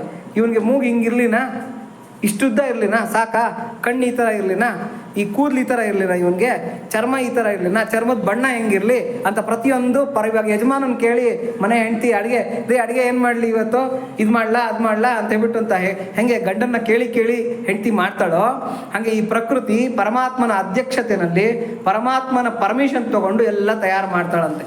ಯಾವುದೂ ಕೂಡ ಆಗಂತಕ ಅಲ್ಲ. ಈ ಪ್ರಪಂಚದಲ್ಲಿ ಯಾವುದೂ ಆಗಂತಕ ಅಲ್ಲ. ಕೆಲವ್ರಿಗೆ ಒಬ್ಬೊಬ್ರಿಗೂ ಒಂದೊಂದು ಶರೀರ ಇರುತ್ತೆ ನೋಡಿ. ನಮ್ಮ ಹೆಬ್ಬೆಟ್ಟು ಎಷ್ಟು ವಿಚಿತ್ರ ಅಂತಂದರೆ, ನಮ್ಮ ಹೆಬ್ಬೆಟ್ಟಿನ ಗುರುತು ಒಬ್ಬರದಿದ್ದಂಗೆ ಒಬ್ಬರದಿರಲ್ಲ. ಅದೇ ಥರನೇ ನಮ್ಮ ಶರೀರದಲ್ಲಿ ಇನ್ನೊಂದು ಭಾಗ ಇದೆ.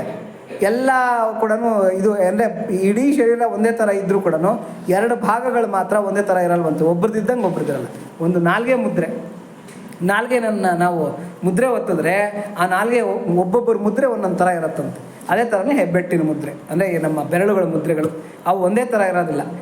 ರೆಟಿನಾ ಅಂತ ಇರುತ್ತೆ ಒಳಗಡೆ, ಕಣ್ಣು ಒಳಗಡೆ, ಅದು ಡಿಫ್ರೆಂಟ್ ನೋಡಿ. ಈ ಕಣ್ಣತ್ರಕ್ಕೆ ಒಂದು ಈ ಕಣ್ಣತ್ರಕ್ಕೆ ಒಂದು ಸೊಳ್ಳೆ ಬರುತ್ತೆ. ಈ ಬೇಸಿಗೆ ಕಾಲದಲ್ಲಿ ಮಾವಿಂದು ಸೀಸನ್ ಬಂದರೆ ಆ ಸಣ್ಣ ಸೊಳ್ಳೆಗಳು ಹಿಂಗೆ ಕಣ್ಣುಗಳ ಹತ್ರ ಆಡ್ತಾ ಇರುತ್ತೆ. ಅದ್ರ ಕಣ್ಣು ಮನುಷ್ಯನ ಕಣ್ಣು 99% ಹೋಲಿಕೆ ಒಂದೇನಂತೆ, ಅಂದರೆ ಒಂದೇ ಥರ ಇರುತ್ತಂತೆ. ನಮ್ಮ ಕಣ್ಣನ್ನು ಸ್ಟಡಿ ಮಾಡಬೇಕಾದ್ರೆ ವಿಜ್ಞಾನಿಗಳು ಫಸ್ಟ್ ಅದ್ರ ಕಣ್ಣನ್ನು ತೊಗೊಂಡು ಸ್ಟಡಿ ಮಾಡಿದ್ರಂತೆ. ಅದಕ್ಕೆ ಸಿಂಡರೆಲ್ಲಾ ಆಫ್ ಜೆನಿಸಿಸ್ ಅಂತ ಕರೀತಾರಂತೆ ಅದನ್ನು. ಯಾವುದು ಈ ಕಣ್ಣತ್ರಕ್ಕೆ ಬಂದಾಗ ನಾವು ಹಿಂಗೆ ಹೊಡೆದು ಬಿಸಾಕ್ತೀವಲ್ಲ, ಪಾಪ ಅದು ಎಷ್ಟು ಉಪಕಾರ ಮಾಡಿದೆ ಮನುಷ್ಯನಿಗೆ ಅಂತಂದರೆ ಅದು ಸಿಂಡ್ರೆಲ್ಲಾ ಆಫ್ ಜೆನಿಸಿಸ್ ಅಂತದು. ಅಂದರೆ ನಮ್ಮ ಕಣ್ಣಿನ ಬಗ್ಗೆ ಅಧ್ಯಯನ ಮಾಡಬೇಕಾಗಿದ್ರೆ ಅದರ ಕಣ್ಣುಗಳನ್ನು ಕೊಟ್ಟು ತ್ಯಾಗ ಮಾಡಿದೆ ಪಾಪ ಅದು. ಅಂತಹ ಪುಣ್ಯಜೀವಿ ಅದು ನಮ್ಮ ಕಣ್ಣತ್ರಕ್ಕೆ ಬರ್ತಕ್ಕಂಥದ್ದು. ಯಾರಿಗೂ ಹಾನಿ ಮಾಡಲ್ಲ. ಅದಕ್ಕೇನೋ ಈ ಬಳ್ಳಿಗಳೆಲ್ಲ ಕಟ್ತಾರೆ, ಕಣ್ಣತ್ರಕ್ಕೆ ಬರಬಾರ್ದು. ಸಿಂಡರೆಲ್ಲಾ ಆಫ್ ಜೆನಿಸಿಸ್ ಅದಕ್ಕೆ ಕೊಟ್ಟಿರ್ತಕ್ಕಂಥ ಹೆಸರು. ಅಂಥ ಅದ್ಭುತವಾಗಿರತಕ್ಕಂಥ ಪ್ರಾಣಿ. ಹಾಗೆ ಭಗವಂತನ ನೋಡಿ ಶರೀರದ ನಿರ್ಮಾಣ ಹೆಂಗಿರುತ್ತೆ ಅಂತಂದರೆ ಒಬ್ಬರದಿದ್ದಂಗೆ ಒಬ್ಬರದ್ದು ಇರೋದಿಲ್ಲ. ಒಬ್ಬರು ಮುಖಚರ್ಯೆ ಇದ್ದಂಗೆ ಇನ್ನೊಬ್ಬರು ಮುಖಚರ್ಯೆ ಇರಲ್ಲ. ಒಬ್ಬರು ಗುಣ, ಆಮೇಲೆ ಅವಳಿ ಜವಳಿ ಮಕ್ಕಳು ಟ್ವಿನ್ಸ್ ಹುಟ್ಟಿರ್ತಾರೆ, ಇಬ್ಬರು ಕೂಡ ಒಂದೇ ಥರ ಇರ್ತಾರೆ ನೋಡೋದಕ್ಕೆ, ಆದರೆ ಗುಣ ಇದು ಕೂಡ ಸ್ವಭಾವಗಳು ಬೇರೆ ಬೇರೆ ಇರುತ್ತೆ. ಆ ಥರ ಟೈಮ್ನಲ್ಲಿ ಒಳ್ಳೆ ಆಹಾರ, ಒಳ್ಳೆ ಹಿತನುಡಿಗಳು, ಹೌದೌದು ಹವ್ಯಾಸಗಳೆಲ್ಲ, ಒಳ್ಳೆ ಕಥೆಗಳು, ದೇವ್ರ ನಾಮ ಎಲ್ಲ ಹೇಳ್ಬೇಕು ಅಂತ. ಹೌದು. ಈ ತಾಯಿರು ಭಯ ಬಿದ್ದರೆ, ಈ ಪ್ರೆಗ್ನೆನ್ಸಿ ಟೈಮ್ನಲ್ಲಿ ತಾಯಿರು ಭಯ ಬಿದ್ದರೆ ಅವು ಬೆದರೋ ಮಕ್ಕಳು ಹುಟ್ಟುತ್ತಂತೆ.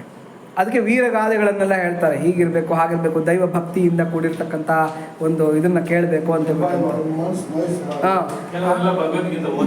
ಹೌದು. ಸ್ಕ್ಯಾನಿಂಗ್ ಮಾಡೋವಾಗ ಮಗುಗೆ ಹಾಡು ಹೇಳಿದ್ರೆ ಮಗು ನಿದ್ದೆ ಮಾಡಿದ್ರೆ ಆಕ್ಟಿಂಗ್ ಮಾಡೋದು ಒಳಗೆ ಹೊಟ್ಟೆ ಒಳಗೆ ಅದೆಲ್ಲ ಮಾಡಿದ್ದಾರೆ. ಕೆಲವು ವಿಡಿಯೋ ಇದೆ ಮಾಡುವಾಗ ಹಾಡು ಹೇಳ್ಕೊಂಡು ಮಾಡಿದ್ರೆ ಅದು ನಿದ್ದೆ ಮಾಡಿದ್ರೆ ಹೌದು.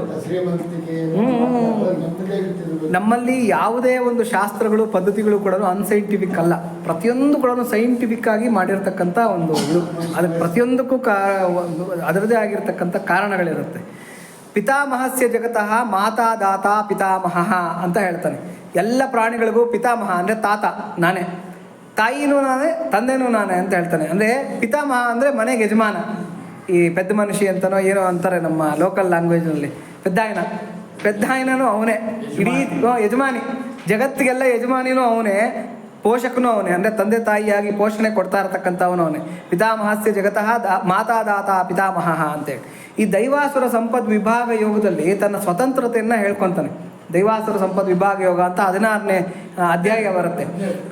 17ನೇದು ಇದು ಶ್ರದ್ಧಾತ್ರಯ ವಿಭಾಗ ಯೋಗ. 16ರಲ್ಲಿ ದೈವಾಸುರ ಸಂಪದ್ ವಿಭಾಗ ಯೋಗದಲ್ಲಿ ಪರಮಾತ್ಮ ಹೇಳ್ತಾನೆ, ತನ್ನ ಸ್ವತಂತ್ರತೆಯನ್ನು ಹೇಳ್ತಾನೆ. ಅಂದರೆ ಹೇಗೆ ನಾನು ಜೀವಿಗಳನ್ನು ಹುಟ್ಟಿಸ್ತೀನಿ ಅಂತೇಳ್ಬಿಟ್ಟು ಅದರಲ್ಲಿ ಹೇಳ್ತಾನೆ, ಇಂತಹ ನರಾಧಮರನ್ನು, ಈ ಆಸುರಿ ಸಂಪತ್ತಿನಿಂದ ಕೂಡಿರ್ತಕ್ಕಂಥ ಇಂತಹ ನರಾಧಮರನ್ನ ನಾನು ಮತ್ತೆ ಆಸುರಿ ಯೋನಿಗಳಿಗೆ ಹಾಕ್ತೀನಿ ಅಂತ ಹೇಳ್ತಾನೆ. ಮತ್ತೆ ಎತ್ತಿ ಆಸುರಿ ಯೋನಿಗಳಿಗೆ ಹಾಕ್ತೀನಿ ಅಂತ ಬಿಟ್ಟು ನೋಡಿ. 5 ತರಹದ ಒಂದು ಜನ್ಮಗಳಿದೆಯಂತೆ. 5 ತರಹದ ಜನ್ಮಗಳಲ್ಲಿ ಸ್ಥಾವರಾಂತ ಜನ್ಮಗಳು ಅಂತ ಯಾವುದು ಅಂತಾರೆ, ಕಲ್ಲುಗಳು, ಬೆಟ್ಟಗಳು, ನಿರ್ಜೀವವಾಗಿರ್ತಕ್ಕಂಥದ್ದು ಇದೆಯಲ್ಲ, ಅದೆಲ್ಲ ಸ್ಥಾವರಾಂತ ಜನ್ಮಗಳು. ಮಹಾಪಾಪ ಮಾಡಿರ್ತಕ್ಕಂಥವ್ರು, ಕ್ಷಮೆನೇ ಕೊಡೋಕ್ಕೆ ಆಗದೆ ಇರತಕ್ಕಂಥ ದುರ್ಮಾರ್ಗವಾಗಿರ್ತಕ್ಕಂಥ ಪಾಪಗಳನ್ನು ಮಾಡಿರ್ತಕ್ಕಂಥವ್ರನ್ನ ಬೆಟ್ಟಗಳು, ಗುಡ್ಡಗಳು, ಈ ನಿರ್ಜೀವ ಪದಾರ್ಥಗಳಾಗಿ ಮಾಡಿಬಿಡ್ತಾನಂತೆ. ಅದು ಸ್ಥಾವರಾಂತ ಜನ್ಮಗಳು. ಅದರಲ್ಲೂ ಕೂಡ ಜೀವ ಇರುತ್ತೆ. ಅದರಲ್ಲಿ ಸುಪ್ತಾವಸ್ಥೆಯಲ್ಲಿ ಇರುತ್ತೆ ಜೀವ, ಅದು ತೋರ್ಕೊತಾ ಇರೋದಿಲ್ಲ. ಅವೇನಾಗುತ್ತೆ, ಎಷ್ಟೋ ಯುಗಾಂತಗಳವರೆಗೂ ಅವು ಹಂಗಿದ್ದು ಅದರಲ್ಲಿ ಯಾರೋ ಒಬ್ಬರು ಒಂದು ಮೂರ್ತಿಯನ್ನು ಮಾಡೋದು, ದೈವ ಮೂರ್ತಿಯನ್ನು ಮಾಡಿ ಆರಾಧನೆ ಮಾಡೋದು, ಅಥವಾ ಅದರಿಂದ ಯಾವುದಾದ್ರೂ ಲೋಕಕ್ಕೆ ಜನಗಳಿಗೆ ಏನೋ ಉಪಕಾರ ಆಗ್ತಕ್ಕಂಥ ಒಂದು ಏನೋ ಇದು ಮಾಡ್ತಕ್ಕಂಥದ್ದು, ಇಲ್ಲ ಮೆಟ್ಲು ಮಾಡಿ ಅದನ್ನು ಒಂದು 10 ಜನ ತುಳಿಯೋ ಥರ ಆಗೋದು. ಹಂಗೆ ಮಾಡಿದಾಗ ಅವ್ರ ಕರ್ಮ ಸವಿತಾ ಬಂದು ಅವ್ರಿಗೆ ಆ ಸ್ಥಾವರಾಂತ ಜನ್ಮಗಳಿಂದ ಮುಕ್ತಿ ಅಂತಕ್ಕಂಥದ್ದು ಸಿಗುತ್ತಂತೆ. ಇನ್ನು ಅದಕ್ಕಿಂತ ಸ್ವಲ್ಪ ಮೇಲ್ಮಟ್ಟದ್ದು ಮೂಢ ಜನ್ಮಗಳಂತ. ಮೂಢ ಜನ್ಮಗಳು ಯಾವುದು ಅಂದರೆ ಮರ, ಗಿಡ, ಬಳ್ಳಿ, ಪೊದೆಗಳು ಇವೆಲ್ಲ ಕೂಡ ಮೂಢ ಜನ್ಮಗಳು. ಅದಕ್ಕೆ ನೋಡಿ, ಅದಕ್ಕೆ ಏನೂ ಗೊತ್ತಾಗಲ್ಲ. ಅಂದರೆ ಪೇಯ್ನ್ ಅಂತಕ್ಕಂಥದ್ದು ಅದಕ್ಕೆ ಗೊತ್ತಾಗಲ್ಲ, ಕಿತ್ತರೂ ಗೊತ್ತಾಗಲ್ಲ, ಅದನ್ನೇನು ಮಾಡಿದ್ರೂ ಗೊತ್ತಾಗಲ್ಲ. ಅದು ಮೂಢ ಜನ್ಮಗಳಂತೆ. ಇನ್ನೊಂದು ಮಂದ ಜನ್ಮಗಳಂತೆ. ಇವಾಗ ನೋಡಿ, ಮುಟ್ಟಿದ್ರೆ ಮುನಿ ನೋಡಿದ್ದೀರಾ, ಈಗ ಮುಟ್ಟಿದ್ರೆ ಮುದುರ್ಕೊಳುತ್ತೆ. ಈ ಕೆಲವು ಈ ಕೀಟವನ್ನು ತಿಂತಕ್ಕಂಥ ಸಸ್ಯಗಳಿರುತ್ತೆ, ಅವು ಸ್ವಲ್ಪ ಸಸ್ಯಗಳ ಥರನೇ ಇದ್ರೂ ಕೀಟಗಳನ್ನು ಹಿಡಿದು ತಿಂತಕ್ಕಂಥ ಒಂದು ಚಾಣಾಕ್ಷತೆಯನ್ನು ಹೊಂದಿರ್ತಕ್ಕಂಥದ್ದು. ಪಕ್ಷಿಗಳು, ಪ್ರಾಣಿಗಳು ಇವೆಲ್ಲ ಕೂಡ ಮಂದ ಜನ್ಮಗಳಂತೆ. ಅಂದರೆ ಮಂದ, ಅದಕ್ಕೆ ಜ್ಞಾನ ಇದೆ ಆದರೆ ಅಷ್ಟೊಂದು ಜ್ಞಾನ ಇಲ್ಲ. ಮಂದ ಅದಕ್ಕೇನು ಅಂತಂದರೆ ತಾನೆಷ್ಟು ಆಹಾರನ ಸಂಪಾದನೆ ಮಾಡ್ಕೊಳೋದು, ತನ್ನ ಮರಿಗಳನ್ನು ಇದು ಮಾಡ್ಕೊಳ್ತಕ್ಕಂಥದ್ದು, ತನ್ನ ಸಂತಾನನ ಬೆಳೆಸ್ಕೊಳ್ತಕ್ಕಂಥದ್ದು, ಇಷ್ಟೇ ಗೊತ್ತಿರತಕ್ಕಂಥದ್ದು ಮಂದ ಜನ್ಮಗಳು. ಅಭಾವ ಜನ್ಮಗಳಂತೆ. ಅಭಾವ ಜನ್ಮಗಳು ಎಂಥದ್ದು ಅಂತಂದರೆ ನೋಡಿ, ಮನುಷ್ಯ ಜನ್ಮ ಒಂದು ಉತ್ತಮವಾಗಿರ್ತಕ್ಕಂಥ ಜನ್ಮ. ಆದರೆ ಈ ಮನುಷ್ಯ ಜನ್ಮದಲ್ಲಿ ಅಭಾವ ಜನ್ಮ ಇದೆಯಂತೆ. ಹೇಗೆ ಅಂದರೆ ಎಲ್ಲೋ ಕಾಡಲ್ಲಿ ಯಾವುದೋ ಒಂದು ಈ ಟ್ರೈಬಲ್ ಇದು ಅದರಲ್ಲಿ ಏನು ನರಮಾಂಸ ಭಕ್ಷಕರಾಗಿ ಏನೂ ಗೊತ್ತಿಲ್ದಿರ ಅಲ್ಲೇನೋ ಪ್ರಾಣಿ ಜೀವನವನ್ನು ನಡೆಸಿ ಹೋಗ್ಬಿಡ್ತಾರಲ್ಲ, ಅದು ಅಭಾವ ಜನ್ಮಗಳು. ಯಾಕೆಂದರೆ ಅವ್ರಿಗೆ ಈ ಗಂಧ ಗಾಳಿ ಗೊತ್ತಿರಲ್ಲ, ಭಗವಂತನ ವಿಚಾರ ಆಗಲಿ ಗಂಧ ಗಾಳಿ ಆಗಲಿ ಏನು ಗೊತ್ತಿರಲ್ಲ, ಅದು ಅಭಾವ ಜನ್ಮ ಅಂತ ಹೇಳ್ಬಿಟ್ಟು ಅಂತ. ಅದಕ್ಕೆ ಕುಲಶೇಖರ ಆಳ್ವಾರರು ಭಗವಂತನ ಹತ್ರ ಕೇಳ್ಕೊತಾರೆ, ಮಾಮೇ ಸ್ತ್ರೀತ್ವಂ, ಅಪ್ಪ ನನ್ನನ್ನು ಹುಟ್ಟಿಸೋ ಹಂಗಿದ್ರೆ ಸ್ತ್ರೀಯಾಗಿ ಹುಟ್ಟಿಸ್ಬೇಡ, ಯಾಕೆಂದರೆ ಸ್ತ್ರೀ ಅಸ್ವತಂತ್ರಳು ಅಂತ, ಏನು ಮಾಡೋದಕ್ಕೆ ಸ್ವತಂತ್ರತೆ ಇರಲ್ಲ. ಒಬ್ಬ ಗಂಡಸು ಒಂಟಿಯಾಗಿ ಹೊರಟೋಗ್ತಾನೆ, ಎಲ್ಲೋ ನದಿ ತೀರಗಳಲ್ಲಿ ತೀರ್ಥಯಾತ್ರೆಗಳನ್ನು ಮಾಡಿಕೊಂಡು ದೇವಸ್ಥಾನಗಳನ್ನು ಸುತ್ತಕೊಂಡು ಧೈರ್ಯವಾಗಿ ಬರ್ತಾನೆ. ಅಂದರೆ ಇವತ್ತು ಗಂಡಸ್ಗೂ ಕೂಡ ಅದೇ ಪರಿಸ್ಥಿತಿ ಬಂದಿದೆ ಅಂದ್ಕೊಳ್ಳಿ, ಒಂಟಿಯಾಗಿ ಓಡಾಡೋಕ್ಕಾಗಲ್ಲ ಅಂತ ಪರಿಸ್ಥಿತಿಗೆ ಬಂದುಬಿಟ್ಟಿದ್ದಾನೆ. ಸ್ತ್ರೀ ಅಂತಕ್ಕಂಥವಳು ಅಸ್ವತಂತ್ರಳು, ಹಂಗೆ ಓಡಾಡೋಕ್ಕಾಗೋದಿಲ್ಲ. ಹಾಗಾಗಿ ಮಾಮೇ ಸ್ತ್ರೀತ್ವಂ ಮಾಚಮೇ ಸ್ಯಾತ್ ಕುಭಾವೋ, ನನಗೆ ಕೆಟ್ಟ ಭಾವನೆಗಳನ್ನು ಕೊಡಬೇಡ, ಭಗವಂತನ ವಿಚಾರ ಮಾತ್ರ ಇರಲಿ, ಜನಗಳ ಬಗ್ಗೆ ಅಂದರೆ ದ್ವೇಷ ತಳೀತಕ್ಕಂಥದ್ದು ಈ ಥರದ್ದೆಲ್ಲ ಕೆಟ್ಟ ಭಾವನೆಗಳನ್ನ ಕೊಡಬೇಡ. ಮಾಚಮಯ ಸ್ಯಾತ್ ಕುಭಾವೋ ಮಾ ಮೂರ್ಖತ್ವಂ, ಮೂರ್ಖತ್ವವನ್ನು ಕೊಡಬೇಡ ನನಗೆ. ಅಂದರೆ ಯಾರೋ ಒಬ್ಬ ಒಳ್ಳೆಯವರು ಒಂದು ಒಳ್ಳೆ ಮಾತು ಹೇಳ್ತಾರೆ, ಅದನ್ನು ಕೇಳೋ ಮಟ್ಟಗಾದರೂ ನಮ್ಮ ಬುದ್ಧಿ ಇರಬೇಕು. ಮೂರ್ಖತ್ವವನ್ನು ಕೊಡಬೇಡ. ಮಾ ಮೂರ್ಖತ್ವಂ ಮಾ ಕುದೇಶೇಷು ಜನ್ಮ, ಕೆಟ್ಟ ಪ್ರದೇಶಗಳಲ್ಲಿ ನನ್ನನ್ನು ಹುಟ್ಟಿಸ್ಬೇಡ. ಮಾ ಕುದೇಶೇಷು ಜನ್ಮ ಮಿಥ್ಯಾ ದೃಷ್ಟಿರ್ಮಾಚಮೇ ಸ್ಯಾತ್ ಕದಾಚಿನ್. ಮಿಥ್ಯಾ ದೃಷ್ಟಿ ಅಂದರೆ ಅಸತ್ಯವಾಗಿರತಕ್ಕಂಥ ದೃಷ್ಟಿ, ಸುಳ್ಳು ದೃಷ್ಟಿನ ನನಗೆ ಯಾವತ್ತೂ ಕೂಡ ಕೊಡಬೇಡ. ಜಾತೌ ವಿಷ್ಣು ಭಕ್ತೋ ಭವೇಯಂ, ನನ್ನನ್ನೇನು ನೀನು ಹುಟ್ಟಿಸೋ ಹಂಗಿದ್ರೆ ಸುತೂರ ನಿನ್ನ ಭಕ್ತರಿರಬೇಕು, ಆ ಭಕ್ತರ ಮಧ್ಯದಲ್ಲಿ ನಾನು ಹುಟ್ಟಬೇಕು ಅಂತ ಒಂದು ಜನ್ಮನ ಕೊಟ್ಬಿಡಪ್ಪ ಸಾಕು ನನಗೆ. ಇದು ಉತ್ಕೃಷ್ಟವಾಗಿರ್ತಕ್ಕಂಥ ಜನ್ಮ, ಇದಕ್ಕಿಂತ ದೊಡ್ಡ ಜನ್ಮ ಯಾವುದೂ ಇಲ್ಲ ಅಂತ ನೋಡಿ. ಇದು ಅಭಾವ ಜನ್ಮ ಆದರೆ ಅಮೋಘ ಜನ್ಮನಂತೆ. ಇದು ಭಕ್ತನ ಜನ್ಮ ಎಂಥದ್ದು ಅಂದರೆ ಅಮೋಘ ಜನ್ಮ. ಅಮೋಘ ಅಂದರೆ ಸಂಸ್ಕೃತದಲ್ಲಿ ಏನು ಅಂತಂದರೆ ಫೇಲ್ಯೂರೇ ಆಗಲ್ಲ, ಅಂದರೆ ಅದು ಯಾವತ್ತಿಗೂ ಕೂಡ ಫೇಲ್ಯೂರ್ ಆಗೋದಿಲ್ಲ ಅಂಥ ಒಂದು ಜನ್ಮ. ಅಮೋಘ ಜನ್ಮವನ್ನು ಕೊಟ್ಟುಬಿಡು ಅಂತ ಹೇಳ್ಬಿಟ್ಟು ಹೇಳ್ತಾರೆ. ಹೀಗೆ ನನ್ನನ್ನು ಹುಟ್ಟಿಸೋದಾಗಿದ್ದರೆ ಇಂಥ ಒಂದು ಜಾಗದಲ್ಲಿ ಹುಟ್ಟಿಸು ಅಂತ ಹೇಳ್ಬಿಟ್ಟು ಅಂತ. ಈ ಜನ್ಮ ಭಕ್ತರ ಮಧ್ಯದಲ್ಲಿ ನಾವು ತಗೊಂಡಾಗ ಎಷ್ಟು ಅದ್ಭುತ ಅಂತಾರೆ ನೋಡಿ. ನಾವು ನೀವು ಎಲ್ಲ ಎಷ್ಟು ಅದ್ಭುತ, ಎಂಥ ಒಳ್ಳೆ ಜನ್ಮದಲ್ಲಿ ಇದ್ದೀವಿ ಇವತ್ತಿಗೆ ಅಂತಂದರೆ, ಇಂಥ ತಂದೆ ತಾಯಿ ಹೊಟ್ಟೆನಲ್ಲಿ ಹುಟ್ಟಿದ್ದೀವಿ, ಒಳ್ಳೆ ಸಂಸ್ಕಾರವನ್ನು ಕೊಡಿಸಿದ್ದಾರೆ ತಂದೆ ತಾಯಿ. ಇಂಥ ಒಂದು ಪ್ರದೇಶದಲ್ಲಿ ಇಂಥ ಭಕ್ತರ ಮಧ್ಯದಲ್ಲಿ ನಾವು ಇದ್ದೀವಿ ಅಂತಂದರೆ ನೋಡಿ. ಮೊನ್ನೆ ಆವಾಗಲೇ ಯಾರೋ ಹೇಳಿದ್ರು, ನಾವು ನಮ್ಮ ಇವರು ನಂಜಪ್ಪಣ್ಣ ಅವರು, ನಾವು ಭಗವದ್ಗೀತೆ ಬಗ್ಗೆ ನಾನು ಓದಿದ್ದನ್ನೆಲ್ಲ ಹೇಳ್ತಾ ಇರ್ತೀನಿ ಅಣ್ಣ ಅವ್ರಿಗೆ ಅಂತೇಳ್ಬಿಟ್ಟು, ಕಥೆಯಂತಶ್ಚಮಾಂ ನಿತ್ಯಂ ತುಷ್ಯಂತಿ ಚ ರಮಂತಿ ಚ ಅಂತೇಳ್ಬಿಟ್ಟು ಅಂತ. ಲೋಟದಿಂದ ಈ ಲೋಟದಿಂದ ಆ ಲೋಟಕ್ಕೆ, ಆ ಲೋಟದಿಂದ ಈ ಲೋಟಕ್ಕೆ ಹಾಲನ್ನು ಹೆಂಗೆ ಆರಿಸ್ತಾರೆ ಆ ಥರ ಇವ್ರು ತಿಳ್ಕೊಂಡಿರ್ತಕ್ಕಂಥ ಭಕ್ತಿನೆಲ್ಲ ಅವ್ರಿಗೆ ಹೇಳೋದು, ಅವ್ರು ತಿಳ್ಕೊಂಡಿರ್ತಕ್ಕಂಥ ಭಗವದ್ ವಿಚಾರಗಳನ್ನೆಲ್ಲ ಇವ್ರಿಗೆ ಹೇಳೋದು. ಈ ಥರ ಕಥೆಯಂತಶ್ಚಮಾಂ ನಿತ್ಯಂ ತುಷ್ಯಂತಿ ಚ ರಮಂತಿ ಚ ಅಂತ ಭಗವಂತ ಹೇಳ್ತಾನೆ. ಅವ್ರು ತೃಪ್ತಿಯನ್ನು ಹೊಂದುತ್ತಾರೆ ಅಂತ ಹೇಳ್ಬಿಟ್ಟು ಅಂತ. ಅಂಥ ಒಂದು ಪ್ರದೇಶದಲ್ಲಿ ಸದ್ಯ ನಾವು ಹೇಳೋರು ಏನು ಯುಕ್ತಿಯುಕ್ತಂ ವಚೋಗ್ರಾಹ್ಯಂ ಬಾಲಾದಪಿ ಶುಕಾದಪಿ. ಇನ್ನೊಂದೇನೋ ಹೇಳ್ತಾನೆ ರಾವಣ ಹೇಳ್ತಕ್ಕಂಥ, ಮಾರೀಚ ಹೇಳ್ತಕ್ಕಂಥ ಮಾತು. ಮಾರೀಚ ರಾವಣನ್ಗೆ ಹೇಳ್ತಾನೆ ವಾಲ್ಮೀಕಿ ರಾಮಾಯಣದಲ್ಲಿ, ಏನು ಒಳ್ಳೆಯ ಮಾತನ್ನು ಹೇಳೋರು ಅಪರೂಪ, ಕೇಳೋರು ಅಪರೂಪ. ಒಳ್ಳೆ ಮಾತು ಹೇಳೋರು ತುಂಬ ಅಪರೂಪ, ಹೇಳ್ತೀವಿ ಅಂತಂದರೆ ಕೇಳೋರು ಅಪರೂಪ, ಕೇಳ್ತೀವಿ ಅಂತಂದರೆ ಹೇಳೋರು ಅಪರೂಪ, ಇವೆರಡೂ ಅಪರೂಪ. ಇವರಿಬ್ಬರು ಏನೋ ಒಂದು ಕಡೆ ಸೇರಿದ್ರು ಅಂತಂದರೆ ಅದು ಅಮೋಘ ಜನ್ಮ, ಅಪಾರವಾಗಿರ್ತಕ್ಕಂಥ ಸಾರ್ಥಕವಾಗಿರ್ತಕ್ಕಂಥ ಜನ್ಮ ಅದು. ಹೀಗೆ ಸತ್ಕಥಾ ಕಾಲಕ್ಷೇಪ ಮಾಡ್ತಕ್ಕಂಥ ಒಂದು ಜನ್ಮ. ಈ ಜನ್ಮದಲ್ಲಿ ನಾವು ನೋಡಿ ಎಂಥ ಒಳ್ಳೆ ಜನ್ಮ, ಎಂಥ ಒಳ್ಳೆ ತಂದೆ ತಾಯಿ, ಎಂಥ ಒಳ್ಳೆ ಸಂಸ್ಕಾರ, ಇಂಥ ಒಂದು ಪ್ರದೇಶದಲ್ಲಿ ಹುಟ್ಟಿಸಿ, ಇಂಥ ಒಂದು ಪರಿಸರದಲ್ಲಿ, ಇಂಥ ಭಗವದ್ ಭಕ್ತರ ಮಧ್ಯದಲ್ಲಿ ಹುಟ್ಟಿಸಿದಾನೆ ಅಂದರೆ ಇದಕ್ಕಿಂತ ಪುಣ್ಯ ಇನ್ಯಾವುದೂ ಇಲ್ಲ ನಮಗೆ. ಹಾಗಾಗಿ ಇಬ್ಬರು ಯೋಗಿಗಳ ಕಥೆ ಹೇಳ್ಬಿಟ್ಟು ಮುಗಿಸ್ಬಿಡ್ತೀನಿ. ಟೈಮ್ ಆಗ್ತಾ ಇದೆಯಾ? 8:15 ಆಯಿತು. ಆ್ಯಕ್ಚುಲಾಗಿ ಮುಗಿಸ್ಬಿಡ್ತೀನಿ, ಇನ್ನೊಂದು 5 ನಿಮಿಷ. ಇಬ್ಬರು ಯೋಗಿಗಳಿದ್ರಂತೆ, ಒಂದು ಮರದ ಕೆಳಗಡೆ ಕೂತ್ಕೊಂಡಿದ್ರಂತೆ. ಮೊದಲನೇ ಯೋಗಿ, ಎರಡನೇ ಯೋಗಿ ಅಂತ ಹೇಳ್ಬಿಟ್ಟು ಅಂತ. ನಾರದರು ವೈಕುಂಠದಿಂದ ಬರ್ತಾ ಇದ್ರಂತೆ. ನಾರದರು ವೈಕುಂಠದಿಂದ ಬರ್ತಾ ಇದ್ರೆ ಇಬ್ಬರು ಯೋಗಿಗಳು ಹೋಗ್ಬಿಟ್ಟು ಕಾಲಕ್ಕೆ ನಮಸ್ಕಾರ ಮಾಡಿದ್ರಂತೆ. ನಾರದ್ರೆ ವೈಕುಂಠದಿಂದ ಬರ್ತಾ ಇದ್ದೀರಾ? ಹೌದು. ಭಗವಂತ ಈ ಸತಿ ಹೋದಾಗ ಕೇಳ್ರಿ, ನಮ್ಗೆ ಯಾವಾಗ ಮೋಕ್ಷ ಕೊಡ್ತಾನೆ, ಅಂದರೆ ಮೋಕ್ಷ ಸಂಪತ್ತು ದರ್ಶನ ಅಂತಕ್ಕಂಥದ್ದು ಯಾವಾಗ ಕೊಡ್ತಾನೆ ಕೇಳ್ಕೊಂಬನ್ನಿ ಅಂತ ಹೇಳಿದ್ರು. ಆಯ್ತಪ್ಪ ಅಂತ ನಾರದ್ರು ಹೇಳಿದ್ರು. ಎರಡನೇ ಸಲ ಒಂದು ಸ್ವಲ್ಪ ದಿವಸ ಬಿಟ್ಕೊಂಡು ಎರಡನೇ ಸಲ ನಾರದ್ರು ಬಂದ್ರಂತೆ. ನಾರದ್ರು ಬಂದಾಗ ಆ ಮೊದಲನೇ ಯೋಗಿ ಓಡೋಗ್ಬಿಟ್ಟು ಕಾಲಕ್ಕೆ ಬಿದ್ದು ಕೇಳ್ಕೊಂಡಂತೆ, ನಾರದ್ರೆ ವೈಕುಂಠಕ್ಕೆ ಹೋಗಿದ್ರಾ? ಭಗವಂತನ ಕೇಳಿದ್ರ ನಮಗೆ ಯಾವಾಗ ದರ್ಶನ ಕೊಡ್ತಾನಂತೆ, ಯಾವಾಗ ಮೋಕ್ಷ ಕೊಡ್ತಾನಂತೆ ಅಂತ. ಏನಿಲ್ಲಪ್ಪ, ಇನ್ನು 7 ಜನ್ಮಗಳಾದಮೇಲೆ ನಿನಗೆ ಮೋಕ್ಷನ ಕೊಡ್ತಾನಂತೆ. ಇನ್ನು 7 ಜನ್ಮಗಳು ಕಾಯ್ಬೇಕಾ ನಾನು? ಅಯ್ಯೋ, ಈ ಜನ್ಮ ಎಲ್ಲ ಬರೀ ತಪಸ್ ಮಾಡಿ ನಾನು ಎಷ್ಟು ಕಷ್ಟಪಟ್ಟಿದ್ದೀನಿ ಈ ಮರದ ಕೆಳಗೆ ಕೂತ್ಕೊಂಡು, ಈ ಥರ ಆಗೋಯ್ತು. ಇನ್ನೂ 7 ಜನ್ಮಗಳು ಕಾಯ್ಬೇಕಾ? ಒಂದು ಮದುವೆ ಮಾಡ್ಕೊಳ್ಳಿಲ್ಲ, ಒಂದು ಸಂಸಾರ ಸುಖ ನೋಡಲಿಲ್ಲ, ನಾನೇನೋ ಇದು ಮಾಡಲಿಲ್ಲ, ಇದ್ರ ಬದಲು ಆರಾಮಾಗಿ ಮದುವೆ ಆದರೂ ಮಾಡ್ಕೊಂಡಿರ್ಬೋದಾಗಿತ್ತು. ಇನ್ನು 7 ಜನ್ಮ ತಾನೇ, ಅಯ್ಯೋ ನಾನು ಹೋಗ್ತೀನಿ, ನಾನು ತಪಸ್ಸು ಬೇಡ ಯಾವುದು ಬೇಡ ಅಂತೇಳ್ಬಿಟ್ಟು ಅವ್ನು ಬಿಟ್ಬಿಟ್ಟು ಹೊಡೋಗ್ಬಿಟ್ನಂತೆ. 2ನೇ ಯೋಗಿ ಬಂದಂತೆ. 2ನೇ ಯೋಗಿ ಬಂದು ಕಾಲಿಗೆ ನಮಸ್ಕಾರ ಮಾಡಿದಂತೆ. ಏನಪ್ಪ ಸ್ವಾಮಿ, ನನ್ನ ಬಗ್ಗೆ ಏನನ್ನ ಕೇಳಿದ್ರ? ಭಗವಂತ ಏನು ಹೇಳ್ದ? ನೋಡಪ್ಪ, ನೀನು ಯಾವ ಮರದ ಕೆಳಗೆ ಕೂತ್ಕೊಂಡು ತಪಸ್ ಮಾಡ್ತಾ ಇದೆಯೋ ಆ ಮರದಲ್ಲಿ ಎಷ್ಟು ಎಲೆಗಳಿದೆಯೋ ಅಷ್ಟು ಜನ್ಮಗಳಾದಮೇಲೆ ನಿನಗೆ ಭಗವಂತ ದರ್ಶನ ಕೊಡ್ತಾನಂತೆ, ನಿನಗೆ ಮೋಕ್ಷ ಕೊಡ್ತಾನಂತೆ. ಆ ಯೋಗಿ ನೆಲದ ಮೇಲೆ ಬಿದ್ದು ಹೊರಳಾಡಿ ಮಣ್ಣೆಲ್ಲ ಎತ್ತಿ ತಲೆ ಮೇಲೆ ಹಾಕ್ಕೊಂಡು ಖುಷಿಗೆ ಏನು ಫುಲ್ ಎಂಜಾಯ್ ಮಾಡ್ತಾ ಇದ್ದಾನೆ. ನಾರದ್ರೆ ಮೋಕ್ಷ ಸಿಗುತ್ತೋ ಇಲ್ವೋ ಅಂದ್ಕೊಂಡಿದ್ದೆ, ಭಗವಂತನ ದರ್ಶನ ನಂಗೆ ಸಿಗುತ್ತೋ ಇಲ್ವೋ ಅಂದ್ಕೊಂಡಿದ್ದೆ. ಸದ್ಯ ಅಷ್ಟು ಜನ್ಮಗಳಾದಮೇಲೂ ಕೂಡ ಭಗವಂತ ಕೊಡ್ತೀನಿ ಅಂತ ಒಂದು ಆಶ್ವಾಸನೆ ಕೊಟ್ಬಿಟ್ಟಿದ್ದಾನಲ್ಲ, ಅಲ್ಲಿಗೆ ಸಿಕ್ಕೇ ಸಿಗುತ್ತೆ ನನಗೆ ಅಂತ ಹೇಳ್ಬಿಟ್ಟು ತುಂಬ ಸಂತೋಷ ಪಟ್ಟನಂತೆ. ತಕ್ಷಣ ಅಲ್ಲೇ ಪ್ರತ್ಯಕ್ಷ ಆಗ್ಬಿಟ್ನಂತೆ ಭಗವಂತ. ಪ್ರತ್ಯಕ್ಷ ಆಗ್ಬಿಟ್ಟು ದರ್ಶನ ಕೊಟ್ಟು, ಇದೇ ನಿನ್ನ ಕಡೆ ಜನ್ಮ ಅಪ್ಪ, ನಿನಗೆ ಮೋಕ್ಷ ಅಂತಕ್ಕಂಥದ್ದು ಸಿಗುತ್ತೆ ಅಂತ ಹೇಳ್ಬಿಟ್ಟು ಹೇಳದಂತೆ. ಆದರೆ ಅದರ ಅರ್ಥ ಏನು ಅಂದರೆ, ನಾವು ಶ್ರದ್ಧೆ ಕಳ್ಕೋಬಾರ್ದು. ನಮಗೆ ಸಿಕ್ಕಿರ್ತಕ್ಕಂಥ ಜನ್ಮ ಅಪಾರವಾಗಿರ್ತಕ್ಕಂಥ ದಿವ್ಯವಾಗಿರ್ತಕ್ಕಂಥ ಜನ್ಮ. ಈ ಜನ್ಮ ಕೊಟ್ಟಿದ್ದಾನೆ, ಇಂಥ ಒಳ್ಳೆ ಸಂಸ್ಕಾರ ಕೊಟ್ಟಿದ್ದಾನೆ, ಇಂಥ ಒಂದು ಸತ್ಸಾಂಗತ್ಯ ಕೊಟ್ಟಿದ್ದಾನೆ ಅಂತಂದರೆ ಇದು ಅಪಾರವಾಗಿರ್ತಕ್ಕಂಥ ಜನ್ಮ. ಈ ಥರದ ಜನ್ಮನ ನಾವು ಸಾರ್ಥಕ ಪಡಿಸ್ಕೋಬೇಕು. ಹಾಗಾಗಿ ಈ ಥರದ ಸತ್ಸಂಗಗಳನ್ನ ನಾವು ಕೇಳ್ತಾ, ಅದಕ್ಕೆ ಉತ್ತಿಷ್ಠತಾ ಜಾಗ್ರತ ಪ್ರಾಪ್ಯ ವರಾನ್ ನಿಬೋಧತ ಅಂತ ಹೇಳ್ತಾನೆ ಯಮ ನಚಿಕೇತನ್ಗೆ ಕಠೋಪನಿಷತ್ತಿನಲ್ಲಿ. ಇದನ್ನು ಸ್ಲೋಗನ್ ಮಾಡ್ಕೊತಾರೆ ವಿವೇಕಾನಂದರು. ಉತ್ತಿಷ್ಠತಾ ಜಾಗ್ರತ ಅಂತ ಹೇಳ್ಬಿಟ್ಟು ವಿವೇಕಾನಂದರು ಅದನ್ನು ಸ್ಲೋಗನ್ ಮಾಡ್ಕೊಂಡ್ಬಿಡ್ತಾರೆ. ಉತ್ತಿಷ್ಠತಾ ಜಾಗ್ರತ ಪ್ರಾಪ್ಯ ವರಾನ್ ನಿಬೋಧತ ಅಂತಂದರೆ, ಎದ್ದೇಳು, ನಿನಗೆ ಬೇಕಾಗಿರ್ತಕ್ಕಂಥ ಗುರುವನ್ನ ಹುಡುಕೋ, ಗುರಿ ಮುಟ್ಟೋವರೆಗೂ ಕೂಡ ನಿಲ್ಲಬೇಡ, ಯಾವತ್ತಿಗೆ ಕಾರಣಕ್ಕೂ ನಿಲ್ಲಬೇಡ ಅಂತ. ಇದು ಕಠೋಪನಿಷತ್ತಿನಲ್ಲಿ ಯಮ ನಚಿಕೇತನ್ಗೆ ಹೇಳಿರ್ತಕ್ಕಂಥ ಮಂತ್ರ. ಹಾಗಾಗಿ ಇದೇನು ಅಂತಂದರೆ, ನಮ್ಮ ಜನ್ಮವನ್ನು ಸಾರ್ಥಕ ಪಡಿಸ್ಕೋಬೇಕು, ಅಮೋಘ ಜನ್ಮ ಅಂತ ನಮ್ಮನ್ನು ಅನ್ನಿಸ್ಕೋಬೇಕು. ಹೀಗೆ ಇದು 2ನೇ ಅನುವಾಕಿನ 5ನೇ ಮಂತ್ರ. ಇಲ್ಲಿಗೆ ಇದನ್ನು ಮುಗಿಸ್ಕೊಳ್ಳೋಣ. 2ನೇ ಅನುವಾಕಿನ 6ನೇ ಮಂತ್ರನ ನೆಕ್ಸ್ಟು ಯಾವಾಗ ಚರ್ಚೆ, ಉಗಾದಿ ಆದ ನಂತರ ಚರ್ಚೆ ಮಾಡೋಣ.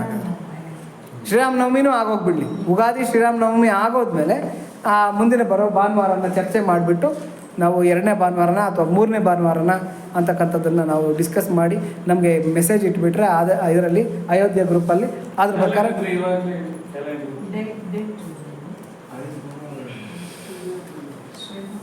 ಯುಗಾದಿ ಶ್ರೀರಾಮನವಮಿ ಹೋದ ಮೇಲೆ ಹೌದು ಹೌದು, ಶ್ರೀರಾಮನವಮಿ 2 ಆಗೋಗ್ಬಿಡ್ಲಿ. ಹೊಸ ವರ್ಷ ಚೈತ್ರ ಮಾಸ 6ನೇ ತಾರೀಕು ಶ್ರೀರಾಮನವಮಿ. ಹೌದು ಹೌದು, 6ನೇ ತಾರೀಕು ಶ್ರೀರಾಮನವಮಿ ಆಯ್ತು ಅಂತಂದ್ರೆ 13ನೇ ತಾರೀಕು ಸೆಕೆಂಡ್ ಸಂಡೇ ಬರುತ್ತೆ. April 13 second Sunday. ಅಲ್ಲಿಗೆ ಏಪ್ರಿಲ್ 13 ನಮ್ದು ಹೊಸ ವರ್ಷದಲ್ಲಿ ಫಸ್ಟ್ ಸೆಷನ್ ಆಗ್ಬೋದಾ?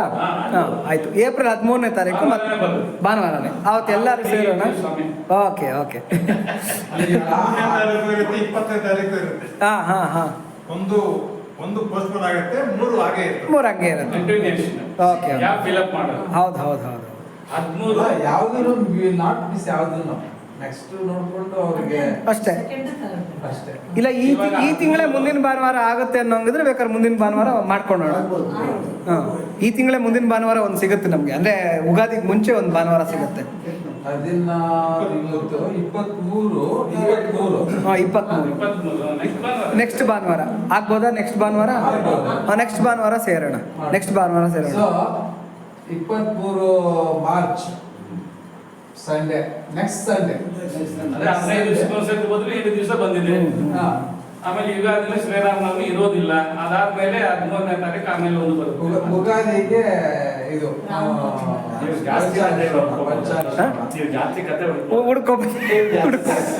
ಅಲ್ಲ, ಇನ್ನೊಂದೇನು ತಮಾಷೆ ಅಂದ್ರೆ, ಇವಾಗ ಅಣ್ಣ ಅವ್ರು ಹೇಳಿದ್ರಲ್ಲ, ಹಂಗೆ ನಾವು ಯಾವಾಗಲೂ ರೆಡಿ ಅಂತ. ಎವರ್ ರೆಡಿ ಬ್ಯಾಟ್ರಿ ಇದ್ದಂಗೆ ನೀವೆಲ್ಲರೂ ಕೂಡ ನಾನು ರೆಡಿ ಆಗ್ಬೇಕು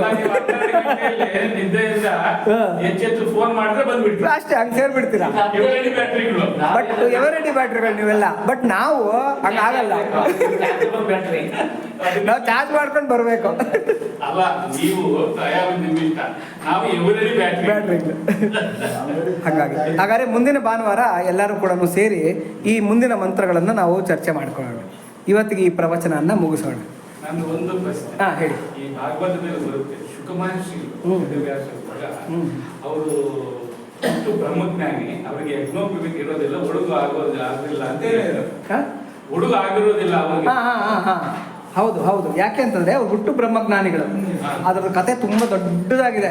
ನೆಕ್ಸ್ಟ್ ಪ್ರವಚನದಲ್ಲಿ ಹೇಳ್ತೀನಿ ಅವರು ಹೇಗೆ ಅವರು ನಿಜ ನಿಜ ನಿಜ ನಿಜ 24 ವರ್ಷಕ್ಕೆ 24 ಇಯರ್ಸ್ ತುಂಬು ಯೌವನ 24 ವರ್ಷಕ್ಕೆ ಸಶರೀರವಾಗಿ ವೈಕುಂಠ ಕೊಟ್ಟೋಗ್ತಾರೆ. ದಿಗಂಬರ್ ಮೈ ಮೇಲೆ ಏನು ಬಟ್ಟೆ ಇರಲ್ಲ, ಅವಧೂತ ಸ್ಥಿತಿನಲ್ಲಿ ಇರ್ತಾರೆ, ಸಶರೀರವಾಗಿ ವೈಕುಂಠ ಹೊರಟೋಗ್ತಾರೆ. ನೆಕ್ಸ್ಟ್ ಅವರು ಬರೋದು ಯಾವಾಗ ಅಂದ್ರೆ ಪರೀಕ್ಷಿತರಿಗೆ ಭಾಗವತ ಹೇಳೋದಕ್ಕೆ ಬರ್ತಾರೆ. ಹೌದು ಹೌದು ಹೌದು ಹೌದೌದು. ಯಾಕೆಂದ್ರೆ ಅವ್ರಿಗೆ ಉಪನಯನ ಇವ್ರು ಮಾಡ್ಬೇಕಾಗಿತ್ತು, ಇರ್ಲಿಲ್ಲ. ಇವರು ವೇದವ್ಯಾಸರು ಅವ್ರಿಗೆ ಉಪನಯನ ಮಾಡ್ಬೇಕಾಗಿತ್ತು. ಹೌದು ಹೌದು. ದಿಗಂಬರ ಅವಧೂತ ಅಂತ ಕರೀತಾರೆ ಅಂತ ಅವರನ್ನು. ಅವಧೂತ ಹಸುವಿನ ಹಾಲು ಕೆಚ್ಚಲಿನಲ್ಲಿ ಹಾಲು ಕರೆಯುವಷ್ಟು ಮಾತ್ರ ಇರ್ತಾರೆ. ಅದೇ ಒಂದು 15ರಿಂದ 20 ನಿಮಿಷ ಅಷ್ಟು ಮಾತ್ರ. ಅಂತ ಅವರು 7 ದಿನಗಳ ಕಾಲ ಆ ಪ್ರಯಾಗರಾಜಲ್ಲಿ ಕೂತ್ಕೊಂಡು ಅಕ್ಷಯ ವಟದ ಕೆಳಗೆ ಪರೀಕ್ಷಿತನಿಗೆ ಭಾಗವತನ ಉಪದೇಶ ಮಾಡ್ತಾರೆ. ಅದ್ಭುತವಾಗಿರ್ತಕ್ಕಂಥವ್ರು. ಅವ್ರಿಗೆ ಶುಕ ಅಂತ ಯಾಕೆ ಹೆಸರು ಬಂತು, ಅವರು ವೇದವ್ಯಾಸರಿಗೆ ಮಗನಾಗಿ ಹೆಂಗೆ ಹುಟ್ಟಿದ್ರು, ಹುಟ್ಟು ಬ್ರಹ್ಮಜ್ಞಾನಿ ಹೆಂಗಾಗಿದ್ರು, ಆಮೇಲೆ ಅವ್ರು ಹೊರಟೋಗ್ತಾ ಇದ್ರೆ ಸಶರೀರವಾಗಿ ವೈಕುಂಠ ಕೊಟ್ಟೋಗ್ತಾ ಇದ್ರೆ ಶುಕ ಶುಕ ಪುತ್ರ ಪುತ್ರ ಅಂತ ಕೂತ್ಕೊಂಡು ಹಿಂದೆ ಓಡೋಗ್ತಾ ಇರ್ತಾರೆ. ವೇದವ್ಯಾಸರು ಅರಣ್ಯದಲ್ಲಿ ಹೋಗ್ತಾ ಇರ್ತಾರೆ, ಮುಂದೆ ಹೊರಟೋಗ್ತಾ ಇರ್ತಾರೆ ಶುಕ ಮಹರ್ಷಿಗಳು. ಅವರು ತುಂಬು ಯೌವನ 24 ವರ್ಷ.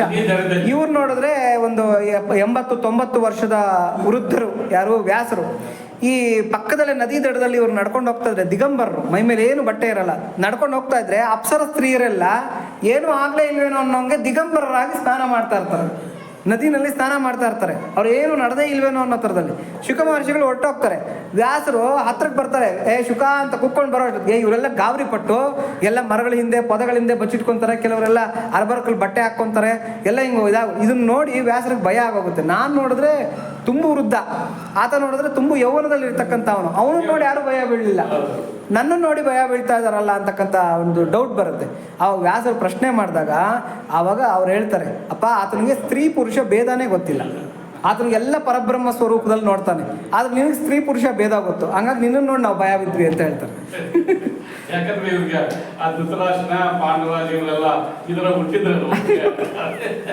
ಹಂಗಾಗಿ ಅದ್ಭುತವಾಗಿರ್ತಕ್ಕಂಥ ಚರಿತ್ರೆ ಅದು. ಶುಕ ಮಹರ್ಷಿಗಳು ಕೇಳೋದೇ ಒಂದು ದೊಡ್ಡ ಭಾಗ್ಯ ಅದು. ಹಾಗಾಗಿ ಯಾವಾಗಾದರೂ ಅದನ್ನ ಹೇಳ್ಕೊಂಡು ತುಂಬ ದೊಡ್ಡದು ಕತೆ ಅದು ಹೇಳ್ತೀನಿ ಯಾವಾಗಾದರೂ. ಅಮರನಾಥ್ ಗುಹೆಗೂ ಶುಕ ಮಹರ್ಷಿಗಳಿಗೂ ಸಂಬಂಧ ಇದೆ. ಅಮರನಾಥ್ ಗುಹೆ ಗೊತ್ತಲ್ವಾ? ಅಮರನಾಥ ಜ್ಯೋತಿರ್ಲಿಂಗ. ಆ ಪ್ರದೇಶಕ್ಕೂ ಶುಕ ಮಹರ್ಷಿಗಳು ಒಂದು ನಂಟಿದೆ. ಅವ್ರ ಹುಟ್ಟಿಗೂ ಅದಕ್ಕೂ ನಂಟಿದೆ. ಹೇಳ್ತೀನಿ ಯಾವಾಗಾದ್ರೂ ಒಂದು ಕತೆ. అవునవును యాలేసిండేది ఉంటే వీళ్ళు యజ్ఞోపవీతం వేయాల్సిండే. ఎవరు వేదవ్యాసులు వేయాల్సిండే. పుట్టు బ్రహ్మజ్ఞాని వానికి ఏం వేసేది, ఏమి బ్రహ్మోపదేశం చేసేది అట్లా. అవును. జన్మనా జాయతే శూద్ర సంస్కారేణ ద్విజ. మీరు శూద్రులు మేము శూద్రులు అని కాదు, పుట్టేటప్పుడు అందరూ శూద్రులే. అయినా ఎవరికి సంస్కారం చిక్తుంది అంటే మంచి చెడు ಯಾವ చేయాలా ಯಾವ చేయకూడదు, ఎట్లా మాట్లాడాలా ఎట్లా మాట్లాడకూడదు అనేది ఎవరికి తెలుస్తుందో వాళ్ళు ద్విజులు అవుతారు. ద్విజులు అంటే రెండో జన్మం ఎత్తిండే వాళ్ళు ద్విజులు అవుతారు. ఇంక మూడో వాళ్ళు వచ్చి శృతి జ్ఞాని అయిన విప్రహాని అంటే వేద జ్ఞానం ఎవరు సంపాదించుకుంటారో వాళ్ళని విప్రులు అని పిలుస్తారు. భూసురులు విప్రులు అని పిలుస్తారు. బ్రహ్మజ్ఞాని అయిన బ్రాహ్మణ అని. ఎవరికి బ్రహ్మజ్ఞానం ఉంటాయి ఏంటో వాళ్ళు బ్రాహ్మణులు. బ్రాహ్మిన్స్. ఇప్పుడు భూసురులు ఏమైనారనే ఈ కలియుగంలో మనం మాట్లాడుకునే పనే లేదు. దానికోసము ಇದೇನಂటే ಬ್ರಹ್ಮಜ್ಞಾನ ಉಂಡೆ వాళ్ళంతా ಬ್ರಾಹ್ಮಣರು. ಬ್ರಾಹ್ಮಣ ಅಂದರೆ ಸಜ್ಜನ ಅಂತಲೂ ಕೂಡ ಅರ್ಥ ಇದೆ, ಸಜ್ಜನ ಅಂತ ಕೂಡ. ಯಾಕೆಂದರೆ ಭಗವದ್ಗೀತೆನಲ್ಲೂ ಕೂಡ ಬ್ರಾಹ್ಮಣ ಅಂತ ಎಲ್ಲ ಯೂಸ್ ಮಾಡ್ತಾರೆ. ಅದು ಜಾತಿ ಬ್ರಾಹ್ಮಣ ಅಲ್ಲ, ಸಜ್ಜನ ಅಂತ ಅನ್ನೋ ಅರ್ಥದಲ್ಲಿ ಭಗವಂತ ಉಪಯೋಗಿಸಿರ್ತಕ್ಕಂಥ ಮಾತದು. ಹಾಗಾಗಿ ಅದು ನಾವು ಅರ್ಥ ಮಾಡ್ಕೊಳೋದ್ರಲ್ಲಿ ತಪ್ಪು ಮಾಡ್ಕೊಂಡು ಈಗಿನ ಕಾಲದಲ್ಲಿ ಇದೆಲ್ಲ ಜಾತಿವಾದ, ಬ್ರಾಹ್ಮಣರು ಬರೆದಿಟ್ಬಿಟ್ಟಿದ್ದಾರೆ, ಅವ್ರನ್ನ ಅವ್ರು ಹೊಗಳ್ಕೊಂಡ್ಬಿಟ್ಟಿದ್ದಾರೆ, ಹೀಗೆಲ್ಲ ಹೇಳ್ತಾರೆ. ಅದನ್ನು ಇಲ್ಲ అట్లంతా చెప్పేస్తారు. అవంతా ఏమంటే నిందాస్తుతులు అంతేగాని అవంతా మేము నమ్ముకునేట్లేదు. ఇంకొకరు ఎవరో చెప్పారు, ఏమి మేము వేదాలు చెప్తే నాలుగు కోసేవాళ్ళంట, ఇంటే శిశుం పోసేవాళ్ళంట అని. అది అబద్ధము, అది మళ్ళా కల్పించిండేది, దానికి సాక్ష్యాలు ఎక్కడా లేదు. శూద్రులు వేదాలు చదువుకొని ఉండారు, మహానుభావులు అయ్యిండారు అనే దానికి ವೇದವ್ಯಾಸರು, ವಾಲ್ಮೀಕಿ ಮಹರ್ಷಿಗಳು, ಸೂತ ಪುರಾಣಿಕರು ಕೇಳಿರ್ತೀರ ನೀವೆಲ್ಲ ಕೂಡ. ಸೂತ ಪುರಾಣಿಕರು ಶೌನಕಾದಿ ಮಹರ್ಷಿಗಳಿಗೆ ಹೇಳಿದ್ರು ಅಂತ. ಶೌನಕಾದಿಗಳು ಬಂದು ಬ್ರಾಹ್ಮಣರು, ಸೂತ ಪುರಾಣಿಕರು ಬಂದರು. ಸೂತರು ಅಂದರೆ ಗೊತ್ತಲ್ವಾ, ರಥ ಓಡಿಸ್ತಕ್ಕಂಥವ್ರು SC ಕ್ಯಾಟಗರಿಗೆ ಬರ್ತಾರೆ, ಆ ಕ್ಯಾಟಗರಿ ಜನರು. ಅಂಥವ್ರು ಹೇಳಿರ್ತಕ್ಕಂಥ ಪುರಾಣಗಳನ್ನು ಇವತ್ತು ನಾವು ಭಕ್ತಿ ಶ್ರದ್ಧೆಗಳಿಂದ ಕೇಳ್ತಾ ಇದ್ದೀವಿ. ಆವಾಗ ಜಾತಿ ಇರಲಿಲ್ಲ. ಚಾತುರ್ವರ್ಣ್ಯಂ ಮಯಾ ಸೃಷ್ಟಂ ಗುಣಕರ್ಮ ವಿಭಾಗಶಃ ಅಂತ. ಗುಣ ಕರ್ಮಗಳ ಮೇಲೆ ಇವಾಗ ನಮ್ಮಲ್ಲಿ ಹೆಂಗೆ ಏನು ಹೇಳ್ತಾರೆ, ಇವಾಗ ಗೌರ್ಮೆಂಟ್ ಆಫೀಸುಗಳಿಗೆ ಹೋಗ್ರಿ, A officers, B officers, C D ಅಂತ, ABCD ಅಂತ ಇರುತ್ತೆ. D group, C group, D group, A group ಅಂತ ಇರುತ್ತೆ. ಯಾವುದೇ ನೀವು ಗೌರ್ಮೆಂಟ್ ಆಫೀಸುಗಳಿಗೆ ಹೋದ್ರೂ ಈ 4 ವರ್ಣಗಳು ಅಂತಕ್ಕಂಥದ್ದು ಇರುತ್ತೆ. ಇದರಲ್ಲಿ ಡಿ ಗ್ರೂಪ್ ಏನು ಮಾಡ್ತಾ ಇರ್ತಾರೆ, ಪರಿಚಾರಕೆಗಳನ್ನ ಮಾಡ್ತಾ ಇರ್ತಾರೆ. ಏನನ್ನ ಅಟೆಂಡಿಂಗ್, ಏನನ್ನ ಟೀ ತಂದ್ಕೊಡೋದು, ಒರೆಸೋದು, ಈ ಥರದ ಕೆಲಸಗಳನ್ನೆಲ್ಲ ಮಾಡ್ತಾ ಇರ್ತಾರೆ. ಸೇವಾ ವೃತ್ತಿನಲ್ಲಿ ಇರ್ತಕ್ಕಂಥವ್ರು ಅವರು ಡಿ ಗ್ರೂಪ್. ಸಿ ಗ್ರೂಪ್ನಲ್ಲಿ ಇರ್ತಕ್ಕಂಥವರೆಲ್ಲ ಚಿತ್ರಗುಪ್ತನ ಕೆಲಸ ಮಾಡ್ತಾ ಇರ್ತಾರೆ, ಎಲ್ಲ ಕೂತ್ಕೊಂಡು ಎಲ್ಲ ಬರೆಯೋದು, ಈ ಥರದ್ದೇನೋ ಕೆಲಸಗಳು ಮಾಡ್ತಾ ಇರ್ತಾರೆ. ಇನ್ನು ಬಿ ಗ್ರೂಪ್ನಲ್ಲಿ ಇರ್ತಕ್ಕಂಥವ್ರು ವಿಸಿಟ್ ಹೋಗ್ತಕ್ಕಂಥದ್ದು, ಎಲ್ಲ ಇನ್ಸ್ಪೆಕ್ಷನ್ ಮಾಡ್ಕೊಂಡು ಬರ್ತಕ್ಕಂಥದ್ದು, ಇಂಥ ಕೆಲಸಗಳು ಮಾಡ್ತಾ ಇರ್ತಾರೆ. ಅಂತಕ್ಕಂಥವ್ರು ಕೂತ್ಕೊಂಡು ಅಡ್ಮಿನಿಸ್ಟ್ರೇಷನ್ ಮಾಡ್ತಾ ಇರ್ತಕ್ಕಂಥ. ಹೀಗೆ ಯಾವುದೇ ಒಂದು ಸಂಸ್ಥೆ ಆಗಿರಲಿ, ಯಾವುದೇ ಒಂದು ಇದಾಗಿರಲಿ ಹೋದ್ರೂ ಕೂಡ ABCD ಅಂತಕ್ಕಂಥ ಈ 4 ಗ್ರೂಪ್ ಇದ್ದೇ ಇರುತ್ತೆ. ನಾವು ಇವತ್ತು ಅವರ ಒಂದು ಇದ್ರ ಕೆಪಾಸಿಟಿ ಮೇಲೆ ಅದು ಹೆಂಗೋ ABCD ಅಂತಕ್ಕಂಥದ್ದನ್ನು ಆಗಿನ ಕಾಲದಲ್ಲಿ ಬ್ರಾಹ್ಮಣ, ಕ್ಷತ್ರಿಯ, ವೈಶ್ಯ, ಶೂದ್ರ ಅಂತಂದ್ರು.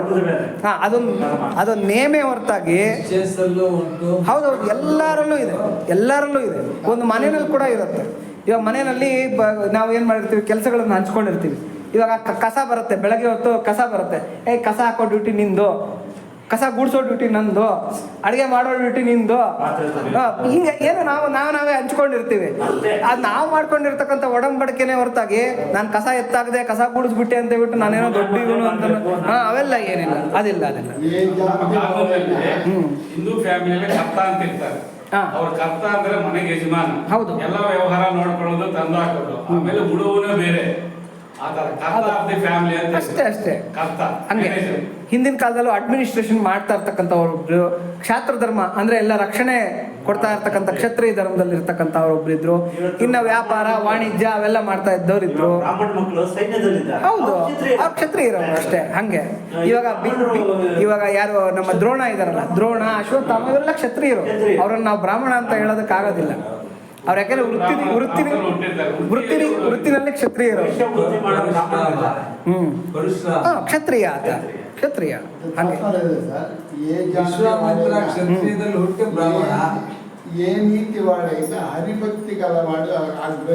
ಹೌದು, ಕನಕದಾಸರು ಹೇಳ್ತಾರೆ ಅದನ್ನ.